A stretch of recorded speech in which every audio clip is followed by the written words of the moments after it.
All right, testing 1, 2, 3. Make sure this is working. I need to go to my channel. For anybody on the playback that catches this later, just got to make sure that this is actually working because my mic kept muting itself. So bear with me while I get this sound tested. All right, there we go. Boom. All right, let's bring up the fight.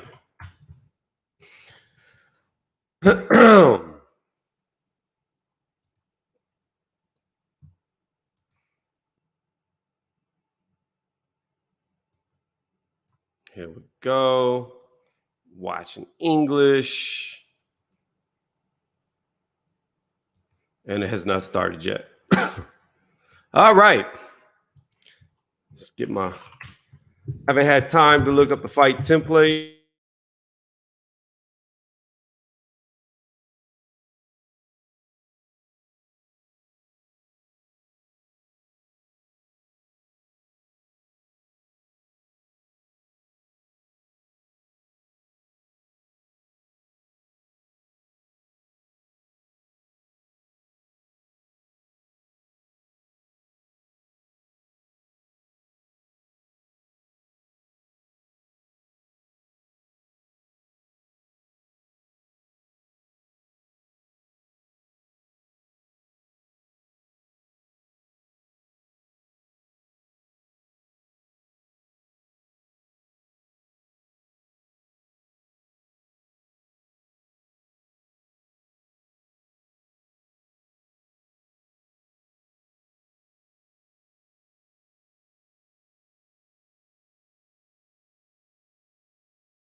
I don't know why the mic keeps muting itself. All right, here we go. We're back. I don't know how much of what I was saying was heard. I don't know how long the mic's been muted for. But if this is truly going to be 8 fights, I'm probably going to end this stream very quickly. But let's find out how many fights are going to be on this undercard.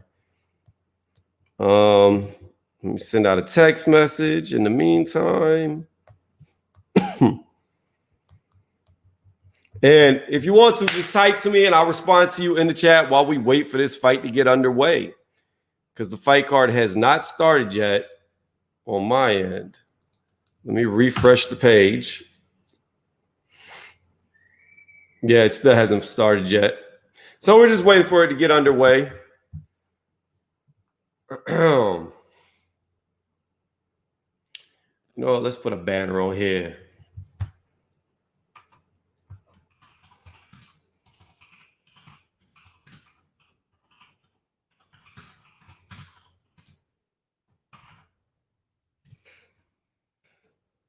Okay. In the meantime, I'll be right back.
All right, guys, we're still waiting for this fight to get underway.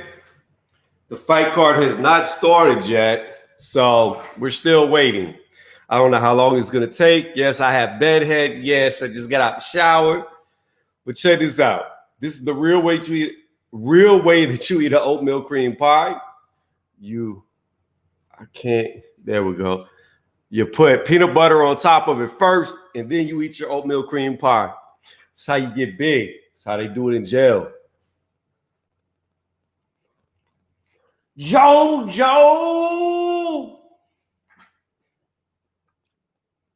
Yes, regulator. We are going for Joy Joyce. That is who I want to win. That's who I believe will win.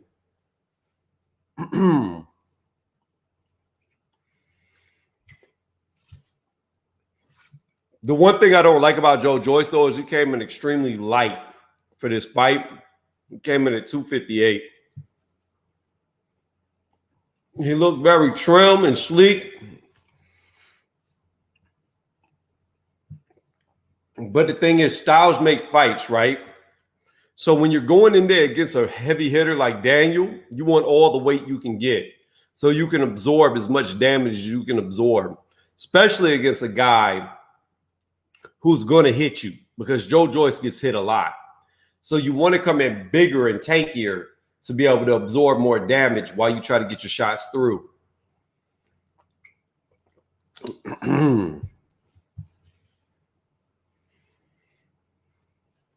Well, I don't like this peanut butter, yo. It's real runny.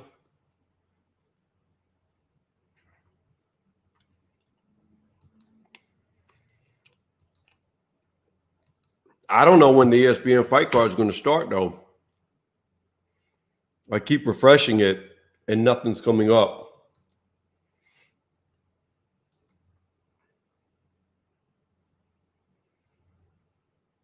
Yeah, he does. He looks too thin.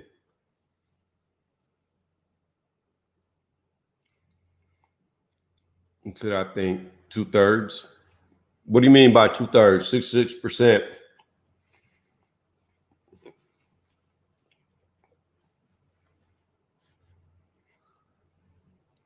All right, let me throw away this paper towel, and I'll be right back while we wait for this fight to begin.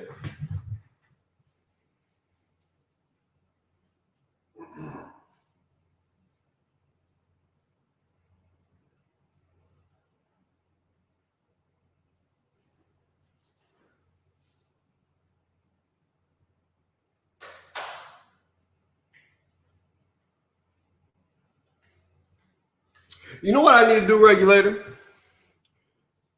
No, it's already started. It's supposed to start at 2:30.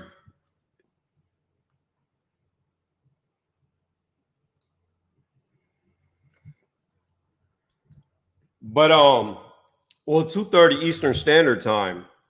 But for whatever reason, it's not starting yet. See, if I go to the phone app, it says it's live right now. Muhammad Ali would beat Rocky Marciano, in my opinion. Different era, different style of fighting. I don't think Rocky Marciano could beat the way that Muhammad Ali fought. Yeah, see, it's still nothing. But yeah, Clark, I hope that answers your question. The thing with Rocky Marciano is he was very resilient and had a lot of tenacity. Like, you could hit him, he'd keep coming forward and he'd keep throwing punches, but he was short for a heavyweight. All right, so he's going to be shorter than Ali. He's not going to have the reach advantage.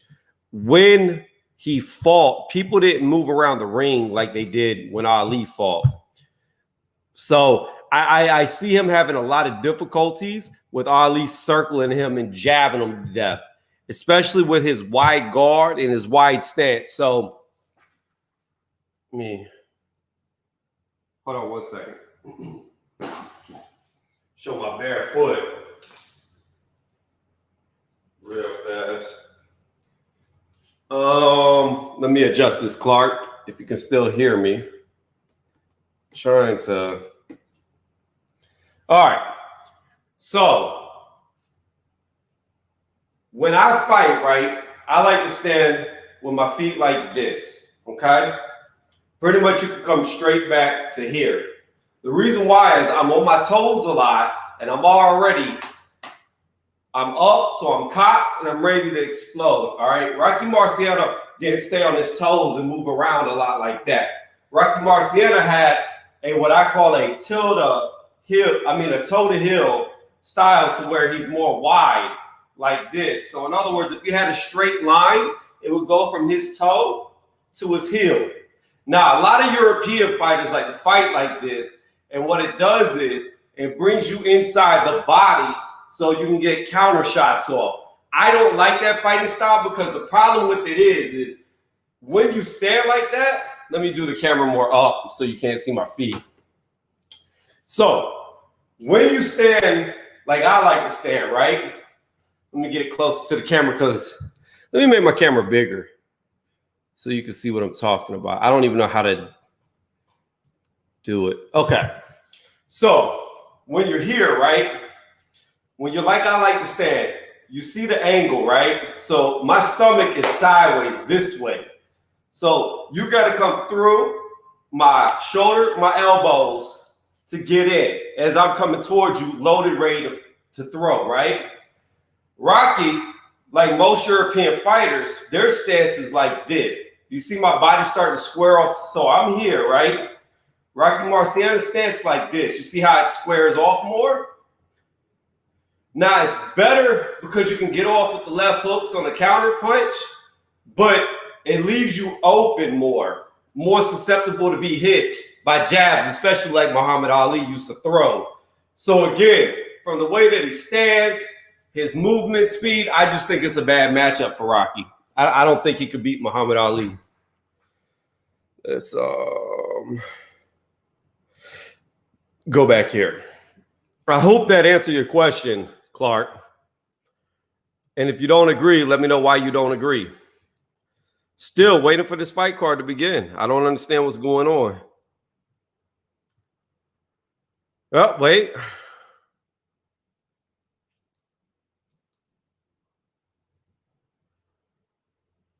Maybe. Yeah, this is blow by blow live commentary. And I do not have a link to give you because I'm watching on ESPN Plus. If I had a link, I would give it to you. And then I would just hope that you would listen to me at the same time. Yeah, I don't know what's going on with ESPN Plus right now, guys, but it says Jack Massey is fighting Muhammad Ali. We just talking about Muhammad Ali. Bayet, though, and it's not loading. I don't know what it's doing. Like the fight card is just frozen. I can show this because it's not even moving, but if you look, it's frozen. So that's not going to get me flagged. But yeah, I can't even see it right now, bro. Like it is completely frozen for me. I don't know if it's working for other people, but right now, yeah, it's not working for me. It is completely frozen for me right now. Regulator, is it working for you?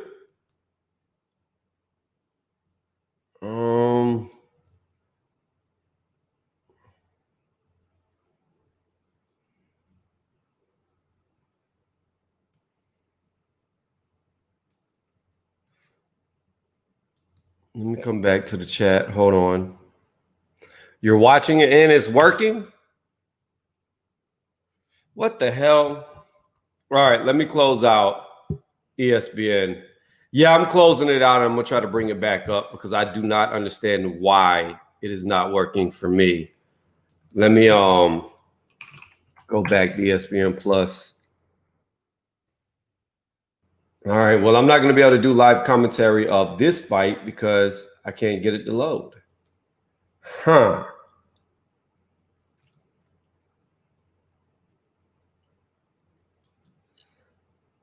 Here we go again.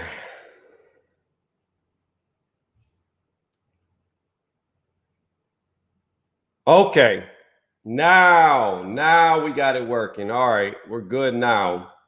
Yeah, I don't know why it wasn't working. Muhammad Ali, probably by TKO or decision. So, Clark, I don't think, and guys, I'm sorry if y'all are just joining me. We'll start the live commentary after this fight ends. The ESPN was lagging on my end, so I'm just going to talk boxing until the next fight begins. Clark, I believe that it would go to decision. I don't think Rocky Marciano would get knocked out. I think he's too durable, and I think he's too tough. Like, he ate a lot of shots in his heyday and didn't really flinch, back down, or dwindle as he got hit more and more. So I definitely think it would go to decision. I believe it would go all 15 rounds. I just think Ali would outscore him. I highly doubt Ali had the power to knock him out. But I don't know, because how much did he weigh in his prime? He was only, what, 190 pounds? I believe Rocky Marciano was only around 190. I'm going to Google him real fast. Rocky Marciano, what was his weight? 188 pounds. Yeah, and Ali was what, like 230? Muhammad Ali.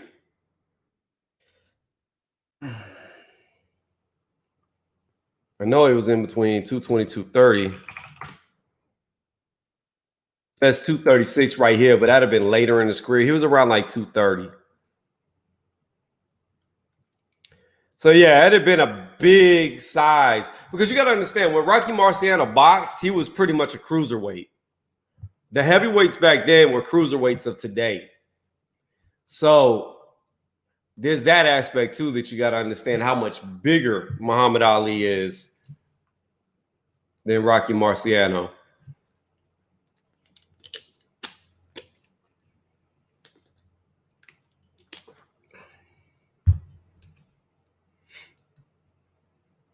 Oh, for the people that are watching, if you don't mind, please give the video a thumbs up. It really helps me out a lot when you give me a thumbs up. Also, after the fight ends with Daniel Dubois, Joy Joyce, I will have the highlights posted on my channel, so you'll be able to see it if you didn't get to watch it. And damn, Ken, are you still here, Ken? I can try to help you with a link.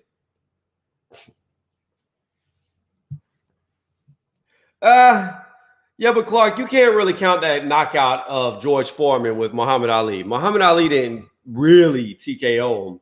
He let George Foreman punch himself out, and a strong breeze could have knocked him over. That wasn't by pure power or determination putting him away. That was through resilience and just waiting for Foreman to get tired. 900 on Thursday going up. Hey, Mark, you're going to upload it? I can't. Why is it not letting me click?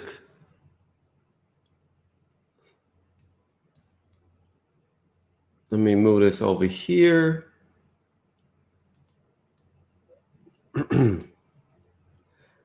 Hey, Mark, are you going to upload your deadlift when you do it? Is that what you're saying? If I hit it 100%. That's what's up, man. That's more than I ever deadlifted. Way more than I ever deadlifted. 655 was as much as I deadlift, but I was doing it for sets. But I never went heavier than that before I got my injuries and then lost all my fucking weight. So that was my highest ever. I wouldn't really call it my max because I was repping it. I would do 3 sets of 6 with it, but it's as high as I've ever pushed. I mean, even at that, I doubt I could get anywhere close to 900. I would imagine that my max was probably around 700 with how I was repping 655, but I don't think it would have been much over 700.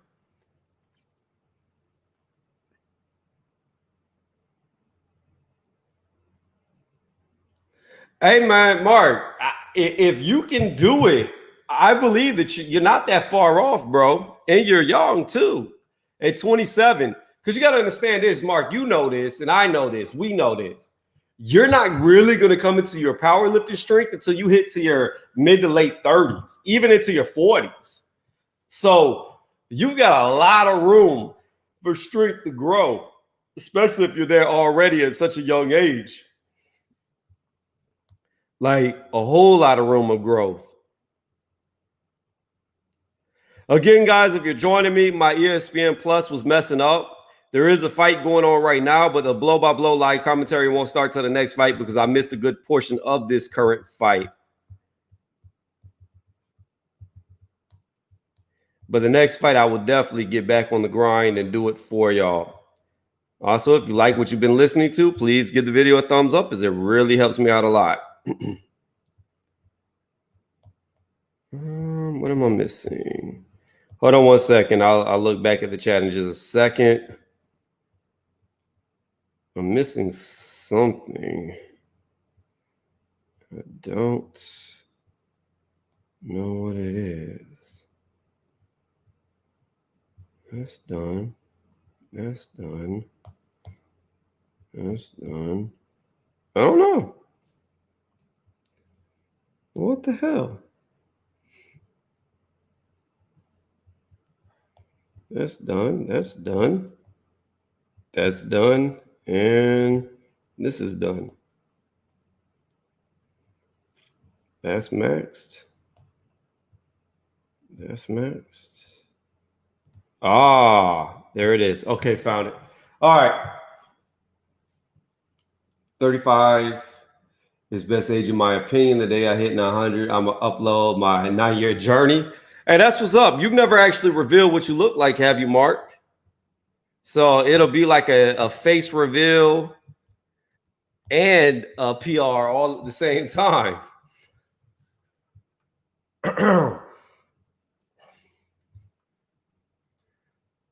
And then people will know what Dillian White's manager actually looks like.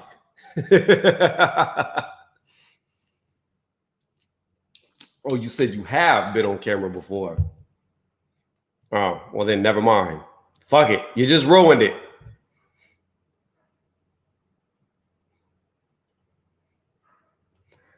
The most I've ever seen of you, Mark, is your shadow of you walking down the street with like cars on the side. I think that was the only video I saw a silhouette of what you actually look like.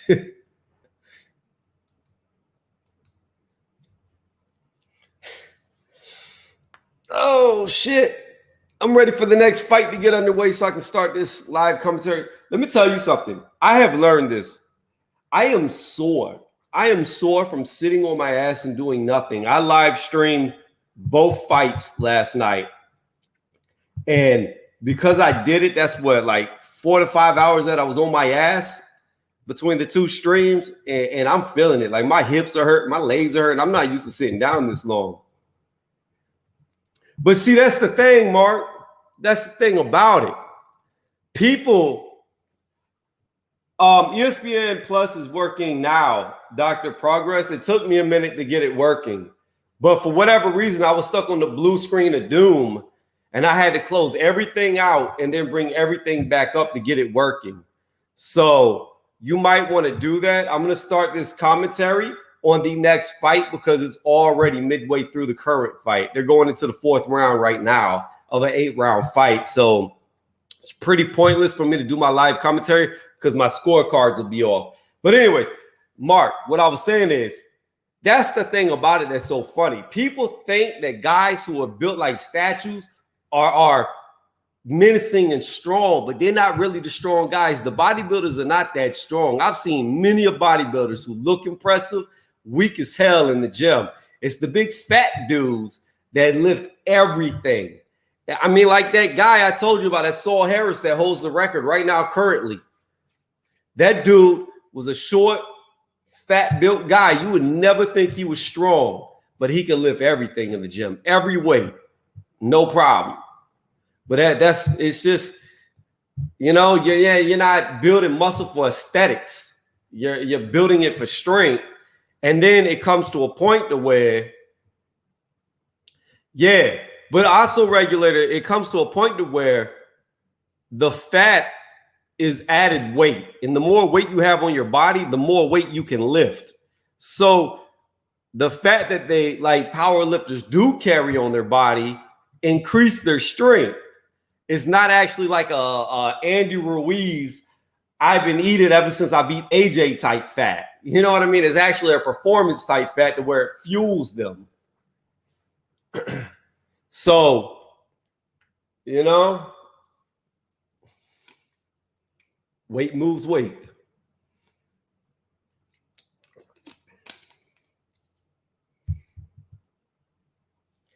I'm just, Mark, I'm gonna be honest with you. Like, I am just hoping and praying that I can get back over a 400-pound bench by February. I have weights coming in, but they're taking forever. It said that they could take up to, it said, I want to say 14 to 20 days. And I ordered 15 days ago. So I'm still waiting on these weights to ship so I can get more weights because mine ended 300 pounds. Once I get, and it's only 140 pounds coming in, so that put me at 440. But once I get 440, I can start doing deadlifts. Right now, there's no point in me doing deadlifts with only 300 pounds. Like, I won't even get a warm up. Even though I haven't deadlifted it forever, 300 pounds isn't even going to give me a warm up. Like, I could sit there and deadlift it 500 times and it's going to do absolutely nothing for me. It's not enough weight. So when the 440 comes in, that's a good, like, you know, it's still light, but it's a good start to get me back up in strength.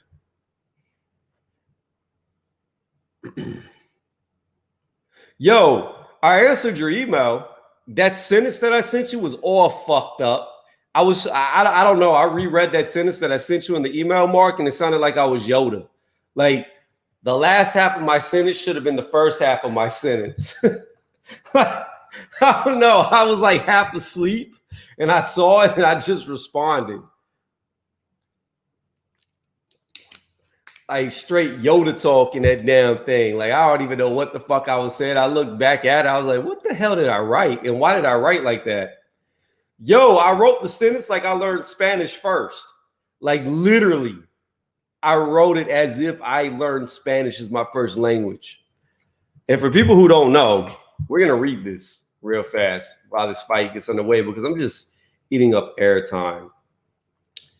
I wrote back to answer his question. My last half of the list, I just sent in. Why, what's up? It should have said, I just sent in the last half of my list. Period. Why?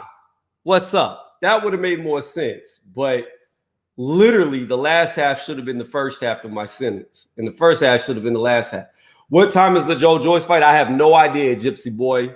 I have no idea. According to what I just saw, it looks like there's 8 total fights on this fight card. And if it's that many, it's going to be a while.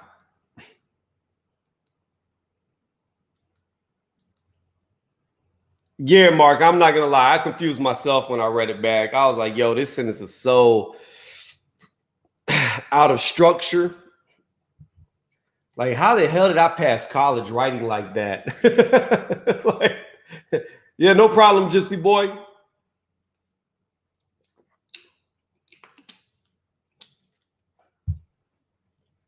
Man, this guy's eyes are wide.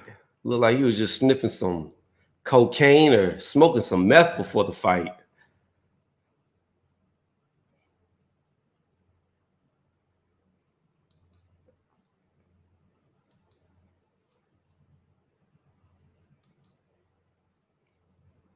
Again, if you like what you're listening to, don't forget, give the video a thumbs up. It helps me out a lot. You don't have to sub. Just throw me a thumbs up.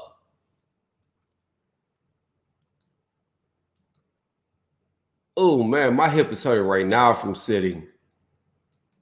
I sat for way too long last night. But, yo, while we're killing time, what did you think about the Tony Yoka fight? And then we'll talk about the Rosado-Jacobs fight after that. I personally thought Tony Yoka didn't look good, but I didn't think it was a lack of him not looking good. I think it had to do with Christian Hammer just hugging him all night long and the referee being too small to separate him. Like, there was literal times where they were in the clinch for like 40 seconds doing nothing. And then Christian Hammer like laid on top of him. Tony Yoka fell down, what, like 3-4 times? it was just a bad fight.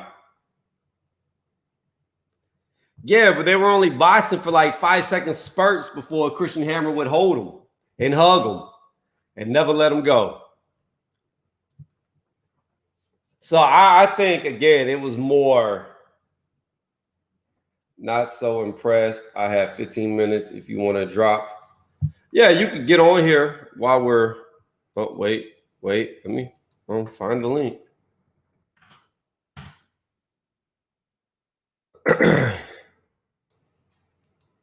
I mean, this fight looks like it's going the distance.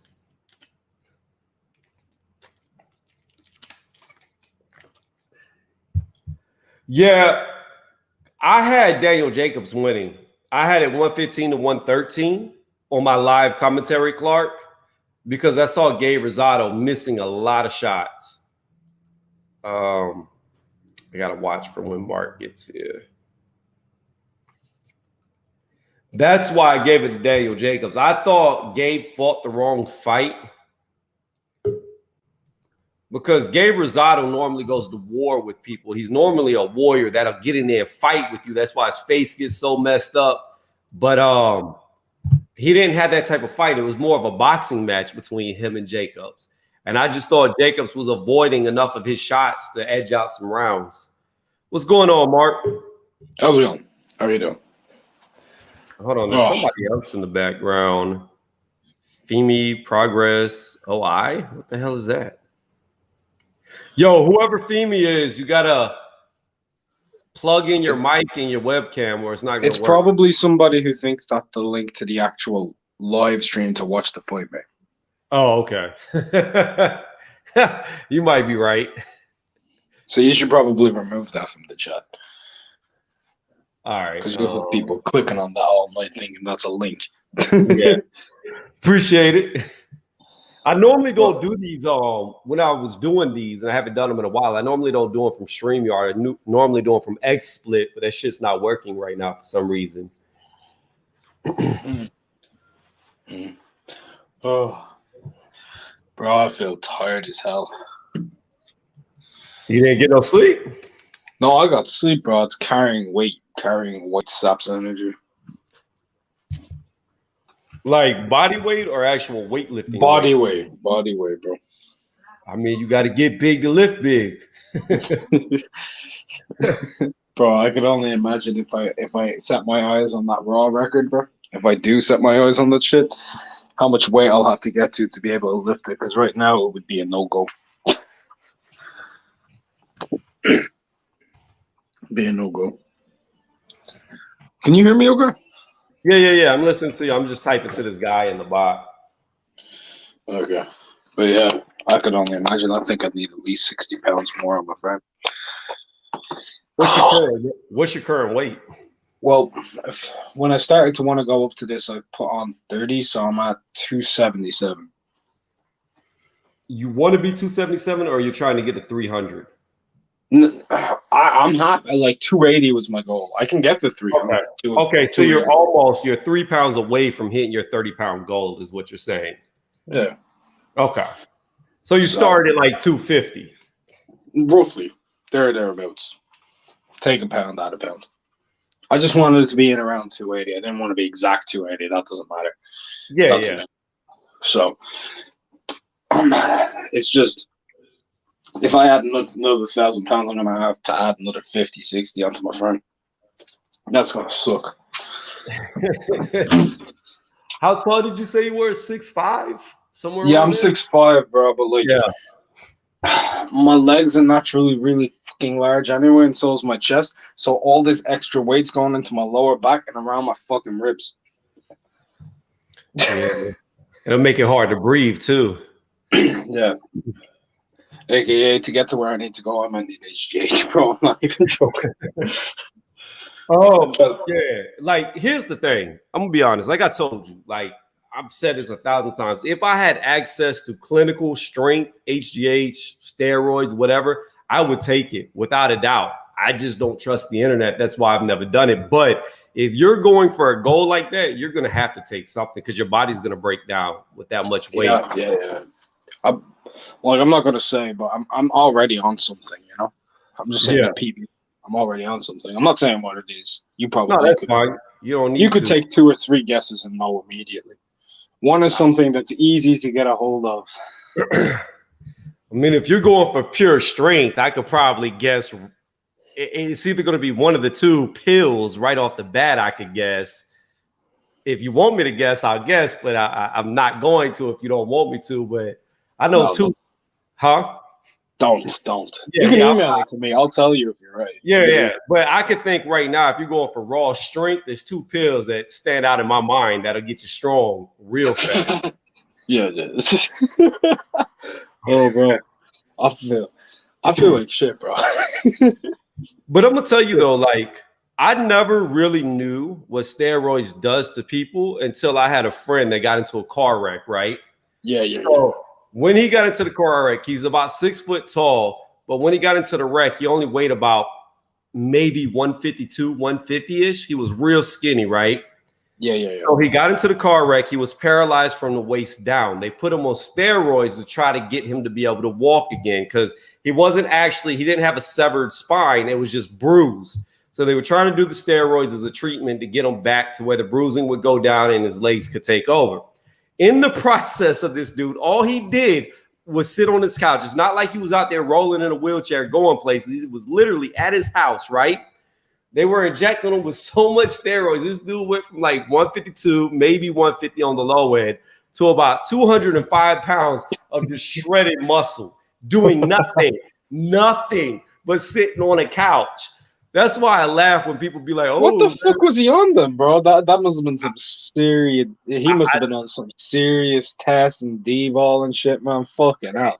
It's clinical strength versus internet strength. Oh yeah, 100%. I've got something clinical.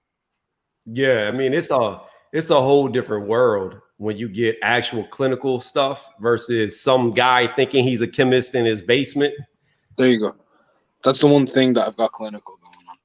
Yeah. I mean, that's good because it's healthier too, because that way you know it's actually what type of oil they're using and you know what it's cut. Yeah. Hey, don't be talking about no oils, bro. People know what that shit is ASAP. Well, it could be water-based. Shut the fuck up. But I mean, I know a lot about them. It's just I'm not gonna lie. In high school, I had the opportunity that my dad was friends with a pharmacist that was gonna get them for me, and then I'm not gonna lie, I pussed out like a real weenie. At 17 years old, I pussed out. I should have done it. In all honesty, probably better that you didn't. It probably was because I mean, I haven't worked out for like a year. Besides what I've been doing for the last few weeks. And it's been a whole year gap. And I've lost weight, but really the shape is still there. Yeah. I mean, sometimes I get little thoughts down in my head, like, what can I actually do without that shit? Like, what could I have reached raw max potential without anything? And I'll never answer that question. I'll never answer it. So, I'll never know. Well, see, my thing is whenever I was getting big, I was just initially putting up random videos here and there for my dad to see, not for like, I've talked to you about this before, but I had too much pride too, to want to do it when I was getting strong because I wanted to see how strong I was. But then as the time is going on and I made these boxing videos over YouTube, I look at guys like Larry Wills who admits that on it and he's got millions of followers. And I'm like, damn, I was dumb as fuck. I should have just done the shit. Got my millions of followers because nobody really gives a fuck. They all say, oh, he's on steroids. But at the end of the day, the same people that say that follow these guys that are juiced out of their mind. Like, here's my thing, man. I don't care if it's steroids, no steroids, bro. If I can pull 1,030 on a bar raw, fuck everything else, bro. Ain't nobody else doing that shit without steroids. No. Nobody. Even So with steroids, they're not doing it. 99.9999999% of human individuals can't lift that amount of weight. Yeah, you didn't have to keep saying all them nines. You just had to say the little line over the 9 goes on forever. Just essentially, nearly Yeah. only a handful of people even reach 1,000 pounds. Yeah. And I'm talking conventional, not sumo. That shit's pussy. Anybody can sumo fucking an extra 200 pounds on a bar. Well, see, I sumo grip because my my actual grip strength isn't that strong. So like I like to when I train, I like to use straps and do a normal deadlift. But if I have to go without straps, I do sumo, so it locks the bar into my hands. So that's why I stand that way. But I don't do the wide stance with it. So you have them do the reverse grip and the sumo stance. When I say sumo, I really mean reverse grip, not the actual sumo stance. Well, I was fortunate that when I was 13, I started doing grip strength training at 13. So I've been doing that over half my life. So we'll see, the problem that I have is I've got a big hand, right? They say, I think the average hand is only like 9 inches from the pinky to the thumb. I think it's something like that, or 9.5, right? My hand from pinky to thumb is almost 11 inches. But, and I don't know what that would be in centimeters, but the problem is, don't worry. Yeah, the problem is I have extremely big palms and my fingers are shorter in comparison to my palms. So I'm all palm, not a lot of fingers. So it makes it hard for me to grip shit because I'm gripping shit with my palms. So for me, I have like nearly no indentation in my palm, right? Except for when you get to the thumb. And there's a crevice in the thumb area. And then my fingers are really long. So when I grab hold of something, it locks over and I'm able to pull with my fingers into the thumb area. So it completely just closes. Yeah. Like, look at your camera. I'll show you what I mean. Like, my hand, right? Yeah. Like, I'm just waiting for it because it lags. So I'm just waiting for me to see my own palm. And then you're going to see that my index finger is not even half the length of my palm. Yeah. I get you. Like, this shit's crazy how I've got a palm like a grizzly bear. That'd make it really hard, bro. You'd need straps. You'd need straps, bro. All day. Yeah, I'm telling you, I guarantee you, if me and you put our hands together, my palm is going to be as big as yours or bigger, but you're going to have a bigger hand because of the finger length. It's going to. Yeah, my finger length is really long. It's really long. Yeah. Bro, my middle finger's like nearly 5.5, bro. Hold on, let me respond to Otto. Otto says, I think Joy Joyce is going to knock out Daniel Dubois within the first 5 rounds. Tony's pulling no punches, man. First 5, he's out of there, man. But I will tell you, I saw an interview with the two of them, and I got a little hesitant because Joy Joyce was talking about taking them into deep waters. So my prediction might be off after I heard that interview, but I had already put in my. To be fair, Joyce, deep waters doesn't necessarily mean final rounds. It could be anything. Like, deep waters could be, let's say I start teeing off on you. That's a deep water. You've never been there. Daniel's never had somebody teeing off on him from the beginning of a fight, has he? That's deep waters right away. No, like, the only person that really was tagging on him was Lardy. Other than that was only 1 round, and it wasn't much. Yeah, no, but it had him shaking up a little bit in that round. Yeah. I saw his buckle a little when Lardy hit him. Other than that, he's pretty much dictated the pace. So you might be right. I mean, deep waters might be coming around the 4th round if he gets unloaded on enough. Oh, fuck. Ryan, if I see one more fucking bowl of rice, I'm going to puke. Man, you got to get in them calories. You need like 7,000 to 8,000 calories a day. And that's part of me wants to say, fuck it, I'm going to stop and just shred the fuck up, bro, and just be 250 ripped. Yeah, if you're like 277 right now, if you went back down to 250, you'd probably be ripped.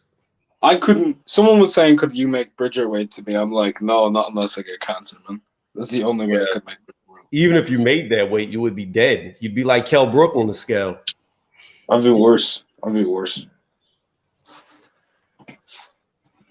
I'd lose too much muscle, bro. Yeah. That's the issue. That's Functional the muscle. People don't see it, but functional muscle is a huge thing. Just because there's like a line of fat, man. Like when I'm doing like full fucking shoulder presses from the ground, you know the log press like in strongman, dude? I yeah. need a fucking gut to be able to fucking place that log. He said balance it on your gut. They call it the power belly, bro. That's funny. It's like a But yeah, shelf, though. Think about it. Think but about conventionally. It's a shelf. So you go into you get yourself down into a squat position to do a fucking log lift, right?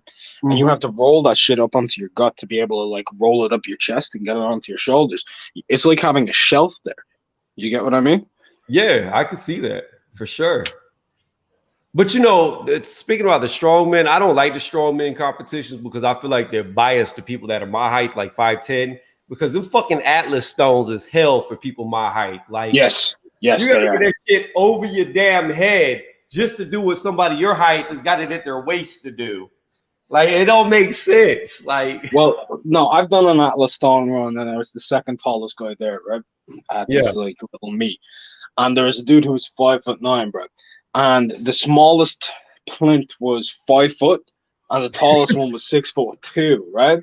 So I have it up to my shoulder, and I just shove it on, and then I'm just going down, just shoving it on from my chest the rest of the way as they're descending. This little motherfucker, when he's at the end, is fucking squatting the thing up over his head, bro. Yeah, he's having a military press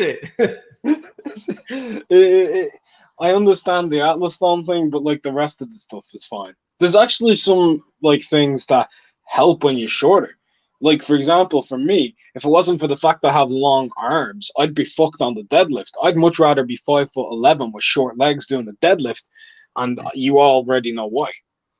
Less Nah, man. distance, Let me less tell distance to pull.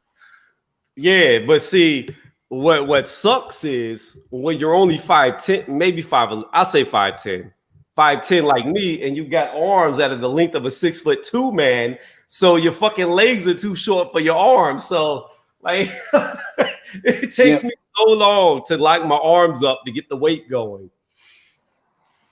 that's fair. But once you get into that proximity, you're gonna pull that shit really quick. Well, yeah, I'm gonna pop them hips out, and that's it. That's it. With me, it's like I gotta pop out the knees, I gotta pop out the thighs, then I gotta pop out the fucking hips, bro. I gotta have everything going. Well, It's yeah, like, there's certain advantages to being short and same certain with deep squats. Deep squats is better for being short. Yeah, because you don't have to go as deep. Literally. Exactly, bro. My ass is nearly touching my heels by the time I fucking reach it. Yeah, it's the difference in, well, no, but not just touching your heels. It's the difference in like somebody short going 8 inches down and you having to go 16 inches down. Exactly. So what's going on, Paul? How you doing? Yes, Tony. Why, yes, Tony. What did I say? Joy Joyce is an athletic big man, not a pure boxer. He is an American defense in football player, athletic wise. Let me tell you something. He's gonna knock out Daniel Dubois. Triple G. I said Triple G. Triple D is gonna be sleeping. Tony's pulling no punches on this fight, man. It's like, nah, fuck him. He getting knocked the fuck out. I've seen his bum ass. Joe Joyce is a big 6'6", 250+ pound mutant. Yeah, He's gonna go in there with a slow hands. Daniel's gonna think he's fast. Daniel's gonna go 1, 2, 1, 2, and then he's gonna take one big bang. And Joyce is gonna hit him again with the big bang because Daniel won't reset. And then he's gonna hit him again with the big bang. And before you know it, you're gonna have Planet Earth written all over the skull.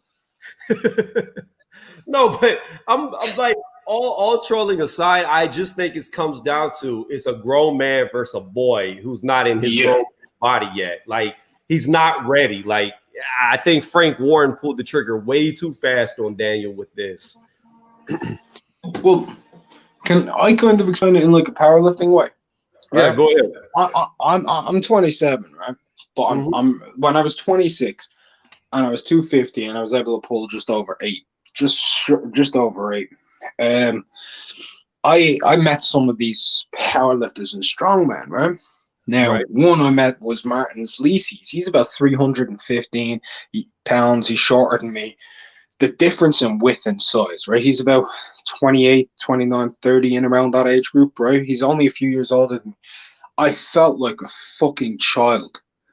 I felt like a damn child. And that's just because of the difference in training and food and drug intake alone. But that alone is going to make you larger, right? Well, And yeah, that's where it is. That's where it is with Joyce and Dubois. I saw that firsthand while I was in college because I started college late. I was 22 when I went to college, not 18. But whenever I was around the football players, right, guys that were like around my weight, maybe a little heavier than me when I was 210, like the muscle maturity difference in between me at 22 and them at 18, it just made me look so much wider and fuller than guys that are the same weight as me. So I know what you're talking about with that right there. And that's the difference. Like it's that grown man body versus that not matured body. Mm-hmm. Like when you have somebody that's like, even in boxing terms, yeah, Dillian's not a power lifter, but how wide is his back? It's really wide, right? Yeah. Right. Dillian's back's probably got a couple of inches on my back, and I'm designed for powerlifting when I do deadlifts. Right. That's because he's like in his like 30s, in early 30s, isn't he? Yeah, I How think old he's like 32, I think. Yeah. And his there. back's just been getting bigger and bigger and bigger. So, and that's not jokes, that's just fucking genetics, man, and size. Like, that shit happens. Like, I'll eventually go past that. But when I go past that, you see, I'm already heavier than Dillian, and his back is wider than mine. Yeah. I'm gonna, you get what I mean, bro? It's just ridiculous. It's just that muscle maturity. It's just the development in the muscle. It takes time. Bro, if I go on that journey, bro, if I can get there and I'm going for that 1,030, bro, I'm saying this right now. I'm saying it dead honest right now, bro. I want to know what I'm like at 35 with HGH in my system with 8,000 calories a day. I want to know if I'm alive or dead. You'd be alive. You're just going to get tired every time you walk 3 steps. Do you hear how hard I'm breathing, bro? I've been walking around my kitchen for the last 10 minutes. But, I mean, you're burning a lot of oxygen to stay up because you're so heavy. Yeah. And it's not like a fluffy heavy. It's like a solid muscle demanding that oxygen and that blood. Like that's what the issue is.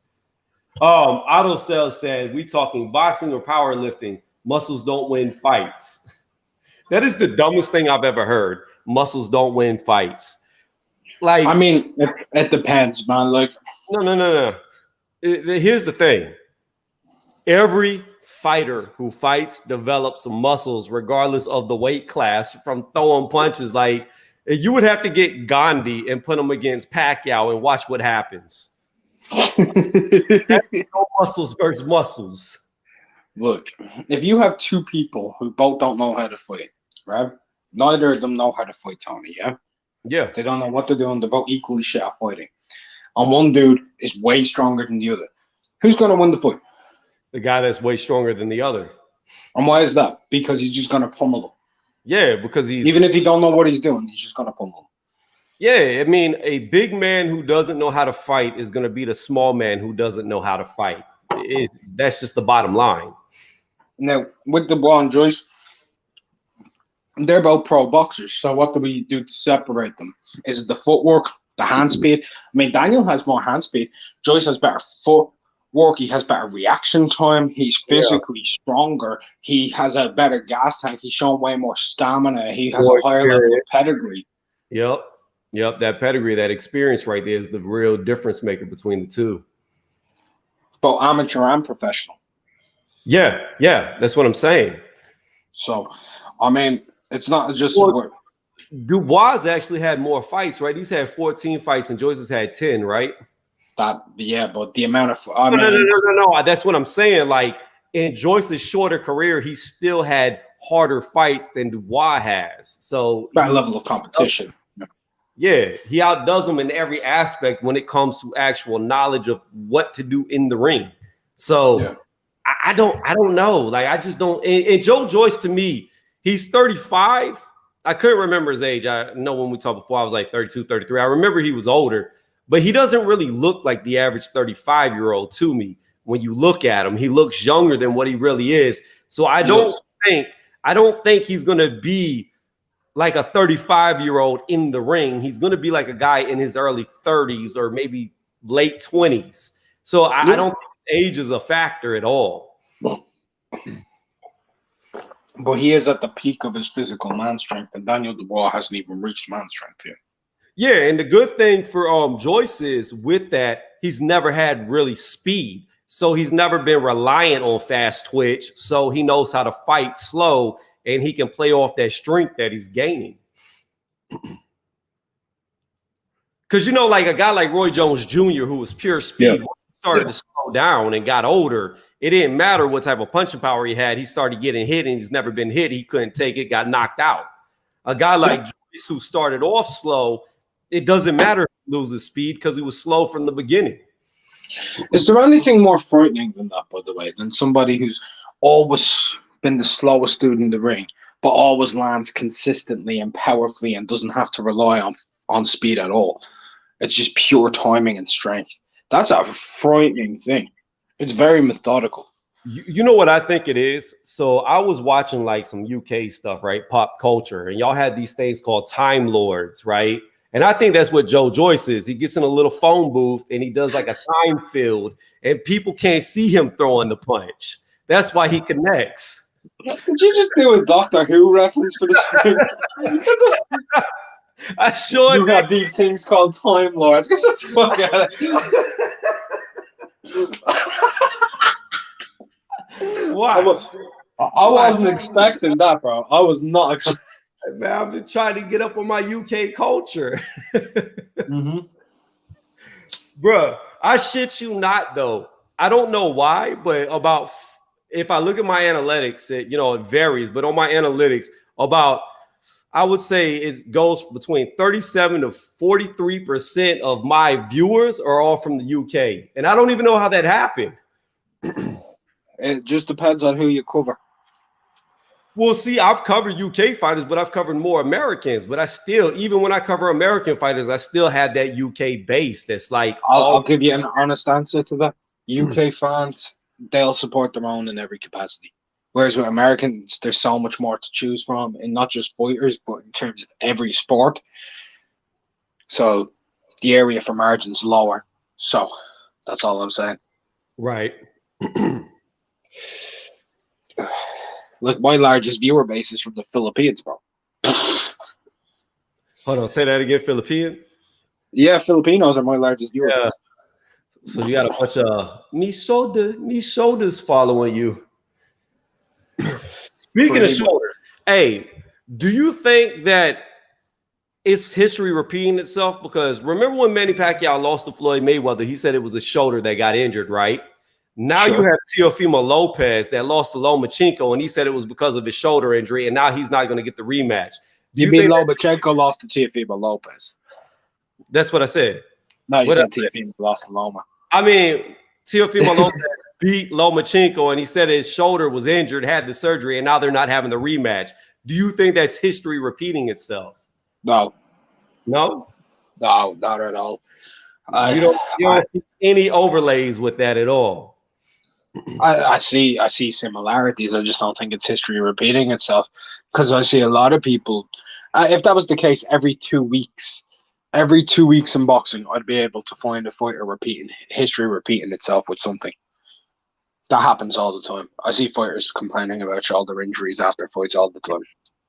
Well, here's the thing. I don't believe in shoulder injuries. I don't believe Lomachenko at all, because every boxer has a shoulder injury.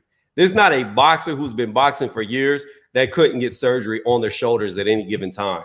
Like, I need shoulder surgery that I've never gotten. And, I only had a deep amateur career. I didn't go as far as any of these professionals, and my shoulders tore up. Like, my rotator cuff is destroyed.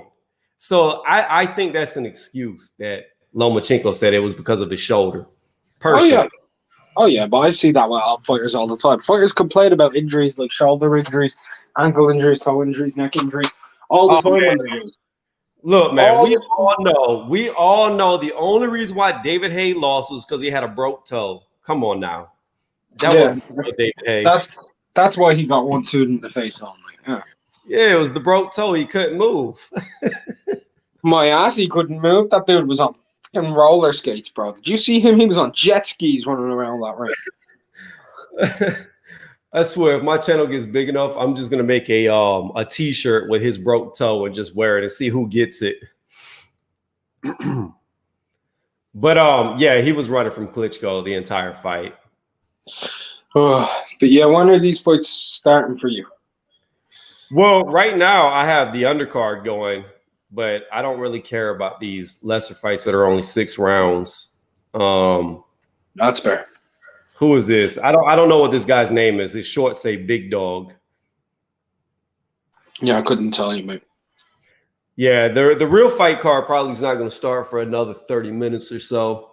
I think there's going to be like one more fight, and then they'll start getting out the real cards. So Adelaide. So it's a black guy named Adelaide and a fat white guy named Danny Big Dog.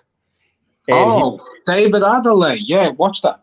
Yeah, watch that. David Adelaide is a prospect. He's a prospect. Yeah, I know. I'm watching it. He just knocked Danny Big Dog on his ass just as we was talking about. Yeah, I'm gonna let you go. Enjoy the fight, man. Enjoy. All right, man. I've got Joyce late, by the way. So yeah, I got the 5th round. I got round 11. Round 11? Yeah. Ooh, you think it's gonna go that long with the fireworks? I think it's gonna get to a stage where Daniel Dubois might get killed at the end of the fight, because I think they're gonna try and give him every chance to get a second win, like he's AJ against Klitschko, and he's gonna get Klitschko. That's what I think. Maybe. I don't know. I'm telling you, Mark, after I saw Lardy buckle them knees, I have my doubts. I have my doubts in how much he can really take to the chin. Well, we'll see. That's all we can do. Have a good one, man. All right, you too, man. All right, guys. So we're gonna pick up with these fights. We're gonna do the blow-by-blow live commentary with the next fight coming up. Adelaide just won his fight by knockout. He knocked out Danny Big Dog, and I will actually get into doing these fights for y'all. What's going on, Rob Cruz? All right, let me catch up with the chat because I was talking to Mark. Let's see. Joy Joyce is 35. He looked younger, but he can take a punch. He definitely can take a punch. I've never seen him hurt, at least to the face. Mark said he's been hurt to the body, but I haven't seen that, and I know that Joy Joyce had been knocked out in the amateurs, but since going pro, I haven't seen him hurt. Let me see. That's dumb. Extra muzzle does not mean punching power. Do your homework on boxing history and not powerlifting. 2 different things. You can be mature and talk boxing instead of talking. Roy Jones went down in weight, and that's what hurt his career. Autosell. So, yes, Roy Jones did go up in weight, and then he did come back down in weight. And Tarver knocked him out, and so did Glenn Johnson.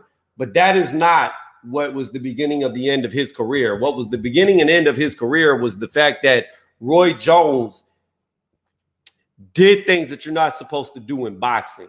He did all the wrong things, but he was so naturally gifted, so fast, blessed with so much agility and reaction time that nobody could exploit that. So he used his natural speed. Yeah, if you look at the James Toney Roy Jones, you can see what I'm talking about. Roy Jones, in that fight right there, both guys were undefeated. James Toney took his first loss to Roy Jones Jr., but it was because of the speed. The Philly shell, the blueprint on how to beat it is in that fight with Roy Jones. If you're faster than a guy in the Philly shell, you can move around him and exploit that Philly shell being so angular. And that's what Roy did. Moved around him and hit him with hooks. Moving on. Let's see. Watching from South Africa. I already gave South Africa a shout out. Shout out to them again.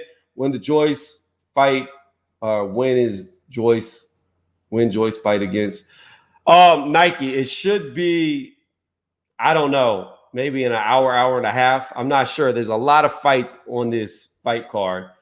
Let's see here. Joy Joyce and Foreman can land punches if you see it or not.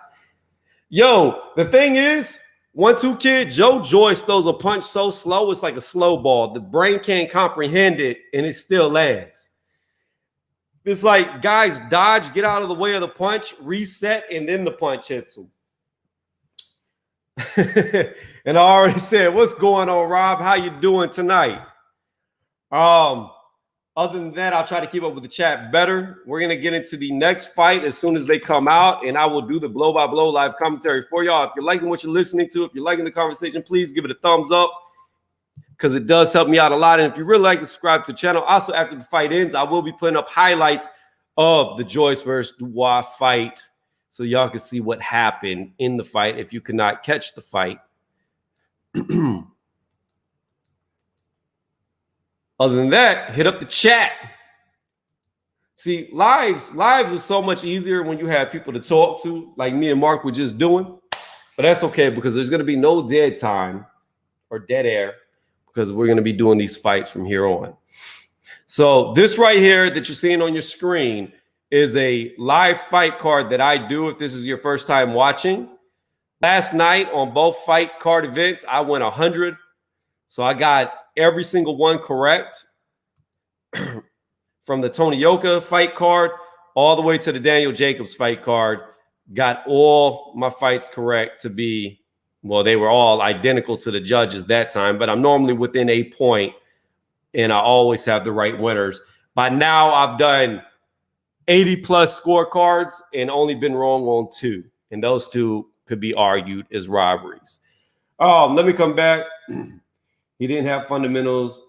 Let me see. Auto Cell said he didn't have fundamentals. Losing that type of muscle mass that fast damaged his career. Daniel Dubois, 4th round knockout. Good chatting with you. Hey, Otto, you don't have to leave because we disagree. We can disagree. You can stay around and see what happens because the fight's going to happen regardless. You believe Daniel's going to win by knockout. I believe Joy Joyce is going to win by knockout. You can stay here. Only one of us is going to be right. Or we could both be wrong and it go the distance to decision. It's unlikely, but there's also that option. You don't have to leave, man. And Roy Jones definitely did lack fundamentals in his prime. He did a lot of bad things. He always would have his wrist below his waist, which is a no-no in boxing. He will put his chin in front of his lead knee, which is a no-no in boxing. He did a lot of no-nos, but he was so gifted that he could get away with it. And Auto Cells, I'm saying this is somebody who's met Roy Jones and been in Roy Jones's boxing gym in Pensacola, Florida, firsthand. Which channel to watch this boxing match? It's on ESPN Plus, Kingsley. So I understand what you're saying, Auto Cells, but you don't really know who you're talking to or what I do or do not know about boxing.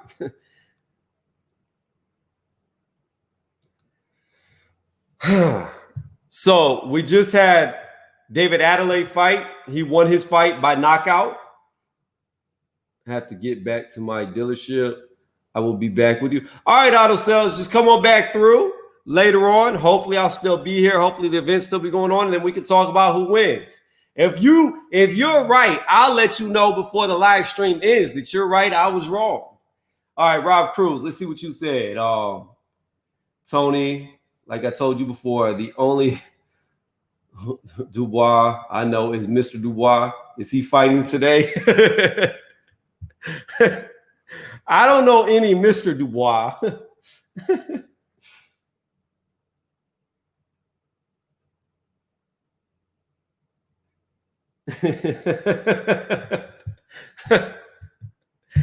Oh, man. Look.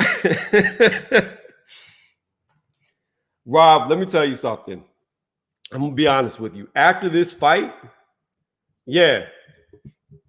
after this fight, bro, Daniel is going to be known as Miss Dubois because Joy Joyce is about to make him his missus in this ring. Y'all mark my words. Y'all think I'm talking. I am in Houston. I know quite a bit. Am a 2-time. That's cool. That's cool, Auto Cells. Now, when you say 2-time former Golden Glove champion, what level of Golden Gloves are we talking about? Are we talking about nationals? Because I've also won 2 Golden Gloves. I had an amateur record of 32 wins, 0 losses with 30 knockouts. That's my amateur record. But yeah, I've been around all types of boxing trainers. Well, you're older than me. What does your age have to do with anything? Nothing. All right, guys, we're waiting for the next fight to get underway. As soon as it does, the live commentary will start blow by blow. Hey, if you're watching, don't forget, hit the thumbs up. We got a lot of people watching. I only got 8 thumbs. We got way more people watching than I had thumbs up. If y'all don't mind helping me out, please give me a thumbs up. Also, if you type in the chat box, I respond to everybody. I respect everybody. I don't try to talk nothing bad about anybody. So you say your opinion, I say mine. We can agree or disagree. It doesn't really matter, because at the end of the day, we're going to see who wins these fights because they're going to fight. And then opinions mean nothing.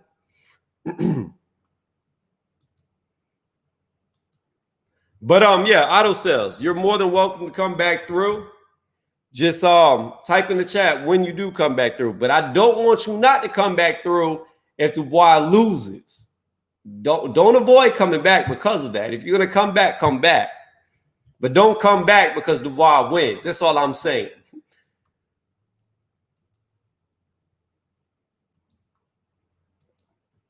Again, guys, we're just in between fights right now. They're showing commercials on ESPN Plus till this day.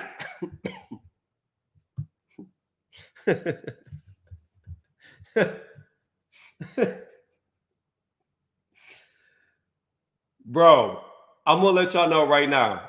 My next video that I do is going to be the longest intro ever. I am not going to talk until my intro is done. I am square business. I respect the chat and conversation. All right, man. Well, I respect your conversation as well, man. I can't wait for this fight. I've got Joyce winning. Hey, I'm right there with you. In Opassive. I've got Joy Joyce winning 2 by knockout. I think he's gonna win by the 5th round. I think that's gonna be the beginning of the end. Either way it goes, I believe this fight's gonna end in knockout. I just agree with you. I think Joyce is gonna win this. All right, we're looking at the ring. So the next fight is probably about to get underway. No, they went back to commercial. Okay, back to the chat. So I don't even remember what I was saying. I got sidetracked. But the things that I look at is what Mark touched on earlier. So Daniel Dubois, to me, he's got slightly faster hands. He's slower in foot speed. Both guys, Daniel Dubois and Joy Joyce, have lacking defenses. I won't say they're bad defenses, but they could definitely use. Well, no, fuck it. They both have horrible defenses because they both get hit a lot. So this is what it comes down to. You got Daniel Dubois, who's got slightly faster hands. He's slower on his feet. He's slower in actual lateral movement. He's slower. Any type of movement, really, he's slower. You've got Joy Joyce, who has slower hands, but faster feet, faster movement, better timing, better reaction time, and I believe he has a higher IQ than Daniel Dubois. Now, what it's going to come down to is who can take the most. This is what I look at. 1, I've seen Daniel Dubois' knees buckle by Lardy, who's not even a top-tier fighter. I've seen his knees buckle. I've never seen Joy Joyce's knees buckle with all the people he's fought. I saw Brian Jennings give him a hard fight, but I didn't really see him hurt.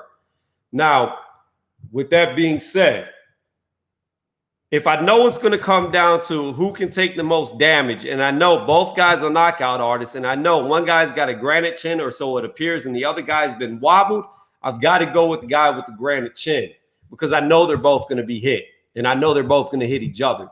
And I just think Joy Joyce is going to be too much. He's bigger and taller as well, and he's stronger. He's definitely stronger because when they had a press conference, Daniel Dubois pushed Joy Joyce.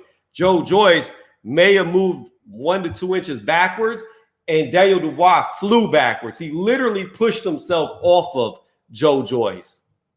So that's not a good sign. As far as who I got with Mike Tyson or Roy Jones Jr., this fight right here, bro, it hurts my soul. What's going on, Stephen Lee? This fight hurts my soul because I love both fighters. I think Roy Jones is an all-time great. Roy Jones is my pound for pound greatest fighter of all times, meaning that a prime Roy Jones Jr., if you could blow him up and shrink him, I think he beats anybody. On the other hand, Mike Tyson is my all-time favorite heavyweight. I believe Mike Tyson with Costamata loses to nobody, even still to this day. To this day, like Rob Cruz wrote. So we've got two of my favorite fighters fighting. What do I know? It's been 15 years since Mike Tyson has fought. It's only been a little over 2 years since Roy Jones Jr. has fought. Inactivity is a real thing. Ring rust is a real thing. When I've seen Tyson look impressive, he's standing still hitting mitts. I haven't seen Tyson move. That concerns me that I have not seen how quick he is on his feet getting in and out or actually moving side to side. I've just seen him with his feet planted, throwing punches. So I'm not sure how quick he's going to be on his feet. Now, if Tyson can close the gap, I believe he can knock out Roy Jones Jr. because Roy Jones can't take the hardest shots to the chin. However, if this fight goes past 2 rounds, I give Tyson little to no shot at beating Roy Jones. I think he just outboxes him and keeps him on the outside and just circles him and jabs him, hits him with straights, jabs him, hits him with straights as Tyson tries to come in. I don't think Jones is going to go to the body too much. He might throw a jab here or there to the body, but I see him being more on the outside and just picking Tyson apart as Tyson's coming in as it gets deeper into the fight. Joy Joyce is not a knockout artist. Tyson was a knockout artist.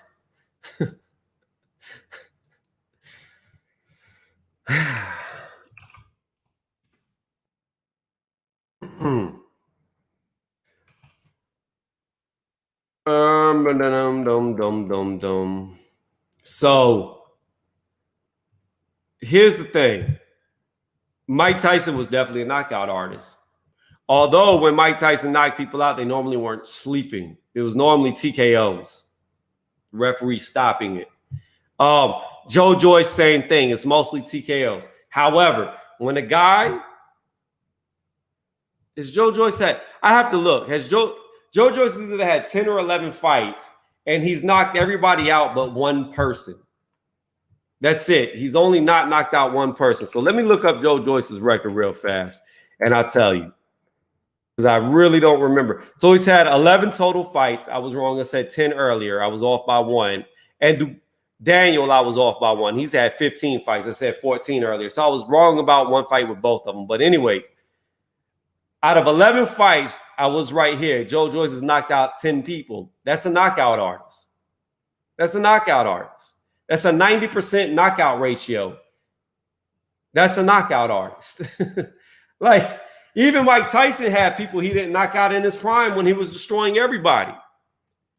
Let me set up this fight card so we can do this blow by blow live commentary right here. I've got to get these guys' names because I don't know either one of these fighters by looking at them.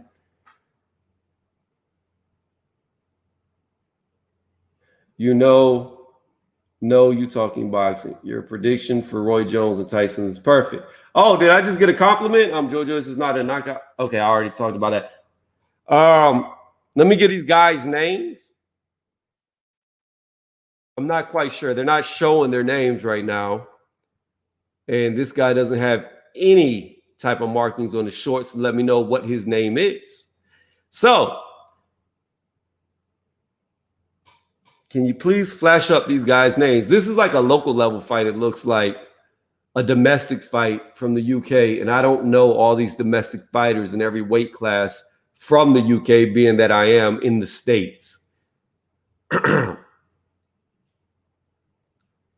Again, they're not showing me who's fighting, and I had the sound off so I can do blow by blow live commentary for you guys. So just bear with me until they put their names up and I can get this underway. Because right now it's going to be Beard. Okay. Hoya. And Catterall. Okay, so here we go. We got Hoya and Catterall about to fight. We're going to start this blow-by-blow live commentary right here. Just make sure. Okay, the mic is still on. Everything's good. All right, guys, I am now about to ignore the chat box because we are about to get into the actual live blow-by-blow commentary.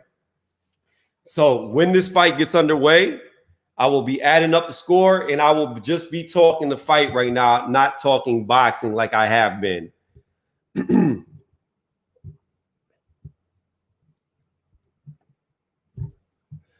AutoCell said, you can't call a fighter a knockout artist after 11 fights. I mean, you can if he's knocked everybody out. That's what a knockout artist does. He's knocked everybody out. And until it's proven that he can't knock people out, he is a knockout artist. All right. Hoya and Catterall. So we're about to get underway with this. Got the microphone. Let me make sure the mic is not muted. It is not muted. We're getting in so I can really watch what's going on so I can keep up with the fight. All right, guys, we're about to get underway. Both men go to the center of the ring. Here we go. First round. Already, Catterall has landed a jab to Hoya's stomach. Another jab landed by Catterall to Hoya's stomach. Catterall is probing with the jab, but not seeming to get through the guard of Catterall as Catterall is circling the center of the ring. Catterall is inching forward as Hoya lands another shot to the stomach on him with a jab. Another shot landed by Catterall, which was a 1-2 to the face on Hoya, as Hoya was trying to throw a shot of his own that missed. Both men are still in the center of the ring with 2 minutes and 20 seconds left in the first round. Another jab to the body landed by Catterall. It looks like Hoya doesn't really have an answer. Hoya just threw a jab and a lazy right hook to the body that Catterall blocked with ease. Catterall counters with a good 1-2 to the face that makes Hoya stagger backwards. He jabs him to the body, throws a straight hand to the face that backs him up. 2 minutes left in the round. Another jab landed to the body by Catterall. So far, this is easy work for Catterall. I hope I'm calling them right. I might have them backwards. Again, they don't have their names on their shorts, so I'm sorry if I have it backwards. Both men exchanged left hooks to the body. Good work by both of them as they came real close.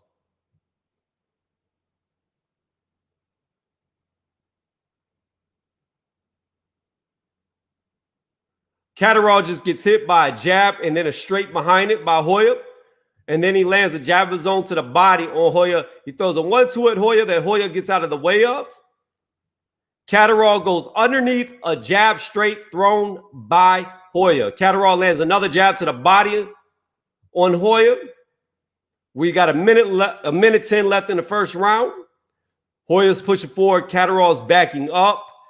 Both men are looking to get a shot through. Hoya throws a jab that lands on Catterall's face. It barely touches his forehead, though. Didn't do a lot of damage. Both men are circling each other, palm with the jab. Nice 1-2 landed by Catterall through the guard of Hoya. And they're still circling each other. Another jab landed to the body on Hoya. Then a jab to Hoya's face was landed. Hoya threw a jab back, but it missed. Threw another jab back. Catterall gets out of the way of. Hoya lands his first jab to the body on Catterall. Catterall spins him around after that. Both men in the center of the ring circling each other yet again. Another jab landed by Catterall to the body of Hoya. 20 seconds left in the first round. Both men are still just circling in the center of the ring. They're pulling with the jabs, but not throwing punches right at the moment. Hoya comes with a jab that's blocked. Actually, it was parried by Catterall with 10 seconds left in the first. Another 1-2 landed by Catterall to the body of Hoya. A straight landed to Hoya. Then Hoya throws a counter left hook that grazes the head of Catterall on the bell. Another left hook landed by Hoya. That by far was a Catterall round. I am really hoping I do not have these guys' names backwards because it is not showing who is who. That would really suck if I am calling it backwards. I don't think I am, though, guys. I'm just putting that disclaimer out there that if you see the scorecard change in the middle of it, it's because of there being a lack of names on shorts and me not knowing either one of these fighters. They're showing Daniel Dubois in the dressing room getting his hands wrapped. And they're showing Joy Joyce getting his hands wrapped right now while we're in between the first round going into the second. Again, if you like what you listen to, please give it a thumbs up as it really helps out my channel a lot. All right, here we go. Start of the second round.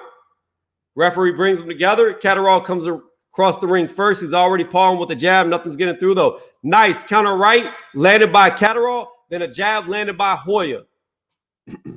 Both men are circling still in the center of the ring. Hoya comes forward with a jab. Catterall gets out of the way. Nothing lands. Oh, a good 1-2 landed by Catterall on Hoya's face. It's like target practice for this man every time he does it. He lands a jab to the body on Hoya. Hoya throws a hook of his own back. Something happened. I think Hoya stepped on Catterall's foot. The referee stopped the action, and now they're back into the action with 2:20 left in the round. Catterall's moving forward. Hoya's circling the ropes. That means his back is close to the rope. Skimming. Hoya just lands a good jab to the face of Catterall, throws a straight to the body that Catterall blocks. Catterall throws a wild straight that misses by a mile. Then a jab that misses, just lands a jab to the body on Hoya. Lands another jab to Hoya's face. Hits Hoya on the face as Hoya was coming through with a straight to the body, but it missed Catterall. Both men again in the center of the ring, looking for their opening, bobbing and weaving back and forth. Another 1-2 landed by Catterall. Then Hoya lands a straight of his own. Hoya throws a straight to the body of Catterall. Catterall blocks as they come together. Then Catterall pushes Hoya away.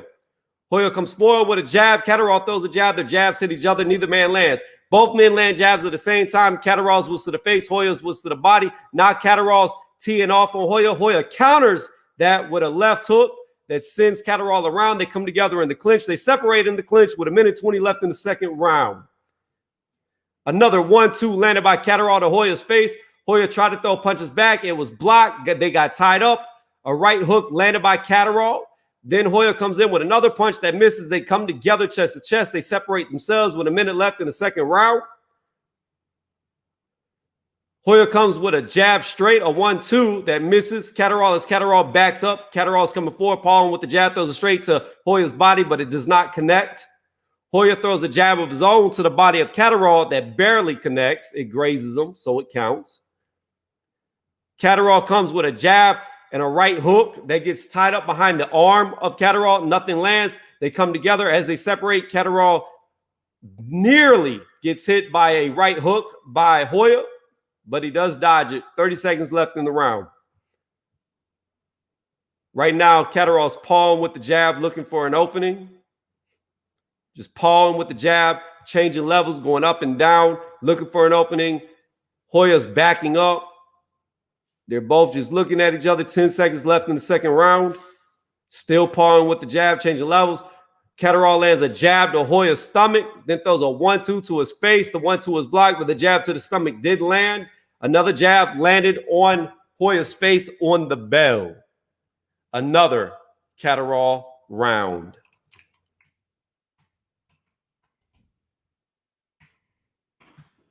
2 rounds to none. Catterall.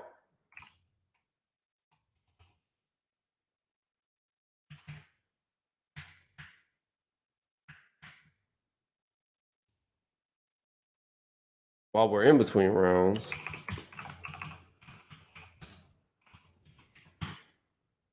Yep, I'm calling it right. Just so everybody knows, I am calling it right. Catterall is up. I had to look up his picture. If you like what you listen to, please give the video a thumbs up, as it really does help me out a lot. It helps my name go higher up on the algorithm so more people can see this and hear it. All right, here we go. Start at the third round. Both men are coming out of the corner. All right, both men meet in the center of the ring. Catterall's already pawing with the jab. So is Hoya. Hoya gets hit by a straight, throws 2 right hooks that are blocked by Catterall. Catterall's inching forward. Hoya's backing up, looking to counterpunch. Catterall still pawing with the jab. Catterall just gets hit by a straight to the body, but then returns a straight to Hoya's body. Both men connect. Jabs are being thrown by Hoya, but Catterall goes underneath. They're circling each other. What's going on, Michael? How you doing? Jabs are being blocked by Catterall as Catterall is looking for an opening. A good straight landed to the body on Hoya as Hoya was trying to throw a straight over the top that Catterall ducked underneath. Catterall just hit Hoya with a jab, left hook to the body, right hook to the face, right hook to the body, left hook to the body. Then they separate. Hoya just lands a jab to the body of Catterall, throws a straight behind it that Catterall parries. 2 minutes left in the third round. A Catterall round thus far. Catterall lands a straight to the body of Hoya. Catterall's just changing levels. Oh, nice overhand right just landed by Catterall. He threw a jab that just fell a little short, then landed the overhand right after it. After he landed the punch, Hoya jumps in to try to throw a punch. Catterall goes underneath. They get tied up. Referee separates them. Hoya lands a left hook to, uppercut to the body on Hoya. Then Hoya lands a really good check left hook on him. They come together. They break up. Then they both throw punches while they were in the clinch. Then they separate each other. They're now back in the center of the ring with 1:20 left in the third round. A lot of action right there. They're pawing at each other again with their jabs, circling the center of the ring. Hoya throws a jab to Catterall's body that's blocked, throws a straight to Catterall's body that's blocked as well. Catterall's now looking to advance. He does, throws a jab of his own to the body that looks like Hoya just barely blocked. Another overhand right just landed right after Hoya blocked the jab to the body. Another jab to the body landed by Catterall with 1 minute left in the third round. Another jab landed, but then Hoya counters with a right hook that catches Catterall in the face as he was still down, landing that jab to the body. Catterall backs up. He's against the ropes. Hoya's looking to advance, but Catterall's looking to counter punch. Neither man has thrown a punch yet. They're pawing with the jab. Catterall just hits Hoya with a jab and then tries to attempt a right hook that goes behind his head. Does not connect. Nice left hook to the body landed. Catterall throws a right hook up top that might have landed. Then a left hook to the body was thrown by Catterall that looked like it grazed. They came together. Then they separated themselves with 20 seconds left in the third round. Still a Catterall round. Catterall's pawing with the jab. Hoya's backing up. Hoya's doing a lot of side-to-side motion. Catterall throws a jab up high that misses and lands straight to the body on Hoya. Oh! He just snapped Hoya's head back. So Catterall came down low with a straight, hit him. Came up top with a power jab, then a straight that snapped Hoya's head back right before the bell went off. That might have actually been the best punch of the fight.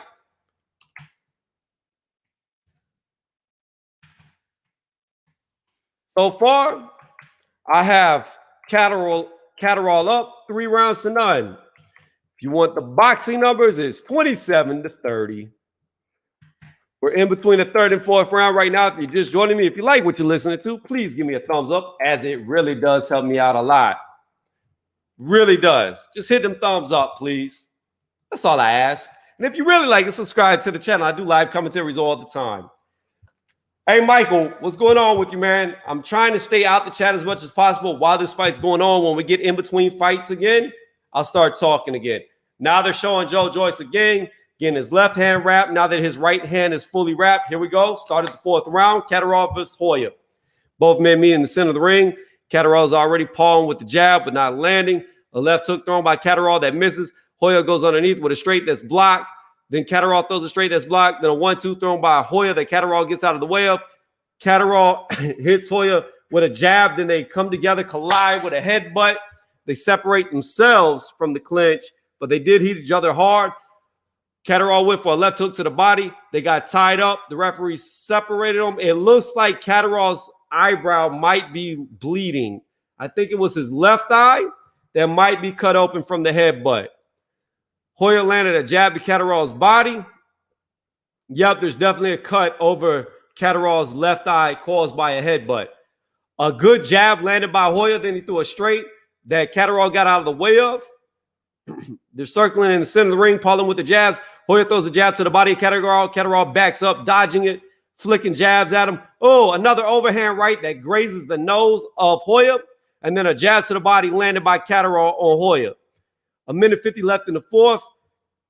Hoya threw some sloppy punches. Catterall went underneath. They came close and they separated. Nice check left hook landed by Catterall. Then Hoya goes wild with punches. He gets hit by a straight. They both go wild. They come together in the clinch. The referee separates them with 1:30 left in the round. Hoya lands a jab on Catterall as Catterall was trying to throw a jab of his own that missed. Catterall's just pawing, feinted a jab. Then Hoya throws a 1-2 to the body. Catterall backs away from it, misses. Catterall again is just pawing with the jab, changes his levels, going high, low, while Hoya's looking at him, just doing side-to-side motions. A double jab thrown by Catterall that lands. Catterall tries to throw, Hoya tried to throw a hook that got countered by a hook by Catterall. Catterall lands a jab, but Hoya lands a straight behind that jab on Catterall's face. I would say Hoya got the better of that exchange. Right now, Catterall's jabbing at Hoya. Hoya's backing up away from him. 30 seconds left in the fourth. Oh, nice 1-2 thrown by Catterall. Only the jab landed, the straight missed. 1 being jab, 2 being straight. Again, Catterall's pawing with the jab, throws a straight that misses, lands a jab to the body, throws a straight to the head that misses. Then Hoya comes back with a straight that lands and a jab that lands on the face of Catterall. Catterall comes back, lands a jab, misses the straight behind it. They're tied up with about 10 seconds left in the round, fourth round. Both men are pawing with the jab again. Oh, nice lead straight into a jab, straight jab. The fourth punch, the final jab kind of went behind the bell. I mean, after the bell, not behind the bell. You can't go behind the bell. But it landed after the bell. But it was a good 4-piece combo at the end of that round. Well, I have Catterall so far by a landslide, 36-40.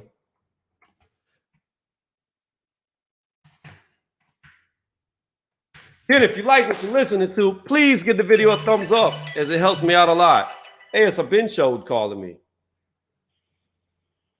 Watch this. Hello? Terry Mikey Chu? Ben Chode. They didn't talk. They just hung up. All right, we're going into the fifth round.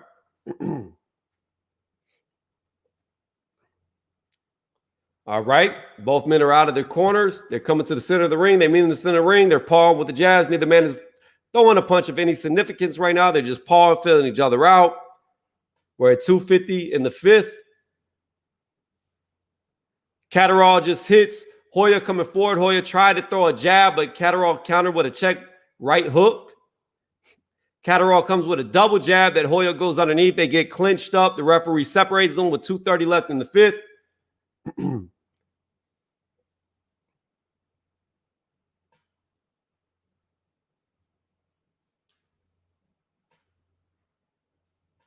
Both men are in the center of the ring, just poison. A 1-2 landed by Catterall on the face of Hoya. Again, they're just standing in the center of the ring, filling each other out. Catterall comes with a straight to the body. Hoya came with a straight to the body that Catterall got out of the way of. Then he landed a jab. Now another 1-2 thrown by Catterall that lands on Hoya's face. Another jab thrown by Catterall that lands. He tried to throw a straight to the body that missed. They come together in the clinch. The referee separates them with 1:50 left in the fifth. Oh, another overhand right landed by Catterall. Every time he throws his overhand right, he just lands. Like he doesn't even set it up. He just throws it and it connects. 1-2 thrown by Catterall that misses. Hoya comes forward with a jab that misses. They're back in the center of the ring, pawing at each other with the jabs again. 1:30 left in the fifth. They're still in the center of the ring, pawing. A straight thrown by Hoya that misses. A straight thrown by Hoya that misses. A counter left hook landed by Catterall. A 1-2 landed by Catterall. Then Hoya tries to hit him with a hook that misses. It was a right hook that missed. They come together in a clinch. They get separated by the referee with 1:10 left in the fifth round. A 1-2 thrown to the body by Hoya, but Catterall blocks it. Catterall just gets hit by a jab. Straight misses. They come together. They spin out of the clinch. Both men are jabbing at each other. Catterall just gets hit in the stomach by a step around right hook to the body. They're back in the center of the ring, pawing at each other with their jabs. Another straight landed on Hoya's face by Catterall from distance. Catterall just hit Hoya in the face with a 1-2 in between his guard. Another 1-2 landed by Catterall to the face. Another jab to the body landed by Catterall. Hoya throws a straight that lands on the body of Catterall. Catterall throws another jab straight that lands, but then return fire by Hoya this time, and he lands his straight. 20 seconds left in the round. They're in the clinch. They get separated by the referee with about 10 left. A good left hook to the body by Catterall as a right hook was being thrown over the top by Hoya. Hoya comes together with them. While they're coming together in the clinch, both men trade hooks. They both land on the side of their face. What's going on, Richard Sam? How are you doing? To Tom, no, I'm not going to air the main fight. I am doing live blow-by-blow commentary. That is another Catterall round. By far a Catterall round. He's just outclassing Hoya. He's just too accurate, and Hoya's not really finding his mark.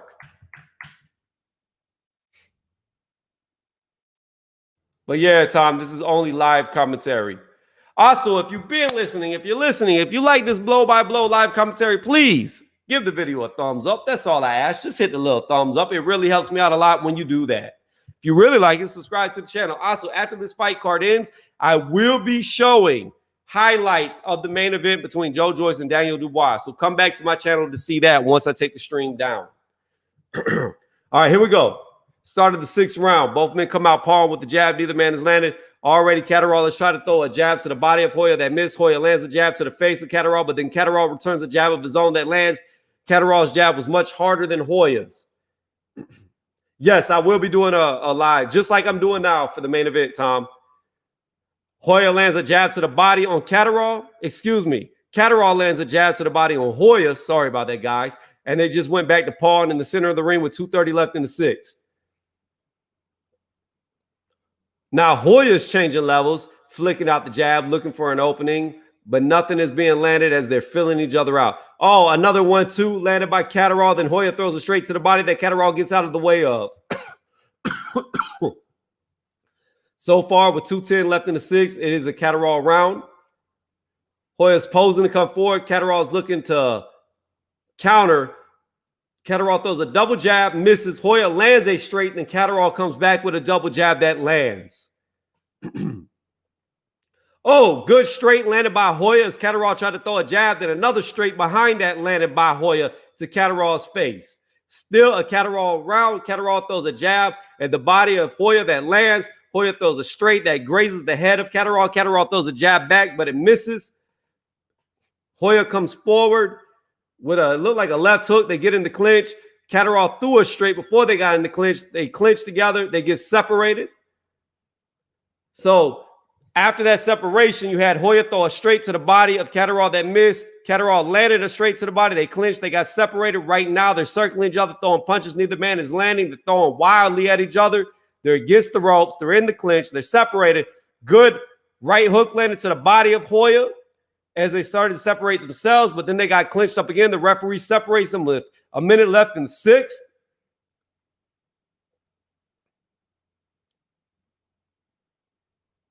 Hoya comes forward with a straight that misses Catterall. Catterall goes back to palm with a jab. Hoya gets hit by Catterall with a jab as Hoya was trying to throw a straight to the body of Catterall that missed. 40 seconds left in the 6th. I don't know what time the main event is. I think it's in another 2 or 3 fights.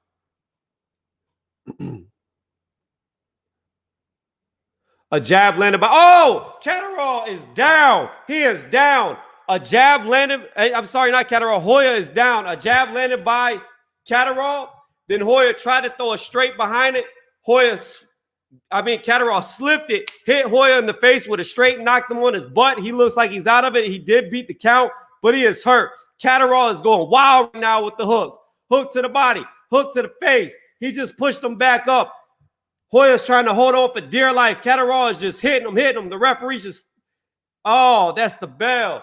Oh, man, I'm sorry, guys. I almost messed up in what I was saying because I was reading the chat. That's why I don't like to read the chat. But Hoya almost got knocked out that round. He got hurt bad by that counter straight. It was right after a jab landed. Excuse me. It was a left hook that Hoya was trying to throw. The Catterall slipped that and hit him with a straight, knocked him on his butt. When Hoya got back up, Catterall just started unloading on him. It looked like the referee was going to step in to stop it, but then the bell went off. Thus, Hoya survives another round. I don't know if it's going to go much longer because Hoya looked hurt. He looked hurt. He still looks hurt in the corner.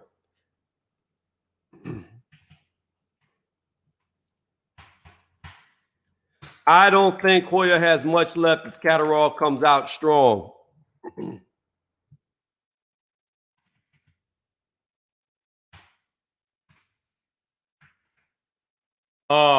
They were about to start the action, and the referee.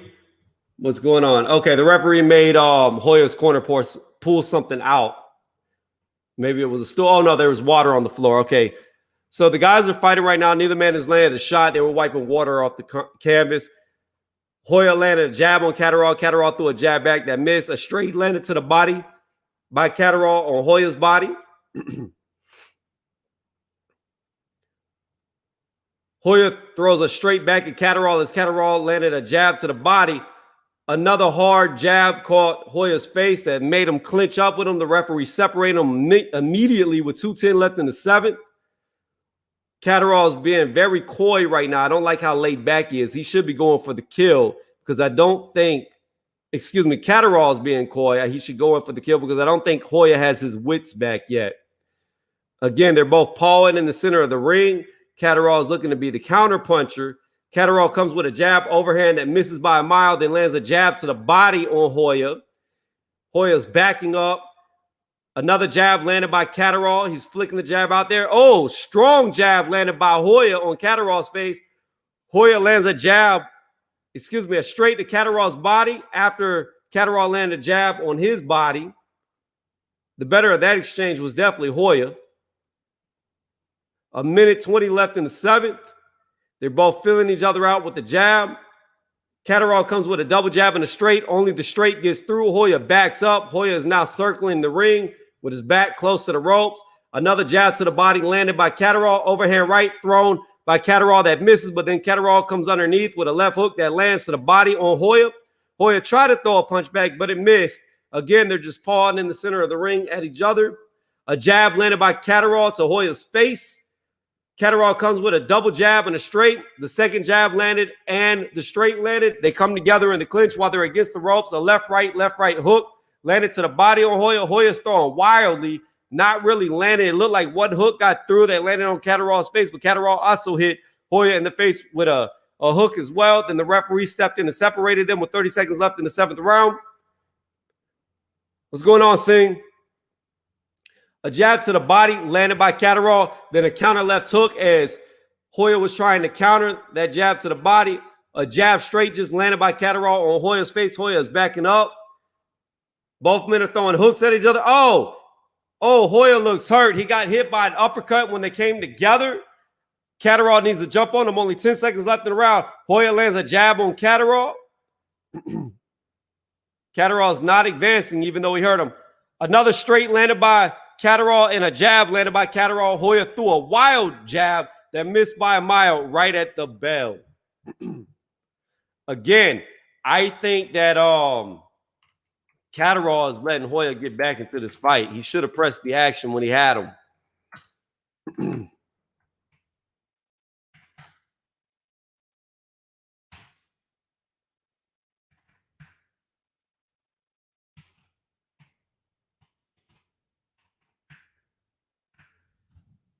So far, I have every round going Catterall's way.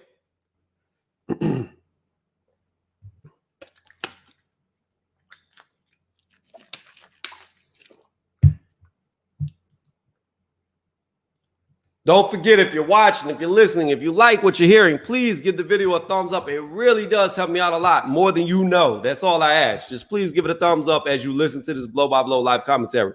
All right, here we go. We're going into the eighth round. Already, Catterall comes to advance.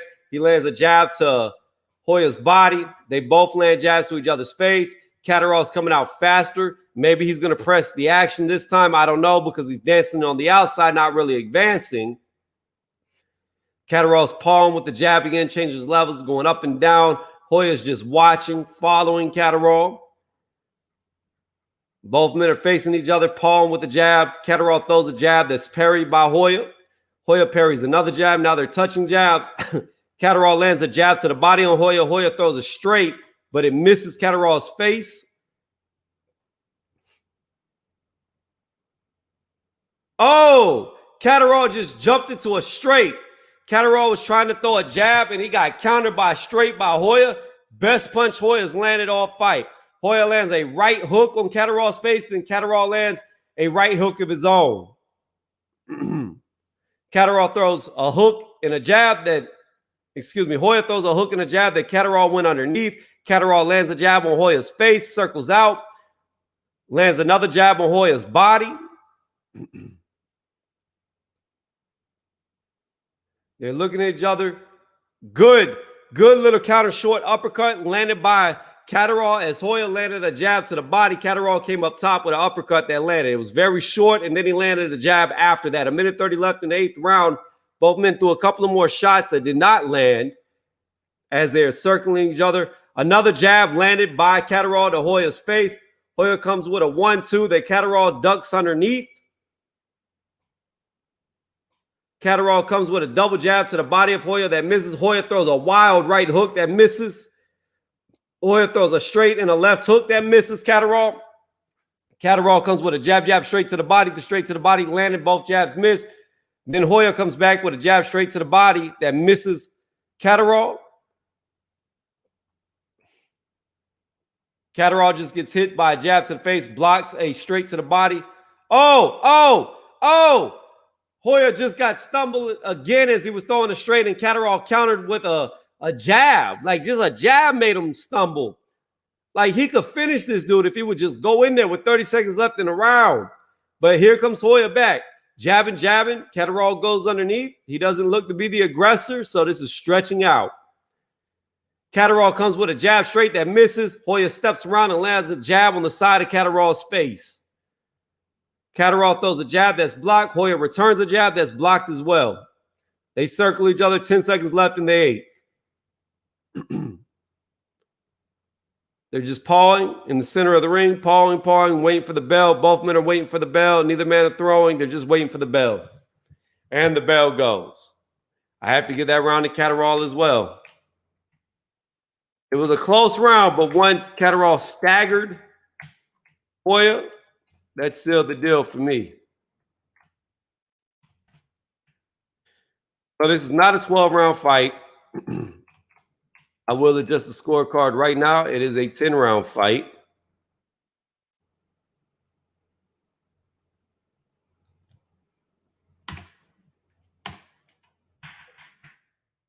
So we have 2 rounds left. Hey, man, I appreciate that, Aleph. I really do appreciate it. It means a lot. All right, we're in between rounds. We're going into the 9th round right now. We have Catterall versus Hoya. I have Catterall up 80-71. He's winning by 8 rounds, but he had a knockdown, which gives him a 9-point spread. All right, here we go. Starting the 9th round already. Catterall comes across the ring. He's throwing out the jab. Nothing's landing. He lands a jab to the body, lands a short right hook to the face of Hoya. Then Hoya throws a straight that lands on Catterall's body. Hoya comes forward with a jab that misses, then lands a straight to the body on Catterall. Catterall throws a jab back that misses. Catterall throws a straight to the body of Hoya that misses. Hoya lands a straight to the face on Catterall, but Catterall lands a jab at the same time. Catterall throws a jab to the face on Hoya, misses, lands a straight to the body. Then Hoya comes back with a straight of his own that lands on the face of Catterall. So far, this is a Catterall round. Catterall goes back to pawing with the jab. Hoya goes back to moving side to side, looking for an opening. Jab landed by Catterall to the body on Hoya. Hoya comes leaping in with it looked like a right uppercut. They come together. They break each other up out of the clinch with 2 minutes left. A straight landed by Hoya to Catterall's body. They're both pawing at each other again with 1:50 left in the 9th round. Hoya throws a left hook that doesn't even come close to Catterall. Catterall's moving forward. Oh, good straight landed by Catterall, followed by a jab that landed by Catterall. Hoya circles out. A straight thrown to the body of Hoya, but he gets out of the way of it. Oh, good little step in left hook landed on the body of Hoya. Then Hoya immediately clinches. The referee breaks him up with 1:20 left in the 9th. Hoya comes with a jab straight that Catterall gets out of the way of. Catterall lands a jab on Hoya. Hoya looked like he was trying to throw a straight, but it did not get loose. I guess that's the best way to say it. He couldn't let it go. All right, they palm with the jab at each other again with a minute left. Good straight to the body landed by Catterall. Knocked Hoya against the ropes. He bounces off the ropes. A double jab landed on Hoya. Hoya comes out of that. He gets against the other side of the ropes. He comes off the ropes, tries to throw a hook, gets countered, and hits the canvas. The referee is counting. He beat the count. Another straight thrown by Catterall. Left, right hook landed by Catterall. Hoya tries to hold on. Catterall pushes him away. He's got Hoya running from him. He lands an overhand right on Hoya as Hoya's running from Catterall. Catterall's got Hoya against the ropes. Lands a straight to the body, a straight to the face. Hoya immediately holds on with 20 seconds left in the 9th round. Hoya looks like he's ready to go. Another straight landing on Hoya's face. Catterall comes back with a counter left hook that lands on Catterall's face. And then Hoya gets hit. Catterall jumps forward. Hoya goes underneath. They get tied up. Referee lets them Hoya get back up to his feet, separates them. Again, Catterall is chasing, but he's not trying to finish the round. So here's the thing. Catterall gets Hoya hurt, but when he hears he doesn't want to fight. He doesn't fight at the last 10 seconds. He just takes it off. This has been consistent. So he's consistently taking off the last 10 seconds, which is not a good habit to have. That is a bad muscle memory. So there have been times when I thought Catterall could finish this fight, but he's just not advancing. Again, he's taking these last 10 seconds off every time. The minute when you hear him hit the canvas, there's 10 seconds left in the round. And then you just see Catterall stop fighting. So I have it now 79-90 all for Catterall. 11-point spread due to 2 knockdowns. All right, 10th and final round. Here we go. Palm with the jab, Catterall is coming forward. Palm with a jab, lands a jab to the body on Hoya. Palm with the jab, not really landing. Hoya lands a good straight on Catterall. Behind a jab that missed. They come together in the clinch. They're trading hooks in the clinch. I would say Catterall got the better exchange in the clinch. Hoya lets go, backs up, gets hit by a jab. As he backs up, he's still backing up. Catterall throws a jab at Hoya, misses. They clinch. Referee separates them with 2:20 left in the 10th round. 10th and final round, by the way. They're circling each other again, pawing in the center of the ring. Catterall comes with a jab that misses, a straight to the body that lands, tries the jab on Hoya, but Hoya blocks him. Hoya's looking to fight with 2 minutes left in the round, but he's now backing up. Palm with the jab, changing his levels, going side to side, bouncing on his feet, but neither man is advancing. 2 minutes left in the 10th and final round. Catterall throws a jab that barely lands, throws an overhand right that's blocked by Hoya. Hoya's just backing away from Catterall now, not really throwing punches, not really attacking. Catterall is slowly coming forward towards Hoya. He throws a jab at Hoya that misses. Hoya goes against the ropes. They come together in the clinch. They separate themselves with 1:30. Catterall gets hit by a jab. Good jab by Hoya. 1:30. They're pawing with the jab again in the center of the ring. Not really a lot of action going on.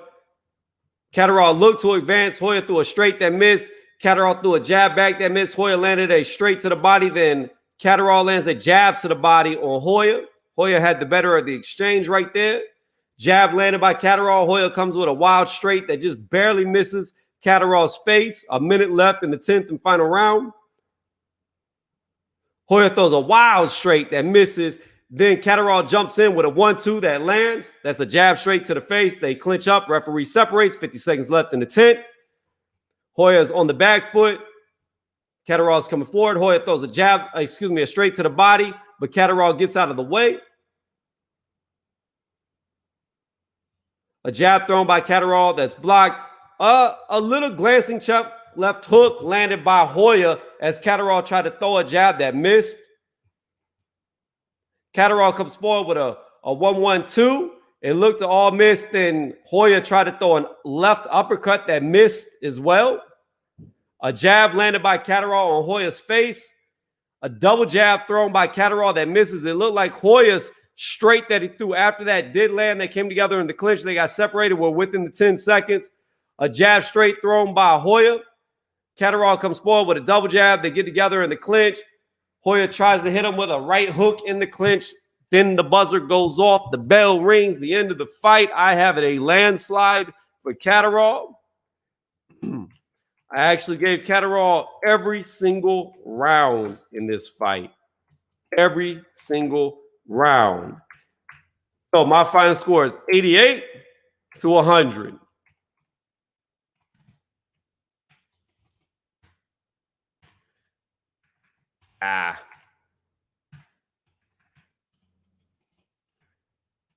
And then what I will do is I will try to find the official scorecard so we can match up my scorecard to the official scorecard. So, and if anybody can hear this, if anybody's listening, please type if you can hear what the actual scorecards are, because I cannot hear them, being that I have got everything on mute so I can do live commentary for you guys. I will let y'all know who wins the fight as soon as they raise one of the fighters' hands. But I could tell y'all, it's a rivalry if Catterall doesn't win.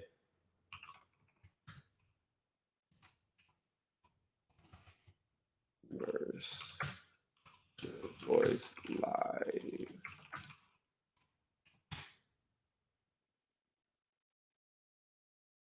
Okay. All right, here we go. We're waiting for them to announce the winner. Both men are in the center of the ring. Referee's just waiting for them to call out the scores, which I wish I could hear, but I cannot.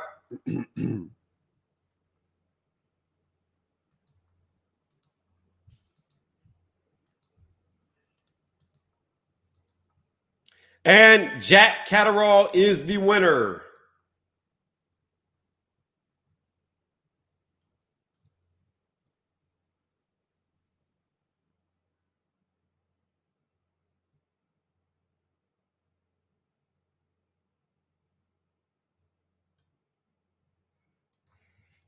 I'm trying to see what the official.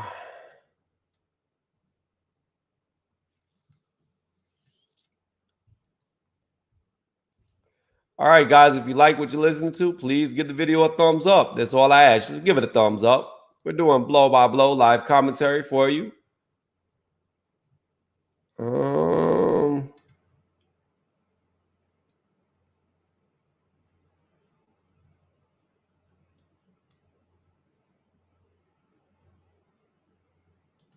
It doesn't even match up. Yeah, I can't find the scorecard.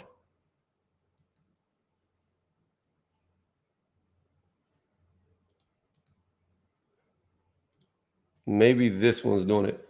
99 to 90, that's the official of all three ringside judges. That doesn't even make sense. 99 to 90. That doesn't make sense at all. That means that they gave one round to Hoya, but he got knocked down twice. So there's no way he could have.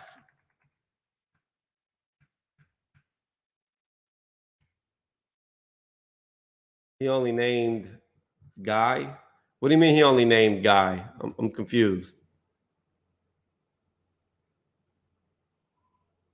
Hey, I appreciate that, Rob.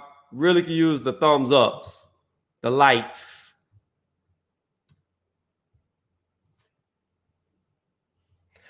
So one of the scorecards was 90, 99. I don't understand how you could have 90 if he got dropped twice. Unless they gave a lot more rounds to Hoya than they should have. But I didn't see Hoya winning any of them rounds. I mean, I guess it's possible they could have gave Hoya rounds, but I really wish I could find a live updated scorecard.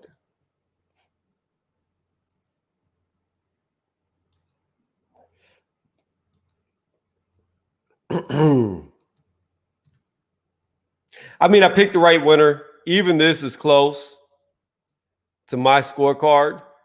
I just disagree with it. That means they gave 3 rounds to Hoya, and I didn't give any, because that's the only way that you could get this. No, you couldn't even get this with 3 rounds to Hoya because he wouldn't have had a 99 had he lost 3 rounds. He would have had a 97. I have no idea what's going on with the scoring. I don't know how you get 99-90. I don't know. Because if you lose 1 round, wait, 99-90. How do you get 99? Yeah, you lose 1 round. You lose 1 round. This 10 turns into a 9. That's a 99. Okay, so that would make that a 89-99. That doesn't add up. There was 2 knockdowns. Because if you give Hoya a single round, that means this would go up to a 89 because you have to deduct 2 points for the drops. So that should be an 89-99. I don't know. It's just something with that's off. It's off. I don't agree with that one scorecard. I really don't. And I don't know how you come to that. I'm going to take a short break while we're in an intermission in between fights. I will be right back. Let me go ahead and put winner up here real fast. We're going to delete all this.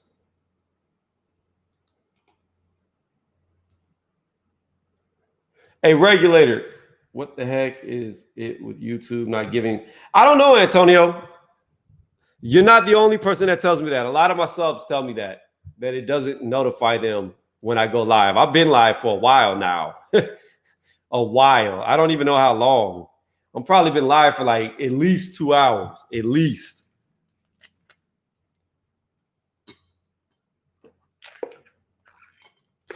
But welcome to the chat. Don't forget, give me a thumbs up.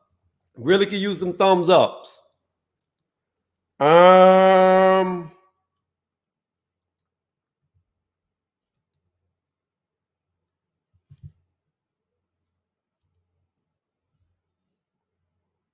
Welcome back, Otto. He said, jab the light. Just jab it. I've got 40 viewers on my end. All right, I'll be right back. Let me be right back. Hold on 1 second, guys.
All right, we're coming back. Let me see. All right, I'll be right back. Hold on 1 more second, guys.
coming back. All right, let's see what was wrote in the chat while I was away. Let's see. Jab likes. There could have been 10/10 rounds. Bro, really?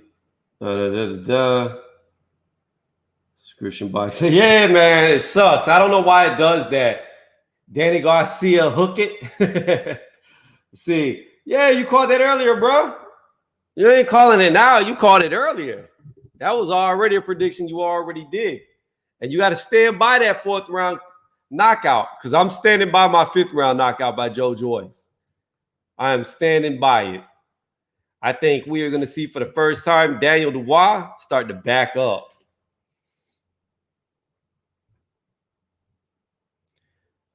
Oh, where are the live scorecards?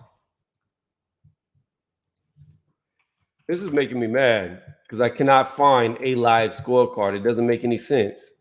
There's got to be somebody reporting this that's showing live scorecards of what they actually said it was. It's not there.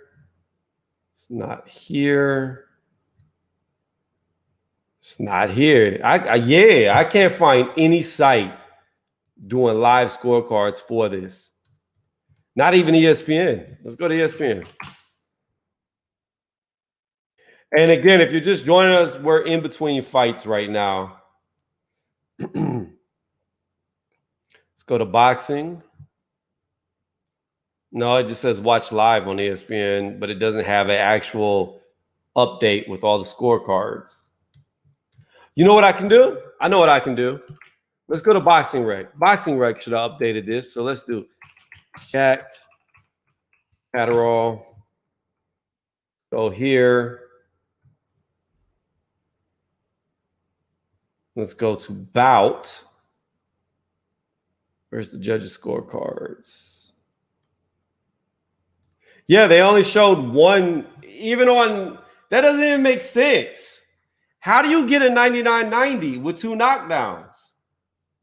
And there's only one scorecard. There's not 3. How do you only have one person judging? Like, you're supposed to have 3 ringside judges. What is this? What is this madness? This doesn't make sense. This isn't boxing. What type of cheating is going on right now? That is pure. That is wacky. That doesn't even make sense. Of Calvin Brock.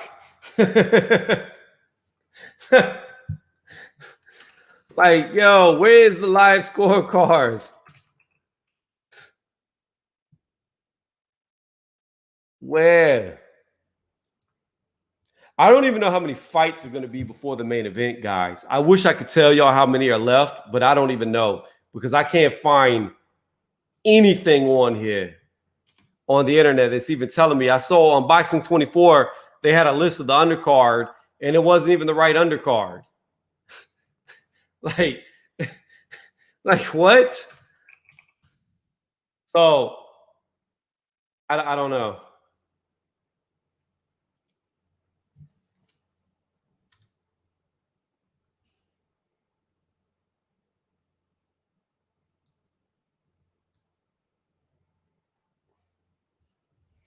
You think one more before the main event? That might be the case. I don't know. Again, we've maintained over 35 people watching this whole time. We have maintained it. We have been doing it. If you like what you're watching, please give it a thumbs up. That's all I ask. Just hit that little thumbs up. Hit the like button. Please. All right, just went up. Somebody just hit it. Whoever just hit the thumbs up, thank you. I just watched it go from 16 to 17. Thank you very much. I really do appreciate it. We're going to keep doing this live commentary. It looks like they already have people in the ring, but they didn't even show them walk to the ring. And I don't even know who's in the ring.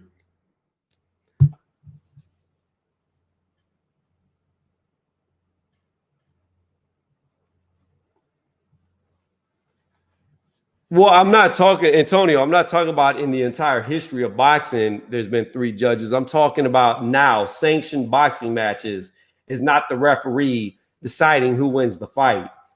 It's the ringside judges, and you always have 3, not 1. And in fact, I think you've always had 3 ringside judges. I don't think there's ever been 1 ringside. What's going on, Margaret Ward? How you doing? Welcome to the chat. Hope you like the bedhead. All right. I'm waiting to see the name of the 2 guys that are in the ring. They have not shown it yet.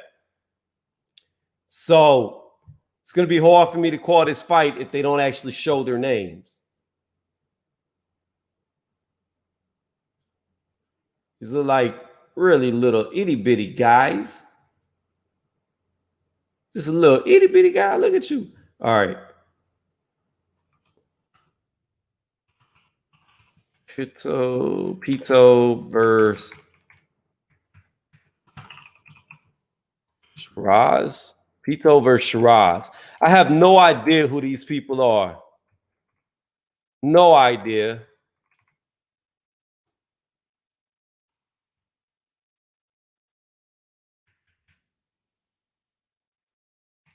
And why are they even showing this fight right now? Nobody even cares about this fight. Nobody knows who Pito is. Nobody cares about Shaz. It says the European Super Welterweight Championship is on the line. There must be something in Europe. I don't know who they are. Dylan, what is my prediction on the Joy Joyce fight? I got Joy Joyce by 5th round knockout. That's my prediction. Oh, look at these guys. Look at these 154-pound fighters. I don't care about either one of these guys. We're here for the heavyweights. All right. Okay, this would be easy. Shaz is the tall guy. Pito is a little short munchkin. Got it. Okay. All right. Here we go. I got Jake Paul knocking out Nate Robinson. All right, started the first round. Already, Shaz is throwing punches, but they're all being blocked by Pito. Pito throws a jab that doesn't even close. Another jab that doesn't even come close. Left hook, right hook to the body. Doesn't even land. Pito gets hit by a jab to the face. A left hook to the face, left hook to the body, right hook to the face, lands by Shaz. Shaz lands another jab on Pito. Pito throws a jab back, but it doesn't connect. Pito throws, it looked like a jab, right hook to the body, left hook that did not land. Shaz lands a jab to the face, another jab to the face, landed by Shaz. Another jab to the face, landed by Shaz. A left hook to the body, landed by Shaz. A jab to the face, landed by Shaz. He's just getting through the guard of Pito. Pito throws a jab straight to the body that's blocked, but then he throws a left-right hook behind the guard of Shaz that lands. Shaz tries to throw jabs back. They're all blocked. There's a double jab that's blocked. 2 minutes left in the first. Oh, my God, this is a 10-round fight. Please save us. Please be a knockout. Straight landed by Shaz, then a jab and a right hook blocked by Pito. Pito comes with hooks of his own that land. One to the body, right hook to the body, left hook block, right hook to the head, left hook to the head block. Then Shaz comes back with jab, jab. Pito throws a jab that lands. Shaz throws a jab that's blocked. Pito lands a jab, then gets a jab parried. Pito's face is starting to turn really, really pink. Shaz lands a double jab, a straight, and a left hook to the body. Shaz lands another hook to the face that backed Pito up. Pito threw some punches that were blocked. Shaz lands a jab and a left hook to the body, lands another left hook to the body, lands a straight to the head, a left hook to the body, a straight to the head, left hook to the body, an uppercut just barely missed. Oh, Pito's hurt. Another hook hit him, then a straight hit him, then he hit the referee. The referee almost fell over as Pito falls into him. Pito comes with a wild left hook, right hook to the body that's blocked by Shaz. Shaz is blocking punches, but Pito does slip an uppercut through the guard.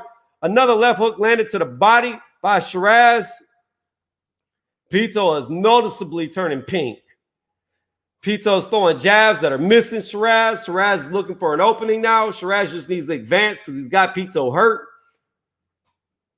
Another jab landed by Shaz on Pito. Pito blocks a jab.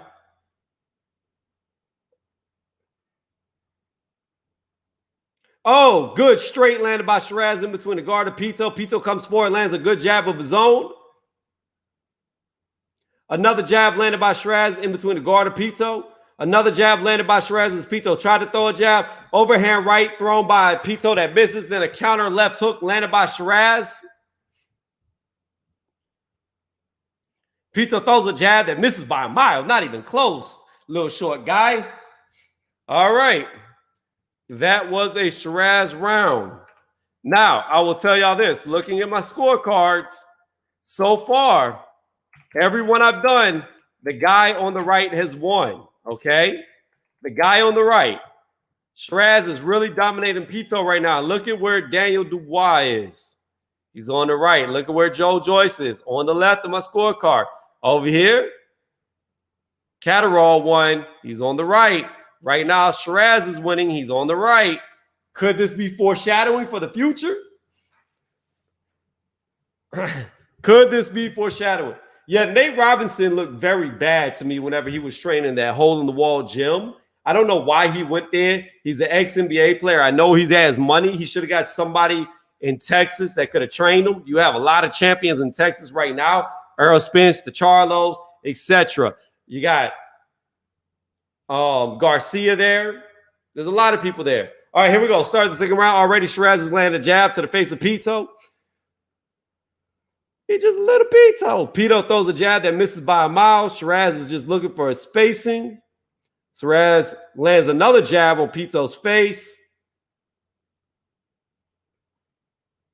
Shaz lands another jab on Pito's face, another jab on Pito's face, another jab on Pito's face as Pito tried to throw a jab of his own, but it missed by a mile. 2:30 left in the second round.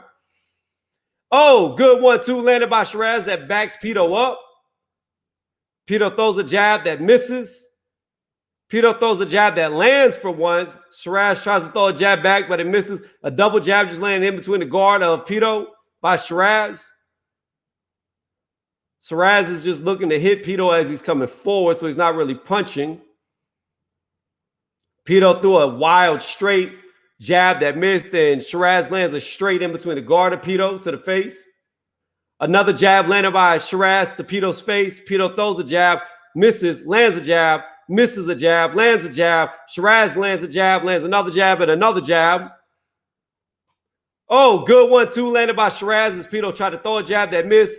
Pito throws two more jabs that don't connect, throws a jab, gets countered, checked, hooked, then a left hook to the body. Oh, right hook to the face landed by Shaz on Pito as Pito was trying to advance. Pito threw it straight to the body. Shaz counters it with a jab to the face. 1:20 left in the second round. Everything it looks like Pito is throwing is being blocked. He got one punch through behind the guard of Shaz. Then Shaz lands a jab on Pito, misses a straight, but then catches him with a left uppercut in between his guard. 1 minute left in the second. Both men exchange jabs at the same time. Both men land.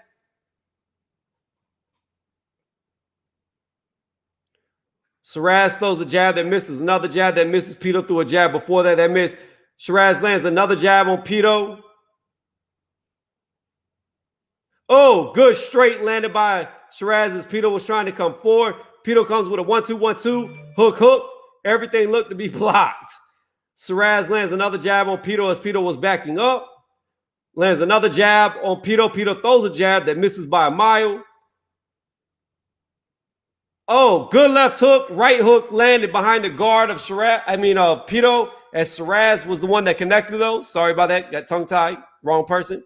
Pito throws a jab that misses. Another jab that's blocked. Pito throws another jab that's blocked. Pito comes with an overhand right that misses. Lands a little short. Left hook behind the guard of Shaz. Then Shaz hits him with an uppercut and a jab. Throws another uppercut. Shaz does and misses Pito. Pito gets hit by another jab to the face.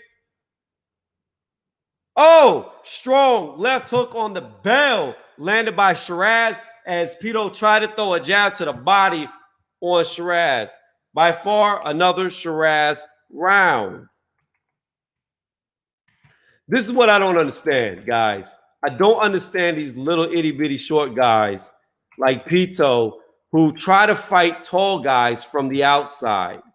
If you're not rigging down and you don't have that type of explosion in speed and timing, get your butt on the inside or get picked apart by a tall guy. And that's what's happening to Pito. He's choosing to fight on the outside, and he can't do it. He's not a good counter puncher, and he's not quick enough. Guys, anyone got a live stream. Link to this fight, please. Been looking everywhere. Hey, links. I don't have a live stream. I'm on ESPN Plus, so I can't help you, unfortunately. If I had a link, I would tell you the best place I could tell you links is go to Twitch. Maybe somebody's doing an illegal stream on Twitch. I don't know. Start of the third round. Here we go. Already, Shiraz has landed a jab to Pito's face. Pito tried to throw a jab that missed by a mile. Another jab landed by Shiraz. Shiraz lands another jab as Pito tried to throw a jab that missed. Another jab landed by Shiraz. Another jab landed by Shiraz as Pito tried to jab. Another jab landed by Shiraz. Pito's just getting jabbed to death right now.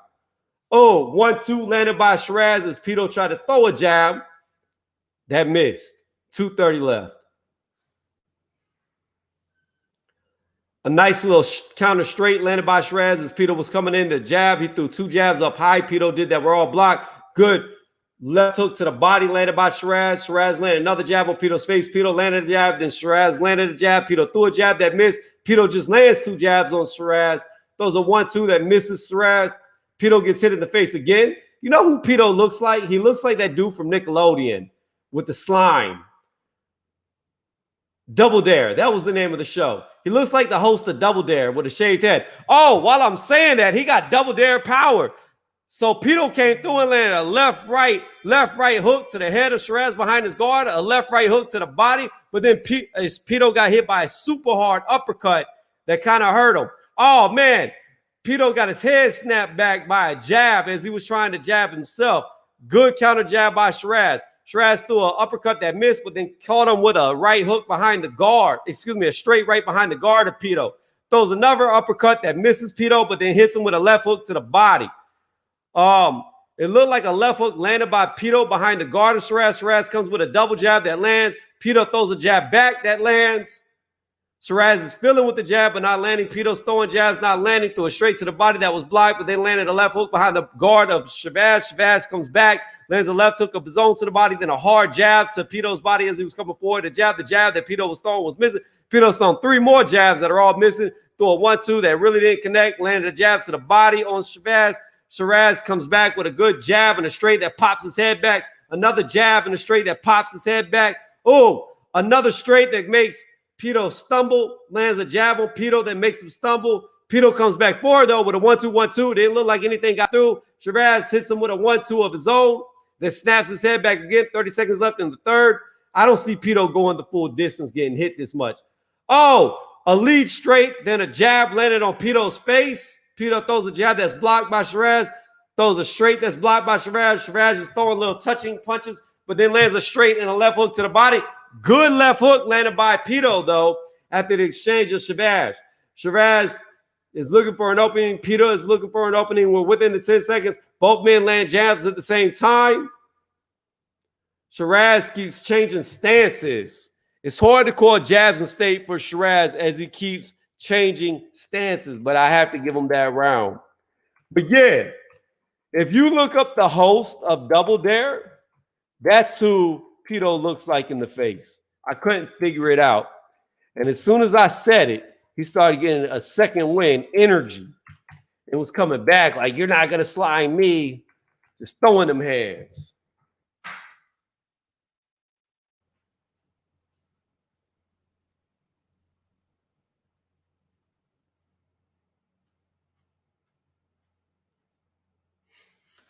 All right, we're going into the 4th round. I don't see Pito making it to the 10th and final round. I really don't. There you go. I didn't know his name. Mark Summers. Look up Pito's face and look up Mark Summers. And just imagine Mark Summers with a shaved head. All right, here we go again. 4th round. Shiraz is holding his hands out, looking to probe. Boom, boom, double jab. Already landed by Shiraz. Jab to the body, landed by Shiraz. Pito comes back with a jab and a straight that misses, a jab that misses, then a jab by Shiraz lands. Pito lands a jab. Shiraz throws a bunch of wild punches. Nothing lands. Then hits him with a power jab that snaps his head back. Pito's trying to throw punches, but they're just not connecting. They're just not getting through the guard. He's throwing jabs that are all being blocked. Shiraz lands another jab on Pito. Lands another jab on Pito that snapped his head back. Lands another jab on Pito. One thing I give Pito, he's tough.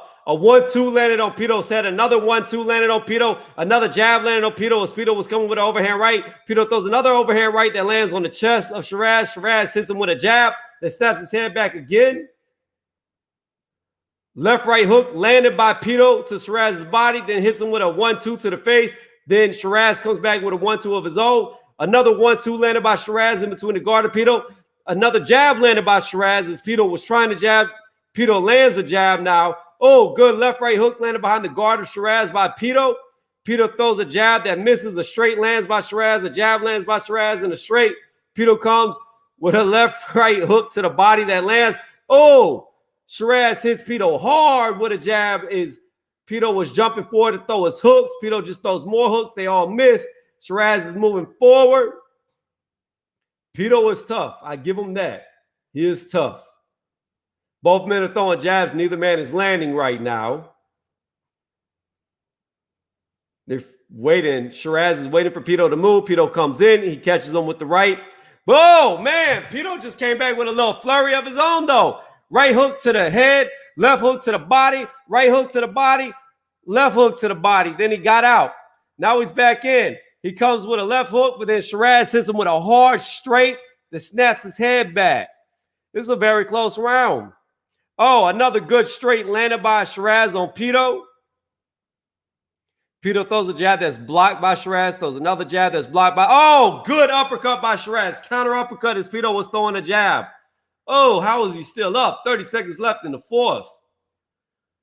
Pito comes with a jab that's blocked and lands a straight to the body on Shaz.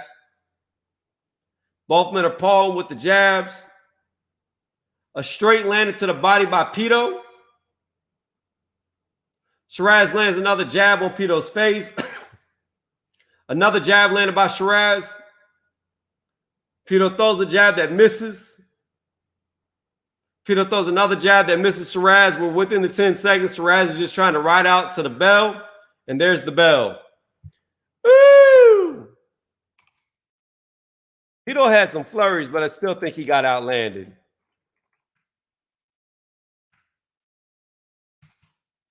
That is not 26. That is 36.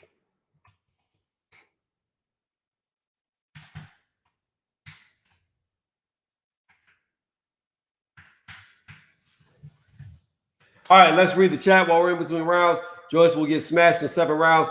That's being too generous. Gully, I disagree with you. I think Daniel is going to sleep. I think you need to put the pillow out there for his head because he's going to hit the canvas hard. We got a lot of Daniel fans. I'm Daniel fans. I hate to tell y'all, it's not going to turn out the way y'all want it to turn out. I really don't believe he's going to win.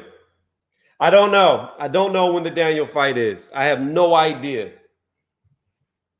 All right, we're going into the next round, 5th round. Shaz throws a jab that misses Pito. Pito throws a jab that's blocked by Shaz. Shaz throws a jab that's parried by Pito. Throws a double jab that's parried by Pito.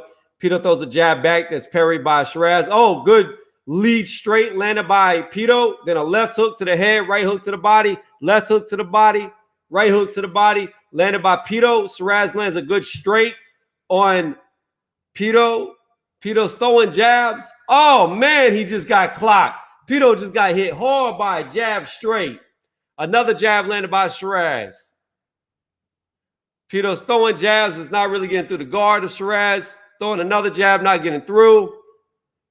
Oh, man, a little short uppercut. Jab straight, landed on Pito's face. Pito's nose is now starting to bleed. Another jab landed on Pito. Another jab landed on Pito. Pito lands a straight to the body of Shaz. A jab to the body of Shaz. Shaz misses a jab. Pito just landed a little short left-right hook to the face, left-right hook to the body. Gets out.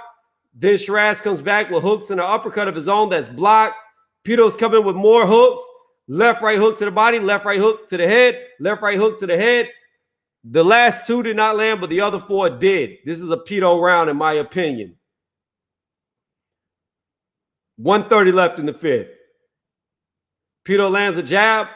Shaz lands a jab. Pito lands another jab, throws a straight that's blocked. An uppercut thrown by Shaz that is blocked. Pito comes with a wild left hook that misses. and throws 2 more jabs that's blocked, a 3rd jab, 4th jab that misses. Oh, good little combo. It was a straight jab landed by Shaz on Pito's face. Pito throws a hook that misses, throws a jab that's blocked. Another jab landed by Shaz to Pito's face. Yeah, Pito's nose is really starting to bleed now. 2 jabs thrown by Pito that's blocked by Shaz, a straight that misses, a left-right hook to the body that lands, a left-right hook lands to the behind the guard of Shaz by Pito, left hook to the body landed by Shaz, a 1-2 landed by Shaz to the face. Pito lands a jab to Shaz's face as Shaz was coming forward. Another jab landed by Shaz, 30 seconds left in the 5th. 1-2 landed by Shaz. Jab landed by Pito, jab landed by Shaz. Oh, jab landed by Pito, but then a counter straight hit Pito in the face. Pito gets hit by another jab. Pito lands the jab, gets hit by straight. Oh, good little leaping left hook into a jab that both land for Pito. Pito throws a straight that misses. Shaz returns fire with a 1-2 that misses. Pito throws a jab that misses on the bell. I'll give that to Pito. Pito actually got around.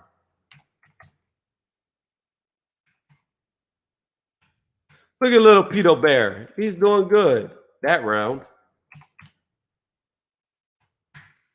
All right. I got Shaz up by 3 rounds. That's the first round I gave to Pito. All right, let's read the chat. What time is the fight? I have no idea, Real HD Gamers. Has the YouTube blokes fault yet? Trevor, that's on the Mike Tyson fight card. That doesn't start till 8 p.m. Let me see. Stanley, I think Daniel will gas out. I hope Joyce wins. He doesn't get the credit he deserves.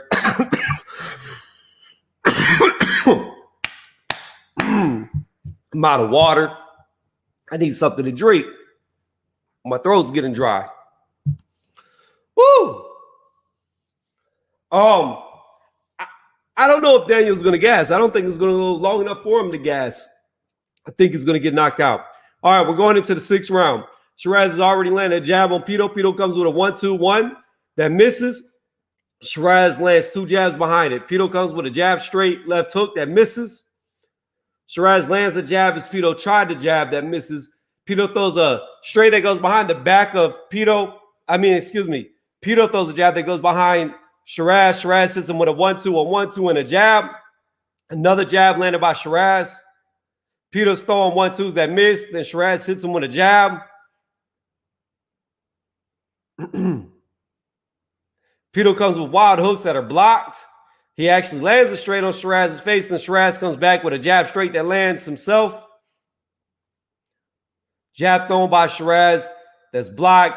Pito throws a jab that's blocked. Shaz throws a straight that's blocked. Pito lands a jab. Pito throws a jab that's blocked. Pito throws another jab that's blocked. 2 straights are landed by Shaz on the back of Pito's head as Shaz was stepping around. Pito throws a jab, right hook that's blocked. Shaz lands a jab on Pito. Pito lands 2 jabs of his own to Shaz's face, and Shaz hits him with a hard straight that spins him around and lands another straight, but Pito recovers quickly. Pito throws an overhand right that misses a jab that misses. He throws hooks that are blocked. He's still throwing hooks that are being blocked. Shaz shoulder bumps him backwards. The referee saying, don't shoulder bump. We got 120 left in the 6th. I got to get something to drink after this round, y'all. My throat's dying.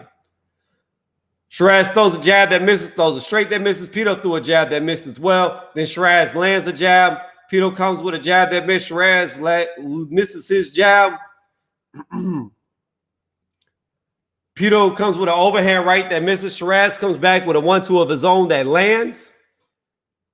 A flurry thrown by Pito, but nothing seems to get through the guard of Shaz. Shaz lands a jab and a hard straight on Pito. Lands another jab on Pito, throws a jab that misses. Pito lands a jab. Straight thrown by Shaz, misses. Pito comes forward. Shaz circles around. Again, wild hooks being thrown by Pito. Nothing's getting through. Jab landed by Shaz. Shaz throws a jab that misses. Pito lands a jab. Pito's coming forward. Shaz is backing up. Pito lands a jab to the body on Shaz. Shaz threw a jab that missed. Oh, man, another hard straight landed on Pito's head by Shaz. Another straight landed by Shaz on Pito as Pito was trying to do a jab to the body. Pito throws a jab that misses. Shaz returns a jab that lands. Pito throws a jab that just barely misses, throws a straight that misses on the bell.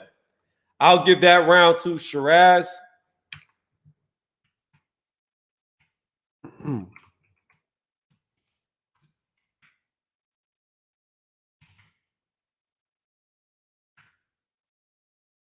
All right, guys, I'll try to get back before the round begins, but I got to get something to drink.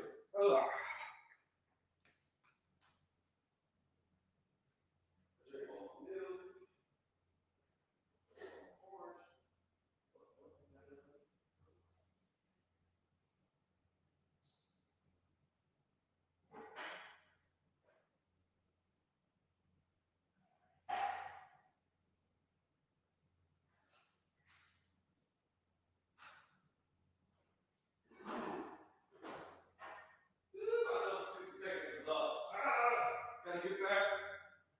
All right, I'll make it just in time as they're coming out the corner.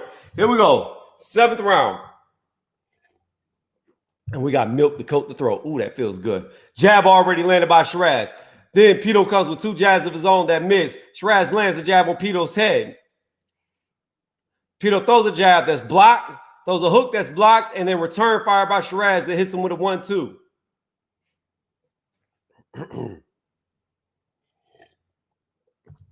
Pito's throwing wild hooks at Shaz that all are going behind the guard but not landing. Then an uppercut, a hard left uppercut landed by Shaz on Pito's face. Then Pito gets hit by a jab again. Pito's throwing jabs but not finding his mark. He got it straight through the guard of Shaz. Shaz comes around him with a left hook to the body. Shaz just lands a jab to Pito's face, throws another jab that misses. Pito throws a jab that's blocked, throws a straight that misses, a short little right hook that lands. Then Shaz comes back with a jab. Pito comes back with a jab, gets countered by a jab. Oh, another uppercut landed by Shaz as Pito was trying to jab. Pito's coming with hooks to the body that are not hitting. Comes with a nice overhand right that lands. Oh, man, Shaz just hit him hard with a jab. Step around straight. Left hook to the body that made spit go out of his mouth. Man, best punch of the round right there. They're head-to-head. Pito's throwing little hooks behind the guards that are landing. It looked like an uppercut landed by Pito. Shaz just landed a left hook to the body, left uppercut to Pito's face. Pito comes forward with a 1-2 to the body, but it was all blocked. Pito's jabbing but not landing. Straights not landing. Shaz threw a jab that just barely missed. Pito throws an overhand right that missed. Another uppercut landed by Shaz, left uppercut. Then Pito lands a jab. Pito's jabbing. Palm with the straight, doesn't get through the guard, throws a jab that's blocked. Shaz comes with a 1-2 that Pito goes underneath. Pito gets hit by a jab. Pito comes with a jab, straight jab that all misses. Pito just gets hit by a left hook. Then he returns a right hook of his own that lands. Another left hook landed on Pito's face, and a jab landed on Pito's face. A jab landed on Pito's face. Pito jabs, but it's parried. 40 seconds left in the 7th round. Pito comes with left, right hook that's all blocked. Pito lands a short right uppercut in between the guard. Then Shaz comes back with a right uppercut of his own that lands. Shaz throws a jab that Pito gets out of the way of. Pito throws a straight that Shaz blocks. Throws a jab that misses. Then throws a jab that lands. Shaz comes with a flurry of his own. Nothing got through. Pito comes with a jab that lands. Shaz returns fire with a jab of his own. Another jab lands by Shaz. Oh, good 1-2 landed by Shaz on Pito's face. Another jab landed on Pito's face. Pito threw a jab, but it missed. Pito comes with a straight that missed on the bell. There's the bell. All right. I'm going to, I don't know. It was a tight round. I think Pito edged the round. I'm going to give that round to Pito. It was very close. I would not be mad if somebody gave that round to Shaz. So I always say this, and here we're going to say it again. On my scorecard, Pito has to win the next 3 rounds with no knockdowns to just get a draw. At this point, if Shaz wins another round, I have him winning the fight. All right, Joy Joyce is getting gloved up, so I hope this is the next fight. It might very well be the next fight. If you like what you're listening to, please give the video a thumbs up. Somebody gave it a thumbs down. Don't know why they gave it a thumbs down, but fuck them for giving it a thumbs down. Now, let's go into the 8th round. Here we go. Already, Shaz has landed 2 jabs to Pito's face. Pito is 2 jabs back, but they both missed. Another jab thrown by Pito that missed. Shaz lands another jab on Pito's face. Another jab landed on Pito's face. Threw a jab that was blocked by Pito. 240. A straight landed by Shaz on Pito. Pito comes forward with a jab that lands, throws a straight that's blocked, then lands a jab. Throws a jab that misses. Shaz comes with a jab uppercut that misses. Throws a jab that lands. Pito comes back with a jab that misses. Then Shaz lands a straight, turns it into a jab that misses. Pito comes with overhands that miss. Pito's throwing hooks that miss, gets hit by a jab. A little short uppercut landed by Shaz on Pito. Another uppercut landed by Shaz on Pito as he missed the left hook. A jab landed by Shaz on Pito's face. Throws an uppercut that's blocked by Pito. Pito throws a jab that's blocked by Shaz. Then Pito lands a lead straight, then throws a jab that's blocked. Right now, Pito is throwing hooks on Shaz, but they're all being blocked. Shaz steps around him, lands a straight on Pito's face. Pito just threw a left-right hook to the body. They were blocked. Left-right hook to the face. That landed. Then Shaz throws hooks of his own that land as well. Even exchange. Pito comes with a jab that lands.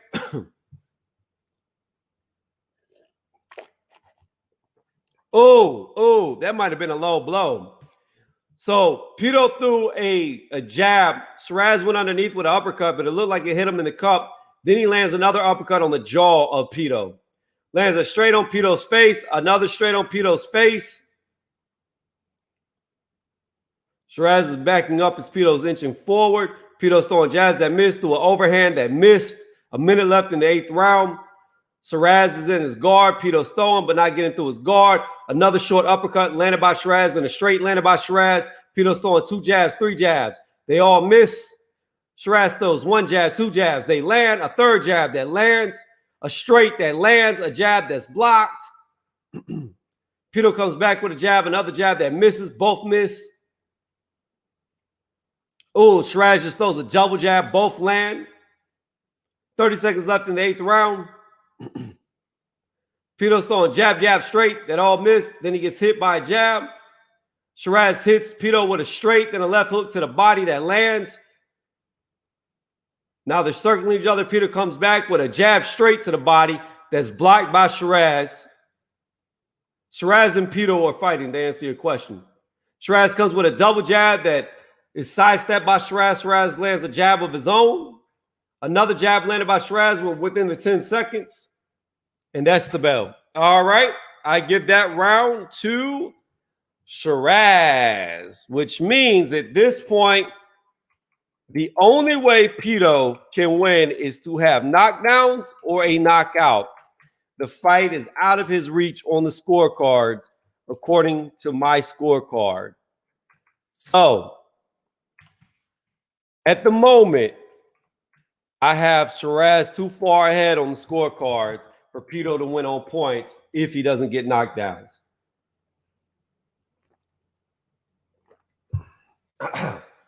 I appreciate that, Antonio.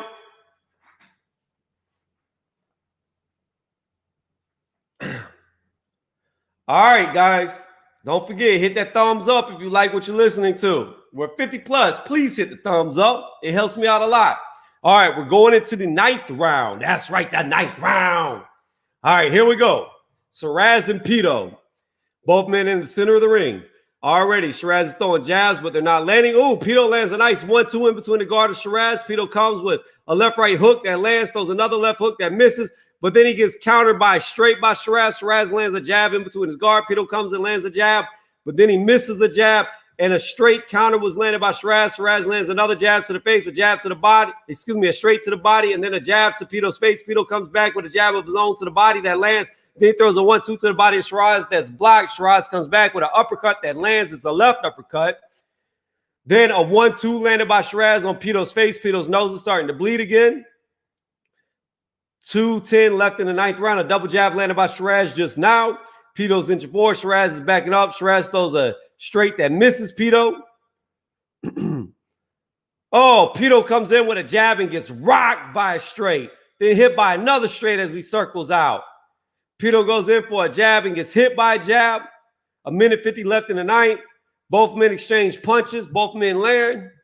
Another jab landed by Shaz. Pito comes in with a straight, a lead straight that lands. Shaz is circling. Oh, man. Shaz just leaped in with a straight that rocked Pito's head back. Then he hits him with a jab and hits him with another straight. 1:30 left in the 9th. Pito throws a jab that Shaz goes underneath. Shaz lands a jab to the body on Pito. Pito comes back with a jab that lands to the face. Throws a right hook that lands behind the guard of Shaz. Shaz is just throwing little touching jabs that aren't getting through the guard. Shaz just lands a 1-2 on Pito. Throws a left hook that misses, a straight that misses. Pito comes back with a jab that misses. Oh, man. A hard counter right. So Shaz stepped around Pito again and hit him with a straight right to the side of the face, then caught him with a left uppercut. But it doesn't stop Pito. He's still coming forward, flicking his hand out there, flicking his jab out there, not landing, but he is flicking it out there. 50 seconds left in the 9th. It's a Shaz round so far. Shaz lands another jab on Pito as Pito is coming forward and Shaz is circling the ropes. Hooks are being thrown. It looked like the left-right hook was blocked, but the left-right hook to the head was landed by Pito. Then he gets hit by a jab. Another jab lands on Pito's face. Shaz is circling the ring again. Circling the ring. 30 seconds left in the 9th. Still, Shaz throws a jab that's blocked by Pito. Pito is chasing, but Shaz is just running from him. 20 seconds left. Shaz is still just circling, not really fighting, just running from Pito as Pito's coming forward with the jabs, but nothing's landing. A double jab just landed on Pito's face. 10 seconds left in the round. Shaz looks like he's just trying to coast around because he's up on it. Shaz throws a jab that lands on Pito as Pito's trying to catch him, but he can't. Shaz throws a jab that Pito blocks, and that's the end of the round. Yeah, I think this last round, Shaz is probably just going to end up coasting like he just was. But why did I do that? I got to keep it sane. Can't change up the way that I do it. So right now I have it 88.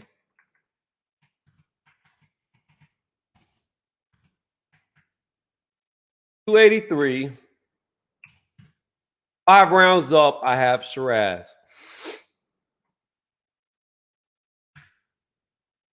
All right. We're going into the 10th and final round. I think Daniel Dubois and Joy Joyce are next. And this milk is really helping coat my throat because I need it. My throat is getting super dry. All right, here we go. 10th and final round. Pito's got to put it all on the line because he's too far behind. Will he do it? Both men in the center of the ring. We're at 254.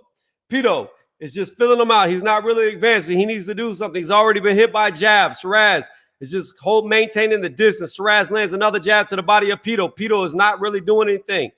Oh, man, Pito just gets hit by a hard straight to the face. As Shaz threw a jab before it that missed. Another jab landed by Shaz. Pito comes in, lands a jab, but then he gets hit by a hook and an uppercut. Another left hook lands on Pito. Oh, man, 2 jabs and a straight land on Pito's head as Pito was trying to come in. Pito throws a jab, but it misses. Shaz throws a jab, but it was blocked. Oh, man, a straight throw by Shaz that snaps Pito's head back. Another jab landed on Pito. Pito throws a jab, but it misses. As he throws a jab, Shaz lands a straight. Both men try to throw jabs at each other. Both men miss with 2 minutes left. Oh, man. Pito just got staggered for the first time in the fight. He was hit by a 1-2. Now he's getting unloaded on against the ropes. Left, right, hook. How is he still up? Shaz just hit him with another right hook that made him stagger. The referee steps in. TKO. TKO. He had no idea where he was. Shaz wins by TKO in the 10th and final round. Man, he staggered him so hard.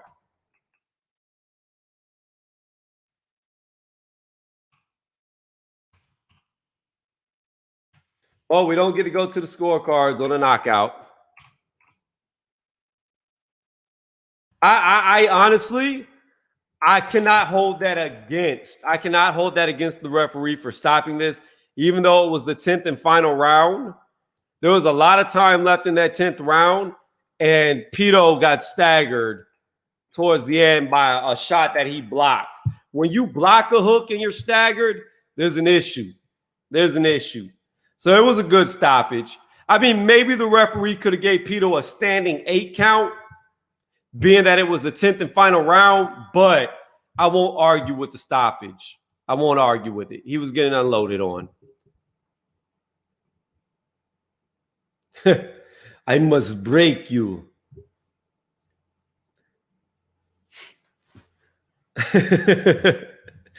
If he dies, he dies. All right, guys, while we're waiting for the next fight, I'll be right back. I will be right back. I got to make a phone call.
All right, coming back to the chat. Back to the chat. Back to the chat. That was a very good fight right there, though. All right, so let's catch up with the chat. Let's see what was wrote. I already answered the question of who was fighting. Actually, let me move this over. I would love to see what their scorecards were. See if they match up, but whatever. Okay, so let's come over here. How did I get another thumbs down? Like, who was doing that? It don't even make no sense. But I don't care. It's probably somebody else streaming trying to mess up my algorithm, trying to put me lower. EC. No, the fight has not started yet. The main event, we're still waiting for it. I think it's the next fight, EC. So if you want to listen to a live blow-by-blow commentary, just stay here, and it'll be getting underway here pretty soon, I believe. I am pretty sure it is the next fight. Again, if you like what you, yeah, man. And I need my boy. Where'd my boy go? I gotta look up auto sales. Where you at, bro? Need my boy to come back. All right. So if you like what you listen to, please give the video a thumbs up. Please give the video a thumbs up if you really like what you're listening to. Again, let's check out whoever downvoting will be on Santa Claus hit list. He said Santa Claus hit list. Yeah, I'm not worried about it, bro. I'm not worried about it. I know it's another YouTuber trying to get me thumbs downs. That's cool. I don't care at this point. It means nothing to me. It really means nothing. We're having a good stream. I'm not going to let it mess up the flow. But let's go to MCs and MCs. James Smith, Frank Bruno versus Rocky Balboa. Let me tell you something. Rocky Balboa would beat them both on the same night. Rocky Balboa. He beat Ivan Drago, who had, what did he hit? Was it 1,500 pounds of pressure? Hey, hit the dab. Hey, hit the dab. Just dabbing on him. That's right. I like the little emoji. Bed hair, don't care. I'm not sure if Frank Bruno is in the Hall of Fame. Did he get put in the Hall of Fame? He might be in the European Hall of Fame, but I don't know if he's in the, our Hall of Fame. I know he's definitely in the European Hall of Fame. I saw something funny on TV a long time ago. I'll answer that question 1 second, Rico. There was a TV show to where it was like police chases, and some guy was drunk in England and accidentally hit Frank Bruno's mailbox. And the dude was terrified to tell him that he ran into his mailbox. It was funny as shit. And the cops made the guy tell Frank Bruno he hit his mailbox.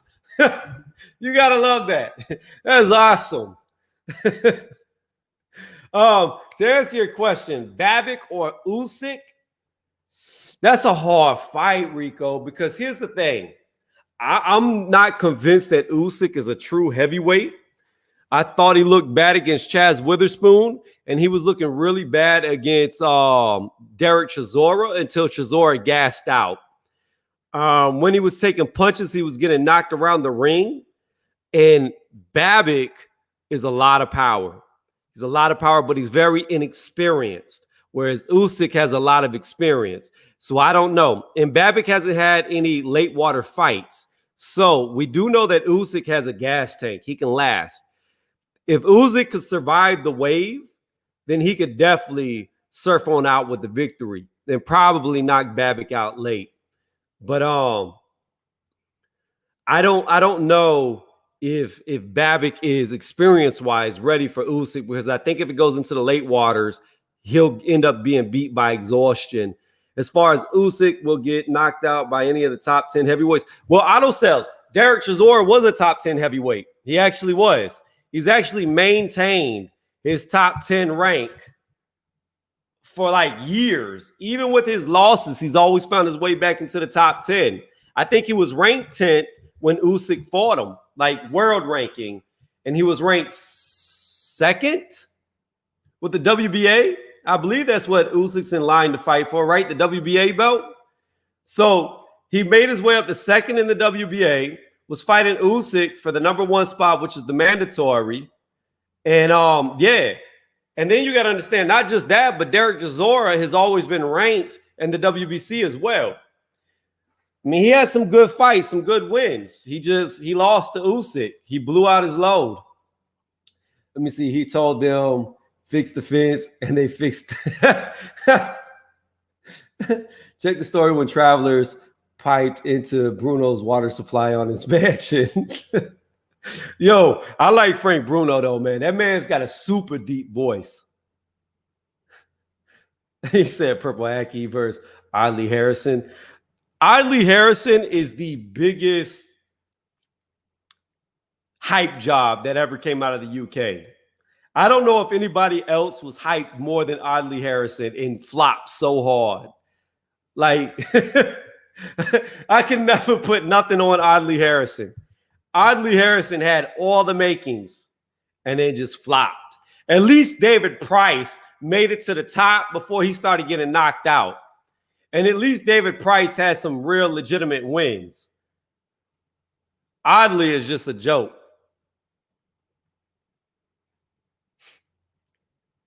All right, guys, we're waiting for the main event to get underway. I keep seeing lights outside my window, so I'm looking out my window.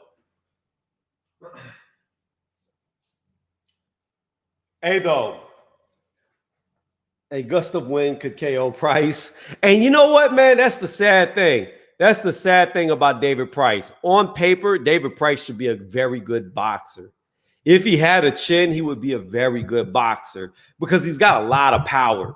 And he had a very good amateur pedigree. But it's just his chin fails him.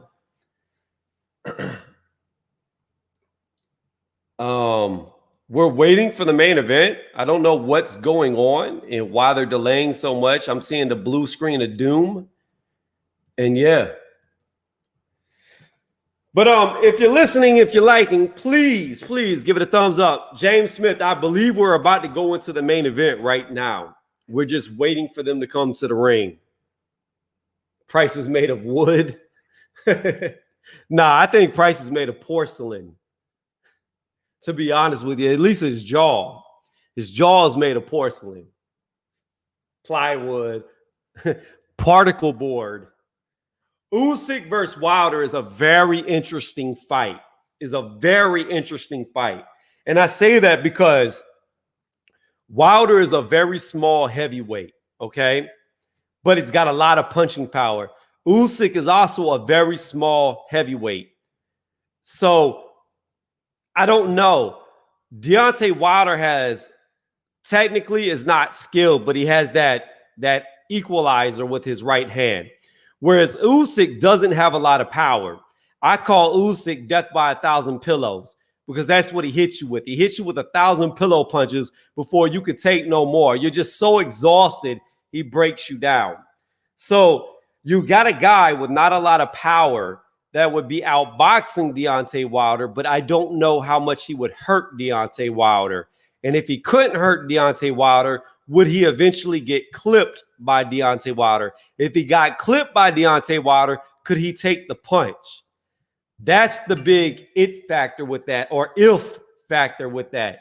There's no question that Usyk is going to outbox Deontay Wilder, but I don't think Usyk could hurt Deontay Wilder, and I know Deontay Wilder could hurt Usyk. So to me, it's a 50-50 fight. It all comes down to, can Deontay Wilder land that right hand? If he can't, he loses on points. But if he can, I think he puts Usyk to sleep.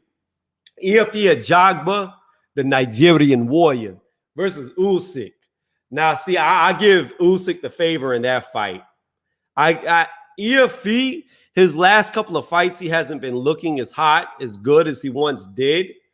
I think Ifeanyi is a very good prospect, but there's something lacking in his training. He's defensively, he gets caught when he shouldn't. He's very smart. He's very methodical. He doesn't run into punches, but at times his defense slips. And I don't know how well he would do against a guy who's going to dance around him like Usyk. Jay Prince. Yo, what happened with Jay Prince and Big Baby? Did they ever sort that out? Guys, once again, we're waiting for the main event to happen. They're in a commercial break. That's what it's telling me right now. AJ is a hype job, in my opinion. He loses to Fury. And to be honest, I think Wilder would KO him. Ruiz, AJ too, showed how stiff AJ is in heavyweight. Terrified to take a punch. Oh, and he is terrified to take a punch. So here's the thing with AJ. I'm going to tell you this, okay? Here's the thing with AJ. I need to see an Andrew Ruiz AJ 3. And this is the reason why, okay? The first fight, I don't think AJ came in serious. I saw him partying on the beach. He was going to nightclubs in Miami. I don't think he took little pudgy Andrew Ruiz serious. And because of that, after he knocked Ruiz down, he really didn't take him serious, and he ran into a punch and never recovered, okay? Now, with that being said, in the rematch, I don't think Andrew Ruiz took AJ serious. So he got fat, out of shape, came in there too sluggish, couldn't catch AJ as AJ boxed around him. So what I would like to see is what happens when Ruiz comes at his best and AJ comes at his best to really determine who's better. Now, as far as AJ versus Wilder goes, I don't know, because here's the thing. I believe Deontay Wilder would be willing to take more of a beating than AJ. AJ, to me, shells up really bad and doesn't like being barraged on. And we know that when Deontay Wilder hurts you, he throws everything at you. All technique goes out the fucking window, and he's just winging everything he can at you. And he doesn't stop. It's an unstoppable barrage. And if that happened to AJ where he shelled up, I could see Deontay Wilder knocking him out. However, AJ is such a better technical boxer than Deontay Wilder. If he puts Wilder on the back foot like Fury did, he would knock Wilder out. I really think that fight is really 50-50 for me. I'm not going to favor AJ, and I'm not going to favor Deontay Wilder. And the reason why is because I know AJ can go down from a solid shot. And I know he shells up really bad. But I also know that Wilder looked lost when he was fighting off the back foot. And he's not as technically sound as AJ. So it's very 50-50 to me who would win that fight. As far as Fury versus AJ, I think Tyson Fury will dance circles around AJ. I think AJ's a little too stiff and doesn't move his head side to side enough for somebody like Fury. Fury's not going to fight AJ like he fought Wilder. Fury's just going to try to outbox him. Now, could Fury lose on the scorecards because of that? It's possible. But even if he gets robbed, I don't consider that a loss. You know what I mean? So there is a possibility Fury could get robbed on the scorecards, but I believe that he would fight AJ smart and just outbox him. As far as the best heavyweight goes, I don't know, Auto Sales, because I've been saying this for a long time, and I said this, and I still say it. I think Dillian Whyte will beat Tyson Fury. I think stylistically, it's a very bad matchup for Tyson Fury because Tyson Fury is susceptible to overhands, which Dillian Whyte throws very well. If you remember, Steve Cunningham caught Tyson Fury and put him on his ass. Now, that was a cruiserweight coming up to heavyweight that put him on his butt with an overhand. Fury has a problem with shorter guys who can stay to him like glue and get underneath him.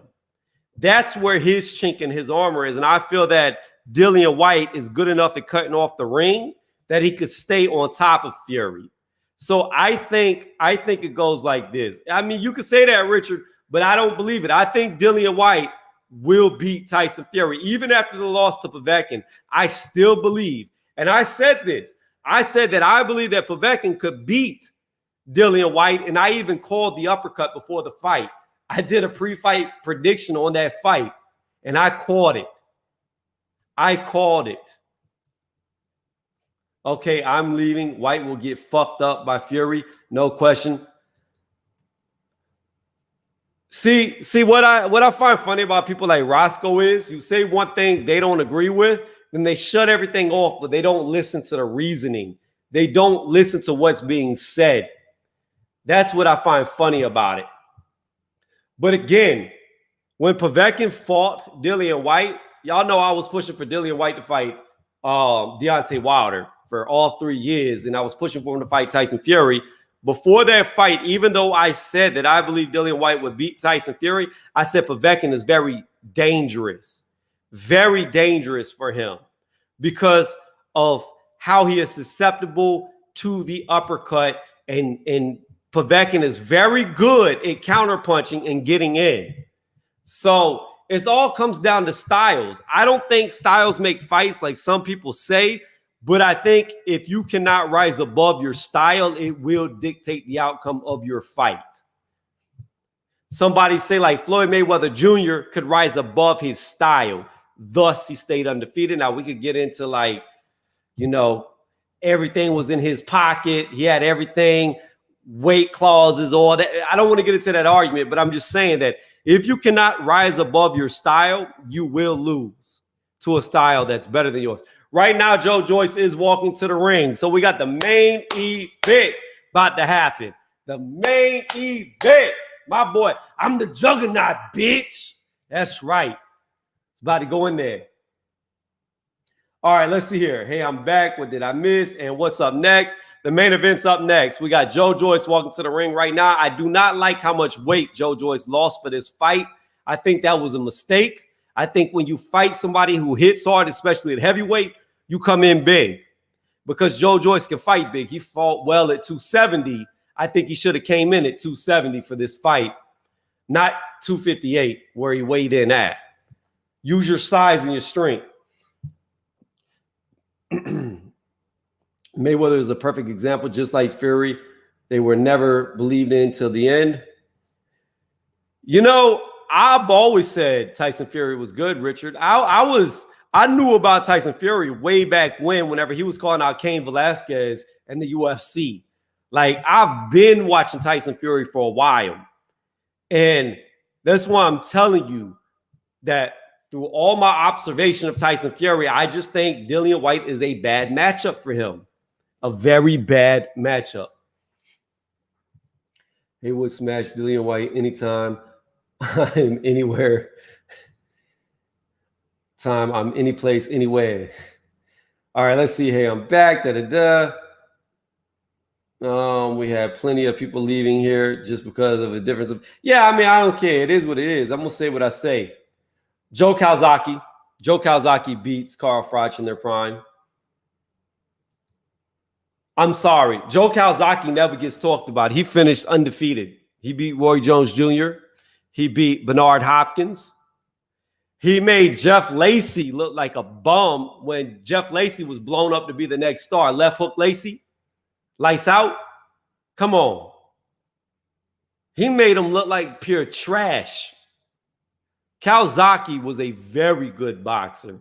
But like Floyd Mayweather, from my understanding, he suffered from his hands being brittle, and he had to change up the way he fought towards the end of his career to where he couldn't sit down and plant a lot of his punches like he did earlier in his career. Joyce is a deceptively big man, but a little slow. Hey, but Simmons, both these guys are slow.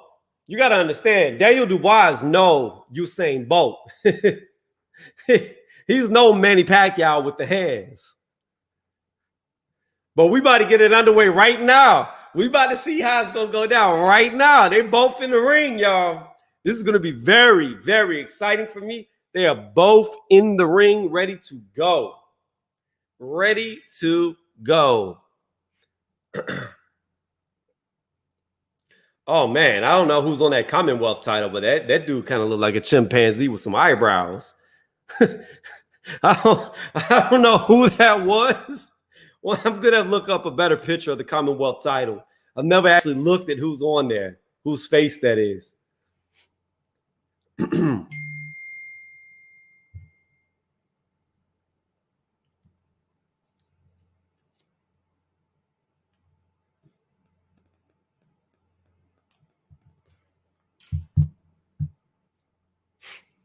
All right, if you're liking what you're listening to, please give the video a thumbs up. Somehow, some way, we got 4 thumbs down because they didn't like what I said about Tyson Fury. Well, I'm sorry. I'm not going to change my mind for a thumbs up. When you come here, it's unbiased. I don't do this for views. I just speak how I feel. So if you like what you listen to, please, by all means, go ahead and give my video a thumbs up. And if you really like to subscribe to the channel, because I do live blow-by-blow commentaries all the time. I will not be going live for the Tyson Roy Jones Jr. fight. I am buying it, but that's something I want to sit back and enjoy and not just call the fight. Like, I really want to enjoy that fight, eat some popcorn while I'm watching it. But just so y'all know, right after this fight ends, I will be putting up the highlights of the fight. So you will get to see all the highlights if you come back to my channel after I take down this stream. I will be recording it and putting it up. It might look a little whitewashed because of light bleed, because I'm going to be doing it off a computer screen, but at least you'll be able to see what happened. It's not going to be like 4K HD looking because it just reflects bad from cell phone to computer screen. If I was upstairs where my TV is, then you know it would look better.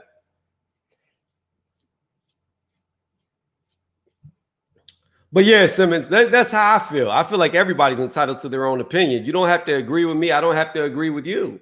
We can disagree and still find common ground, but some people can't do that.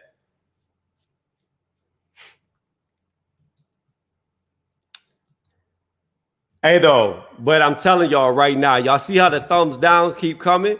It's because I'm high up on the algorithm. It's because my name's high up there.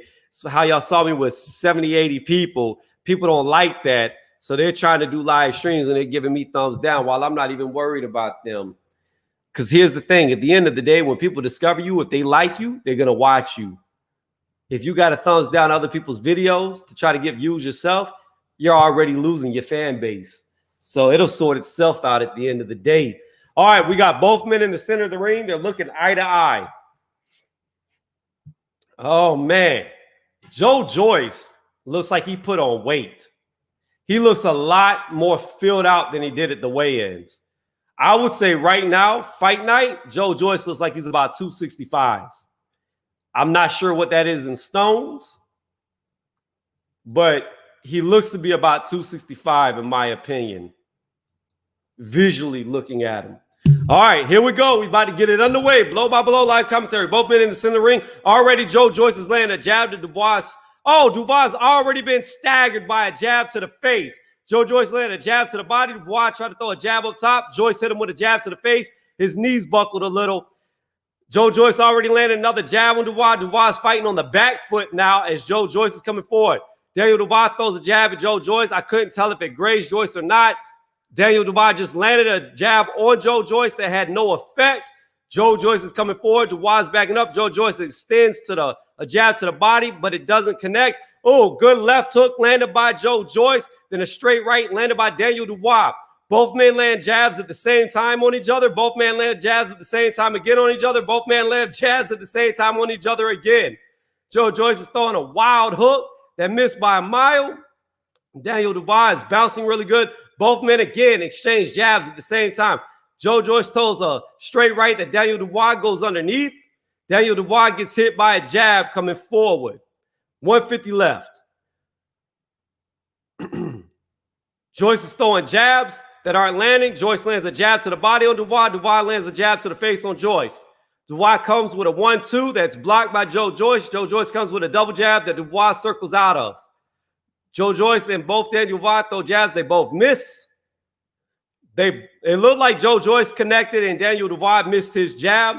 Another jab landed to the body by Joe Joyce. Both men land jabs to the face at the same time. Joe Joyce lands a jab to Daniel Dubois' face, throws a jab to the body. Daniel Dubois parries it out the way. Dubois lands a good jab on Joe Joyce's face.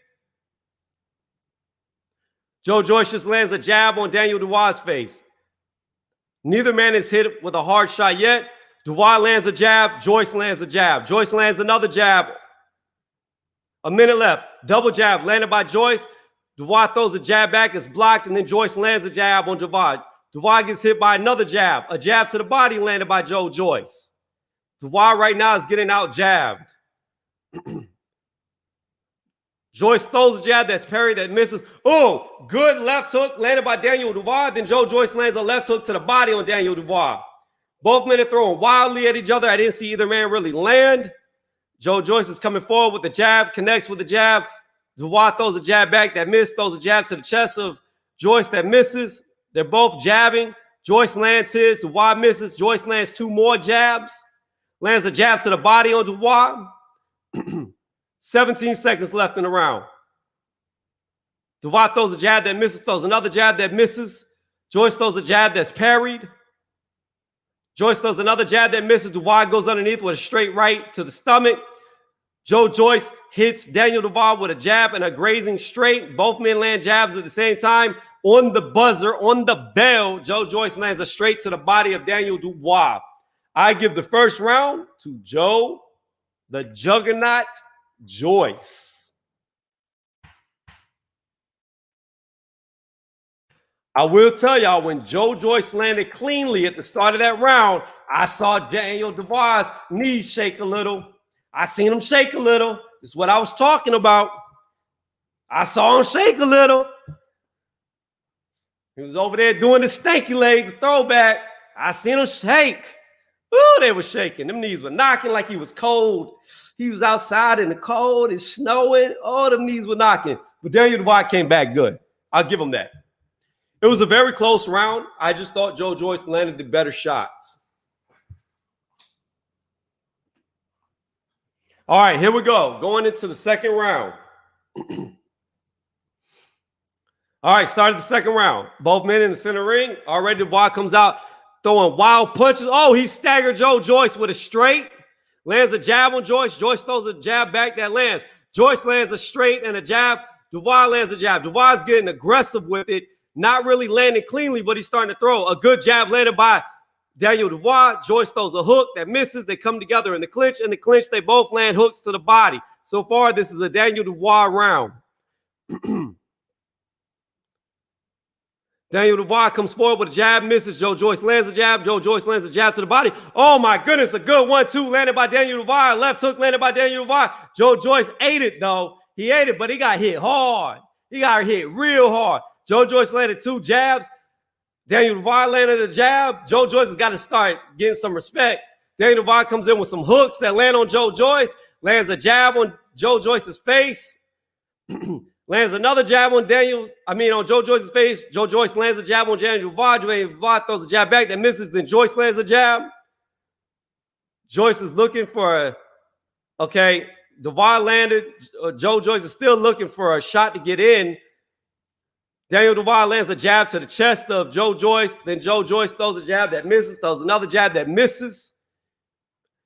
Okay, Joy Joyce just hit Dubois twice to the face. Dubois landed a jab to the chest of Joe, and then Joe landed one to the shit. I can't even talk because they're going.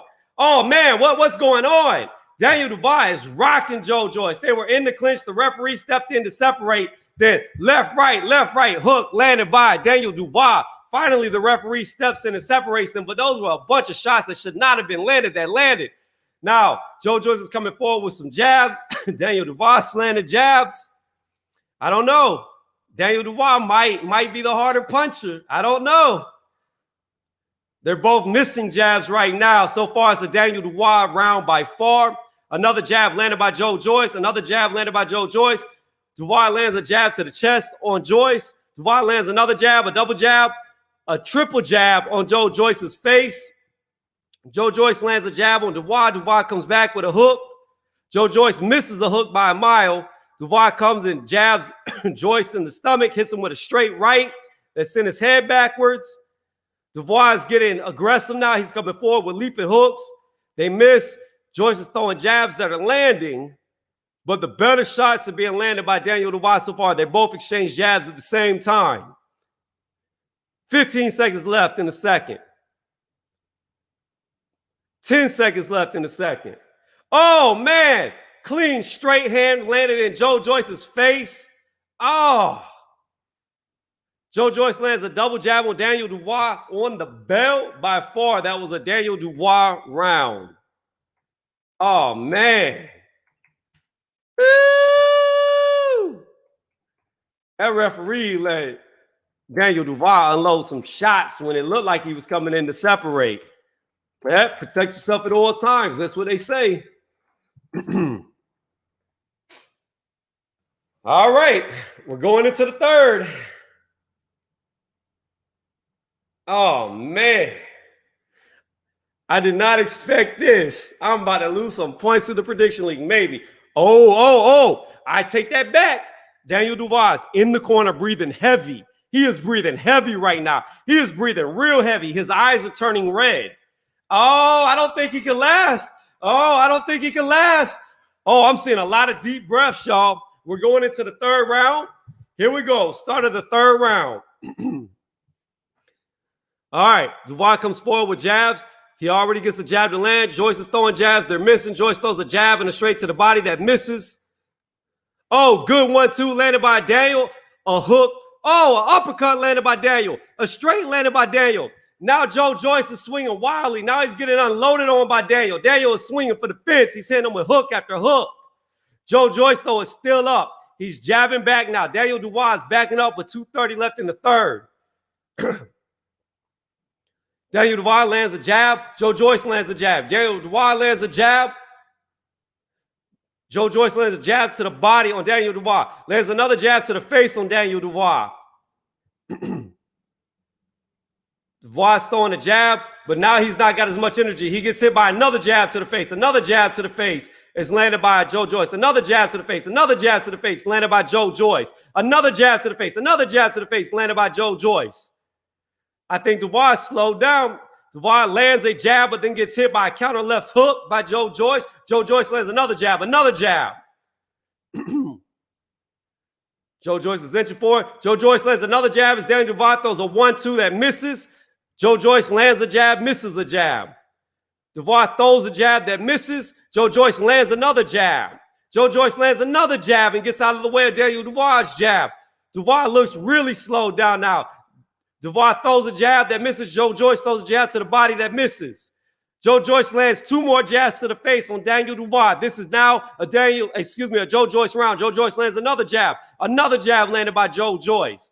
Dubois cannot seem to get out the way. Both men land jabs at the same time on their face. Joy Joyce lands another jab and gets out of the way of Daniel Dubois' jab. Joy Joyce lands another jab on Daniel Dubois. Daniel Dubois cocks and lows, throws it straight down the middle, but it's blocked. Joy Joyce throws a left hook that Daniel Dubois goes underneath. They come together in the clinch with a minute left. The referee's coming in to separate. The referee separates them. Joy Joyce lands another jab, another jab. Daniel Dubois lands a jab, throws a straight that misses. Joy Joyce lands another jab. Joy Joyce lands a jab landed by Dubois. A jab landed to the body by Joy Joyce. Joy Joyce lands another jab on the face of Dubois. Joy Joyce lands another jab on the face of Dubois. Dubois throws back and lands a jab on the face. Joy Joyce lands a jab. Dubois misses a jab. Dubois throws a 1-2 up high, misses, but then lands a straight to the body on Joyce. Dubois' nose is starting to bleed. Joy Joyce throws a wild right hook to the body that misses. Dubois counters with a jab to the face. Joy Joyce is throwing jabs that are missing with 15 seconds left in the round. Dubois throws a jab, straight jab that all misses Joy Joyce. Joy Joyce evades another jab by Daniel. Joy Joyce is coming forward, hits Daniel Dubois with another jab. Throws a double jab but misses. Throws a jab to the body that misses. Daniel Dubois throws a jab that misses. Joy Joyce gets hit by a jab on the bell. That was a turnaround round for Joy Joyce. It started off with Daniel Dubois looking good, and then Joy Joyce took over, just landing jab after jab after jab after jab after jab. I told y'all Daniel Dubois looked like he was starting to breathe heavy going into that round. He started off fast, didn't last more than 30 seconds.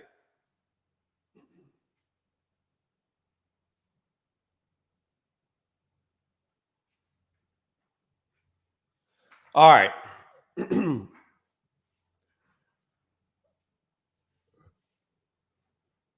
All right, I came back to replays. Again, I will be putting these replays up on my channel right after the fight ends, as long as they show them. If I knew they was going to replay right now, I'd have been recording this for y'all. All right, here we go. Start of round 4. 2 more rounds to go before I think Joy Joyce gets the knockout. Both men land jabs at the same time. Daniel Dubois comes with a double jab that misses. Joy Joyce throws a jab to the body that misses. Daniel Dubois lands a jab to the face of Joy Joyce. Daniel Dubois throws a jab that misses. Joy Joyce throws a jab that misses. Joy Joyce throws a straight that misses. Daniel Dubois hits Joy Joyce with a good jab. Counter jab is Joyce was trying to jab but missed. Dubois lands another jab. Joyce lands a jab. Joyce is coming forward, missing with his jabs. Joy Joyce lands a jab on Dubois. Dubois is backing up. See, this is the thing. If Dubois keeps backing up, he's going to get even more tired fighting on the back foot. Joyce is coming forward. Dubois is throwing jabs with the missing. Joy Joyce just landed a good jab to the body, but then Dubois comes back with a good 1-2 that lands. Dubois throws an uppercut that misses Joy Joyce as Joy Joyce was trying to jab to the body that missed. Dubois lands another jab on Joy Joyce's face. Dubois throws a jab and a straight that missed Joyce. 2 minutes left in the 4th round. Dubois comes with a leaping straight that's blocked by Joyce. Then he throws a jab to the body that lands. Then Joy Joyce comes with a jab that lands. Joy Joyce lands another jab. Both men throw jabs. Both men miss their jabs. Joy Joyce just landed a double jab to the face. Dubois returns a jab, lands a straight on Joyce. Joyce just lands a straight that barely misses the chin of being clean on Dubois. They come together in the clinch with 1:30. This is a Daniel Dubois round, in my opinion. Dubois just walked into a jab but landed a straight. Dubois gets hit by a jab. Dubois is backing up. Joyce is coming forward, stalking. Dubois lands a jab as Joyce misses his jab. Dubois just gets hit by a double jab, throws a jab that misses. 1 minute left in the 4th. Dubois gets hit by another jab. Joyce misses a straight behind it. Joyce throws a jab that Dubois parries. Both men land jabs at the same time. A jab lands by Dubois, but he misses the straight. He throws another jab that Joyce moves his head out of the way of. Joyce lands a jab on Dubois' face. Dubois' lip looks to be bleeding now. Dubois landing good little jab straights to the body on Joy Joyce. Dubois lands a little right hook on Joyce's body. Then they come together in the clinch. Dubois is trying to throw punches in the clinch. Referee separates. Dubois lands a jab as Joyce was trying to jab. Dubois gets hit by a jab. He was coming in with a 1-2. His 1-2 misses. Joyce lands another jab, throws a jab that misses, throws a jab that lands. Dubois throws a jab back that misses. Oh, on the bell, Joy Joyce ran into a straight right by Dubois. I have to give that round to Daniel. I have it 2-2, 38-38, going in to the 5th round.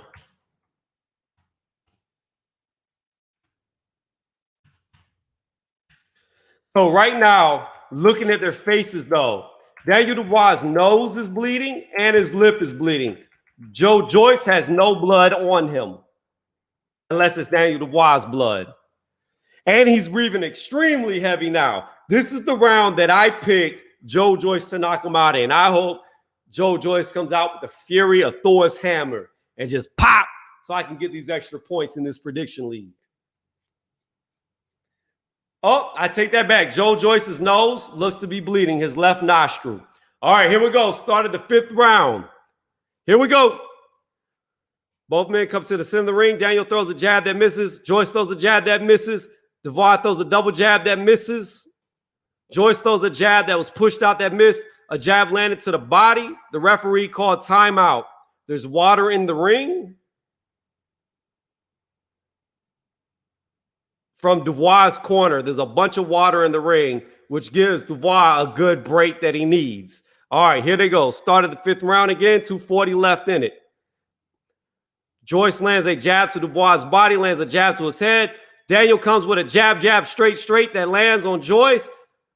Dubois coming aggressive. Joyce lands a jab on Dubois, lands another jab on Dubois, throws a jab that misses. Dubois throws a jab back that misses, throws a jab that misses. Throws an overhand that misses, but lands with a left hook to the body on Joyce. Joyce throws a double jab that lands. Throws another jab that misses. Dubois lands a jab on Joyce. Lands another jab on Joyce. Joyce lands a straight on Dubois, but it had no power. Lands a jab on Dubois' body. Lands a jab on Dubois, but Dubois lands a jab of his own. Dubois throws a jab that misses. Joyce lands his jab. A 1-2 thrown by Joyce that looked like it landed on the body of Dubois. Throws another jab that Dubois parries. A jab that hits Dubois. Throws a jab that misses Dubois by a mile. Throws a jab that misses. Dubois throws a jab back that misses. Both men land jabs at the same time at 130. Dubois comes with a straight to the body and a leaping left hook that lands on Joyce. Joyce comes back with a straight that lands. A jab that lands to the body is Joyce. Both men throw punches. Both men miss. They get tied up in the clinch with 1:10 left in the 5th round. The referee separates them. Both men land jabs at the same time. Daniel Dubois lands a straight, though, behind it. Leaping left hook is landed by Daniel Dubois, but then he takes a deep breath inside the clinch. The referee separates with 55 seconds left. Joy Joyce throws a straight that missed, lands a jab. Lands another jab on Daniel Dubois. Daniel Dubois throws a jab that misses. Joyce throws a jab that misses, lands a jab. Both men land a jab. Joyce lands a jab to Dubois' body. Dubois comes with a 1-2 that just barely misses. Oh, nice 1-2 to the head, landed by Daniel. Then Joy Joyce lands a hard jab on Daniel. Dubois lands another jab on Joyce. Joyce throws a slow hook that misses. Oh, good straight landed by Daniel Dubois to Joy Joyce's face. Joy Joyce backs away, landed 2 jabs. Then Dubois comes in, lands a jab, throws a jab, gets countered by an uppercut. Right hook to the body, landed by Joy Joyce with 10 seconds left in the round. They're in the clinch. A right hook landed by Daniel Dubois on Joy Joyce. Daniel Dubois throwing punches, but Joyce is missing. A straight landed by Joy Joyce on the chest of Daniel Dubois. End of the round. That is a Daniel Dubois round.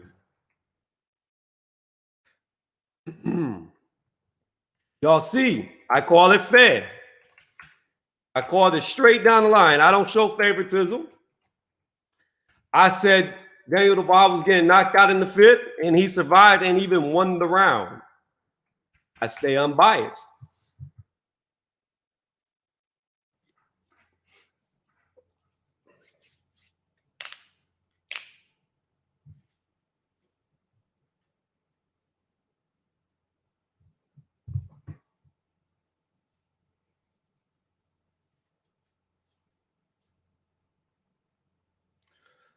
All right, if you're just joining me, we're going into the 6th round. If you like what you listen to, please give the video a thumbs up, as it really does help me out a lot. And if you really like it, subscribe to the channel. I do live commentaries often. All right, here we go. Both men coming to the center of the ring. Started the 6th round. Daniel Dubois comes out with a 1-2 that misses Joy Joyce. Joyce lands a jab to the body on Daniel. Daniel throws a 1-2 that misses Joy Joyce. Joy Joyce throws a jab that misses Daniel. Joy Joyce lands a short straight on Daniel, then Daniel lands a jab. Both men land jabs on each other at the same time. Daniel gets hit by a jab, throws a jab back that looks to miss Joy Joyce.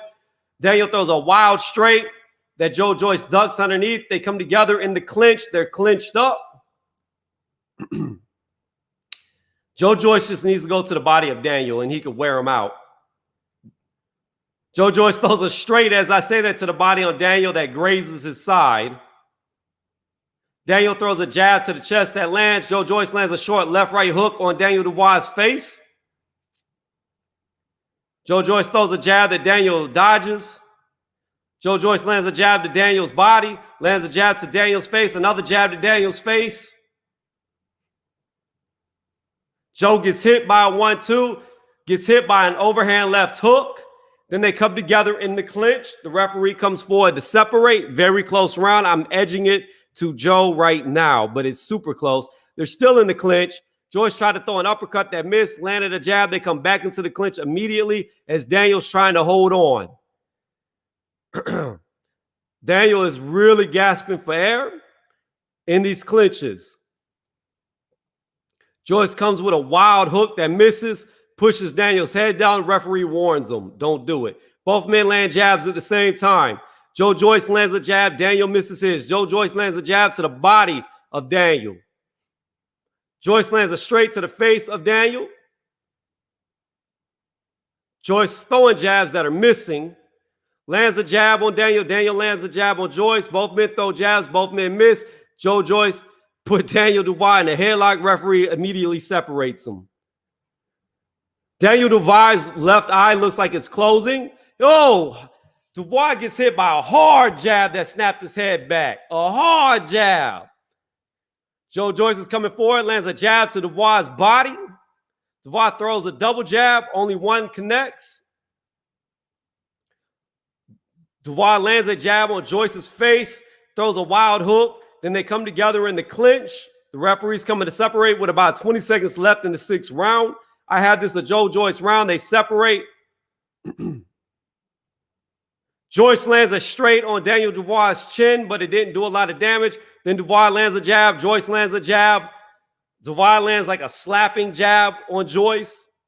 Joyce lands another jab, another jab. Dubois lands a jab to the chest of Joyce. Joyce throws a jab that misses. And on the bell, Daniel lands a jab. I have to give that round to Joy Joyce. Every round, Daniel looks to be breathing heavier and heavier. You ain't got no gas in the tank. You can't go all 12. You can't go all 12, you might go to sleep. I have it even through 6. 3 rounds to 3 rounds, 57 to 57.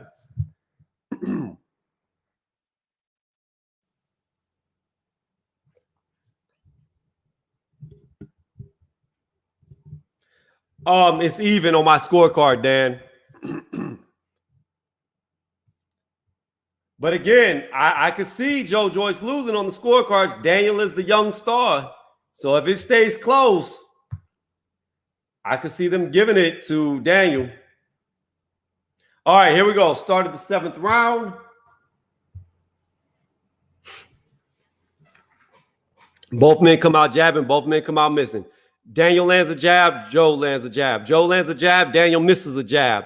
Joe's coming forward. Joe gets hit by a straight. Oh, another straight landed by Dubois. Dubois lands another straight and a jab and an uppercut. on Joyce. He throws an uppercut, but he gets countered by a jab. Gets hit by another jab. Joyce hits Dubois by another jab. Gets hit by another jab. Joyce lands another jab. Then they come together in the clinch as Joyce misses a jab. Joy Joyce just needs to sit down on some punches now. Both men land jabs at the same time with about 2:10 left in the seventh. Joyce lands another jab. Dubois misses a sloppy jab. Joy Joyce lands a double jab. Dubois throws a jab that lands. Both men land jabs at the same time. Joyce lands a straight to the body on Dubois. Dubois throws jabs back that miss. Joyce lands a jab on Dubois' face. Oh, good 1-2 landed by Daniel Dubois.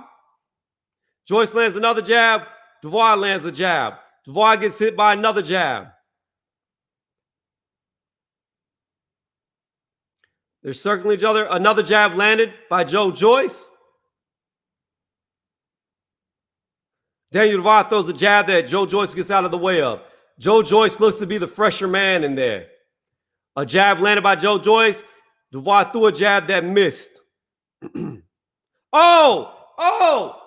Daniel Dubois just ate a hard straight right as he was trying to throw a straight of his own. A hard straight right in that closed left eye.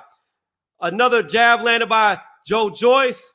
Daniel Dubois throws jabs back that miss. Dubois throws a jab that's, Joyce throws a jab at Dubois that Dubois parries. Dubois lands a jab. Joyce is missing his jabs. He's thrown 2. Oh, good 1-2 landed by Joy Joyce on Daniel Dubois. Same side where that eye is closing, that left side. Daniel Dubois throws a jab that Joy Joyce eats, throws another jab, a left-right hook to the body landed by Daniel Dubois. Daniel Dubois lands a left hook to the body on Joy Joyce.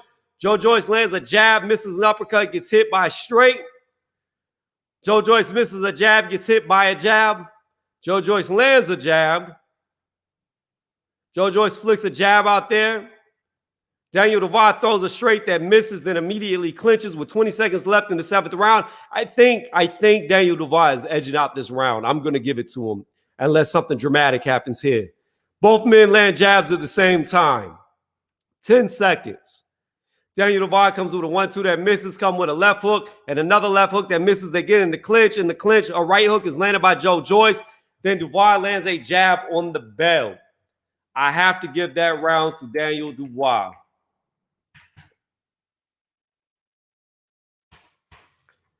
Daniel Dubois' left eye is almost completely shut now.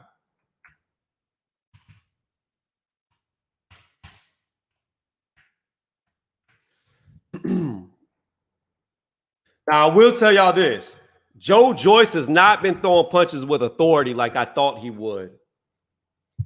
Like, Daniel Dubois' left eye is so swollen that he has barely got it open. I'm talking about barely got it open.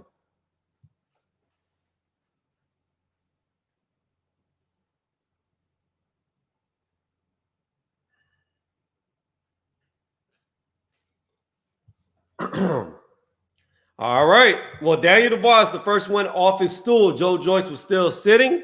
Here we go. Start of the 8th round.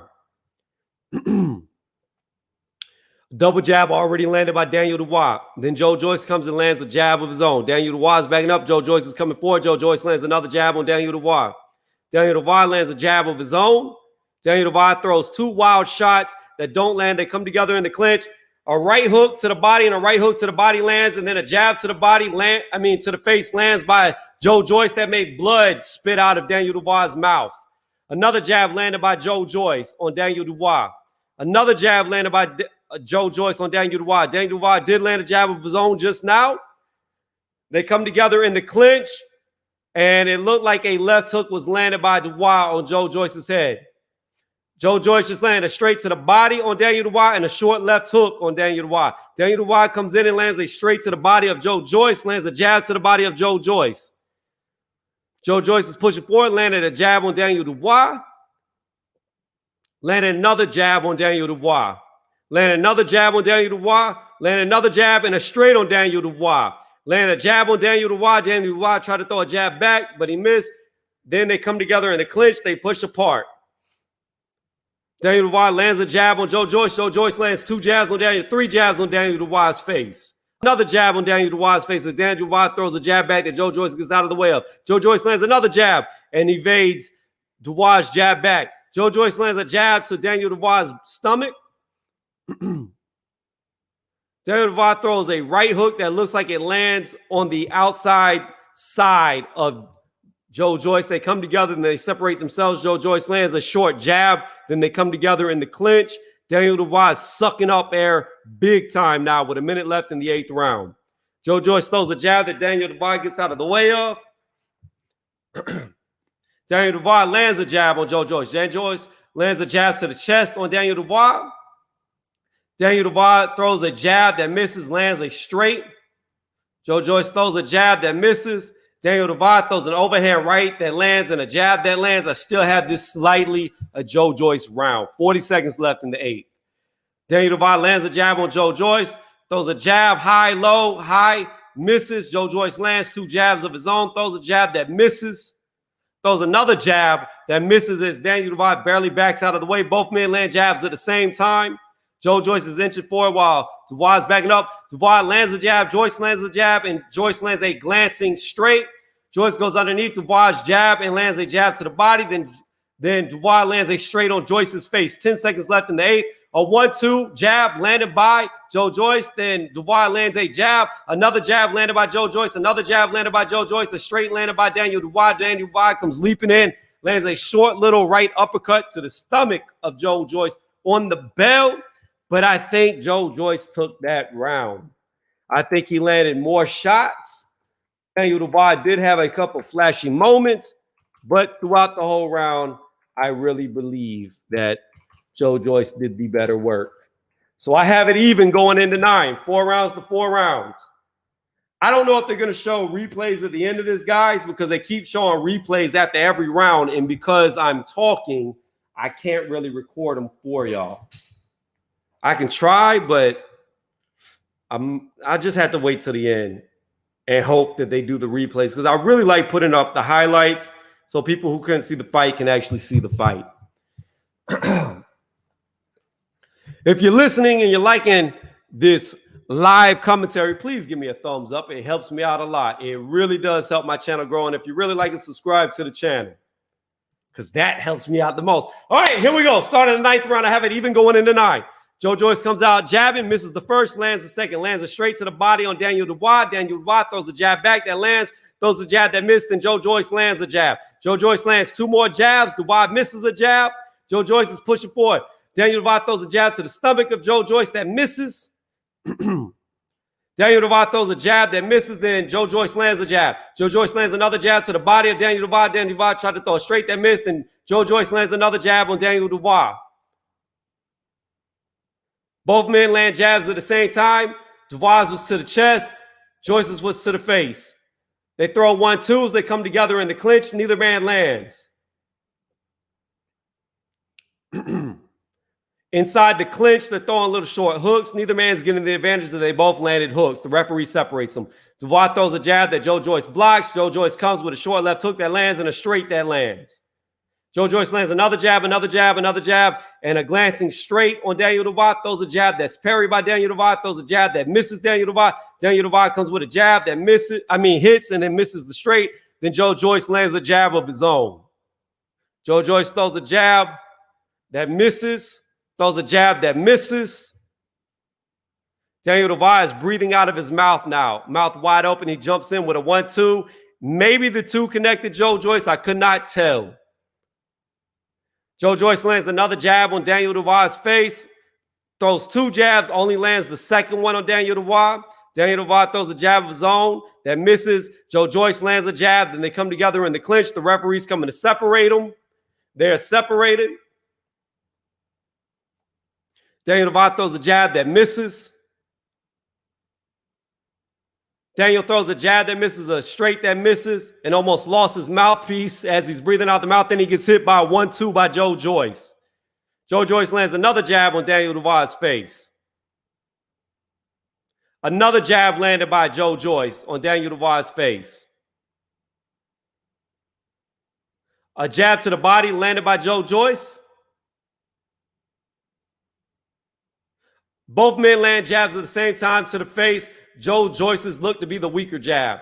Daniel Dubois throws an overhand right that lands and then lands a jab to the body. Joy Joyce throws a wild hook and misses. They come together in the clinch. The referee separates with 20 seconds left. Double jab landed by Joy Joyce.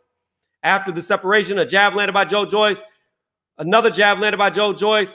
Another jab landed by Joy Joyce. Daniel Dubois lands a jab at the same time to the face. Daniel Dubois hits Joy Joyce with a hard jab. Then a jab returns by Joy Joyce. Jab, jab, straight jab. 2 jabs landed, 1 straight landed. Then Joy Joyce gets hit by a jab. A jab landed by Joy Joyce again. A Joy Joyce round. All right. It seems like every round they're trading. Joyce will go up. Then it'll get even. Then Dubois will go up. Like, what is going on here? Hold on. Let me fix this. All right. I have no idea how they're going to score this. I know Daniel Dubois is the young star, so there is a possibility that my scorecard could be off. I don't think it's off, but you know how they do in boxing. Whoever they think they're going to make more money with, that's who they vote for.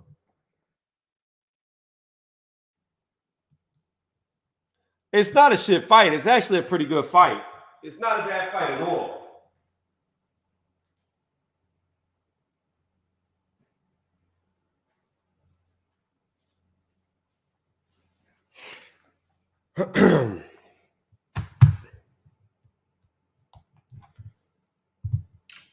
All right, here we go again.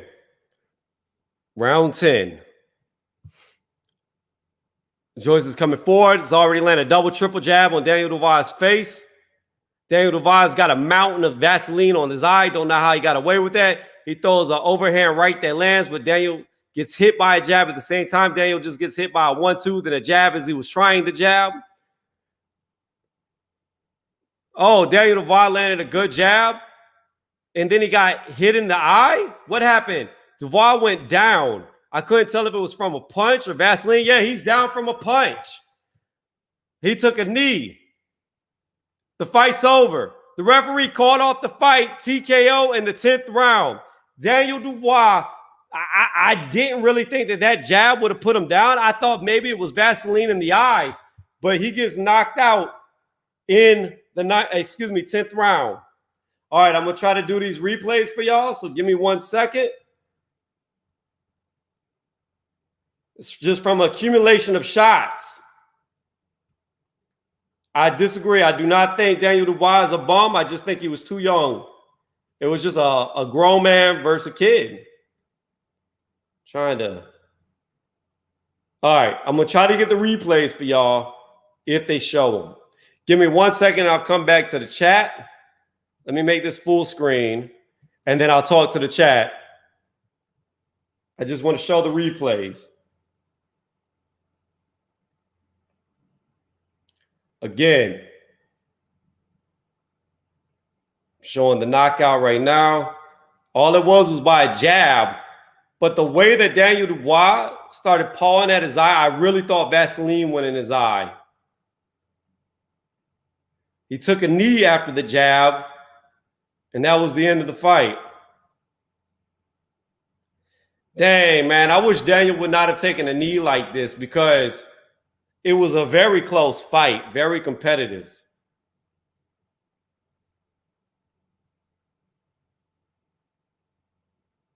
All right, I'm going to put the knockout blow up on YouTube in just a second. Let me make this video. Hold on 1 second, guys. I'm going to make a video and then I'm going to put it up on YouTube for everybody to be able to see the highlight knockout as soon as the stream goes down. So don't forget to subscribe to my channel if you really like this. But the winner is TKO Joy Joyce in the 10th round. TKO Daniel Dubois, he took a knee and did not want to continue.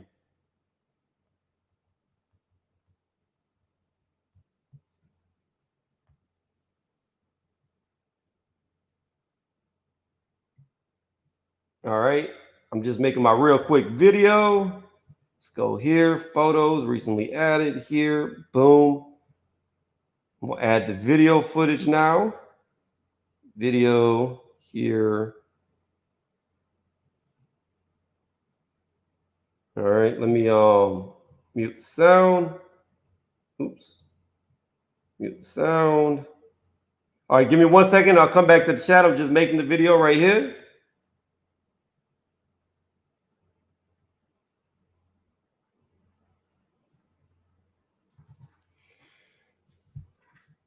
All right, guys, here goes the knockout highlight of Joy Joyce versus Daniel Dubois. It was a 10th round TKO. Daniel Dubois took a knee and did not want to continue. I was not sure when it happened, what happened. I really thought it was Vaseline that got in his eye because he started pawing at his eye, as you can see in the video, before the fight ended and he took the knee. So I'm not sure what happened, but he did not want to continue. If you like this video, give it a thumbs up. And if you really like it, subscribe to the channel. I did a live commentary on this. I do them all the time. And I like to put up highlights for people that could not see the fight. So to show your appreciation, please just give that thumbs up. Thank y'all again for watching. And I really do appreciate the support. Y'all have a good night. All right. Done. Now we're saving the video. All right, so I can't put up the highlight till the event ends because if I put up the highlight before the event ends, it'll get flagged. So let's see what the chat is saying. Oh, auto sales, come on. Let me hear it. Let me hear it, bro. Let me hear it. You said I don't know boxing. Let me hear it, bro. Come on, bro. Let me hear it. I'm just messing with you. You ain't got to say anything. It's all good, man. It's all in good fun the way that we talk. It's all in good fun. But I like that you came through and you stayed. And there was times when I thought Dubois was going to get Joe. So it was a very good, entertaining fight. I thought it was good. And now we're going to go here. Joy Joyce knocks out Daniel. Highlights.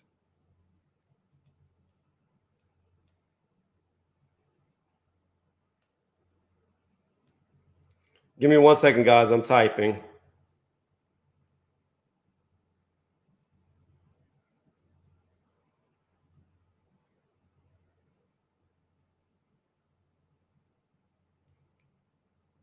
No, go ahead and get it uploaded. All right. Yeah, Daniel, he might have got his orbital bone broke. I don't know why he stopped off that jab. I really don't know what happened. I really do not know. No, that's one thing I do give Wilder credit for. He has a lot of heart, auto shells. He really does. Lee said Frank Warren needs to be on suicide watch. His best prospect is a quitter. Hey, but Lee, check this out. Joy Joyce is also with Frank Warren. So at the end of the day, no matter who won the fight, Frank Warren still wins the fight. See how that works?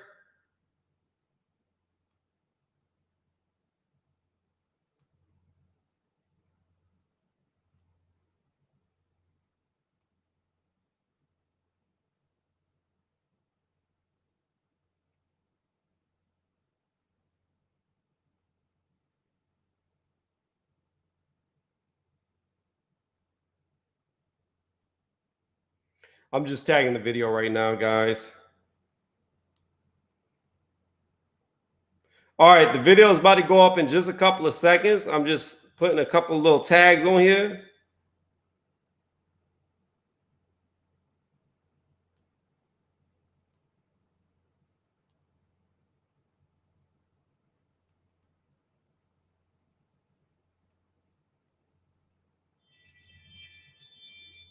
All right, that's enough for now. Now come on YouTube and fix it. All right, guys, the highlight is going live right now as it can. So when this stream ends, just go check out the highlight footage if you want to see it. I thank y'all for joining. I'm about to take the stream down. I've been live for hours, 4 hours. So it's about that time that I take the stream down. I thank each and every one of y'all for staying with me the whole time. I like that my view count stayed so high. So thank y'all again for watching. On that note, I am about to take down the stream. Y'all have a good night. And don't forget, check out the highlights if you wanted to see the knockout punch. Thank y'all again for watching.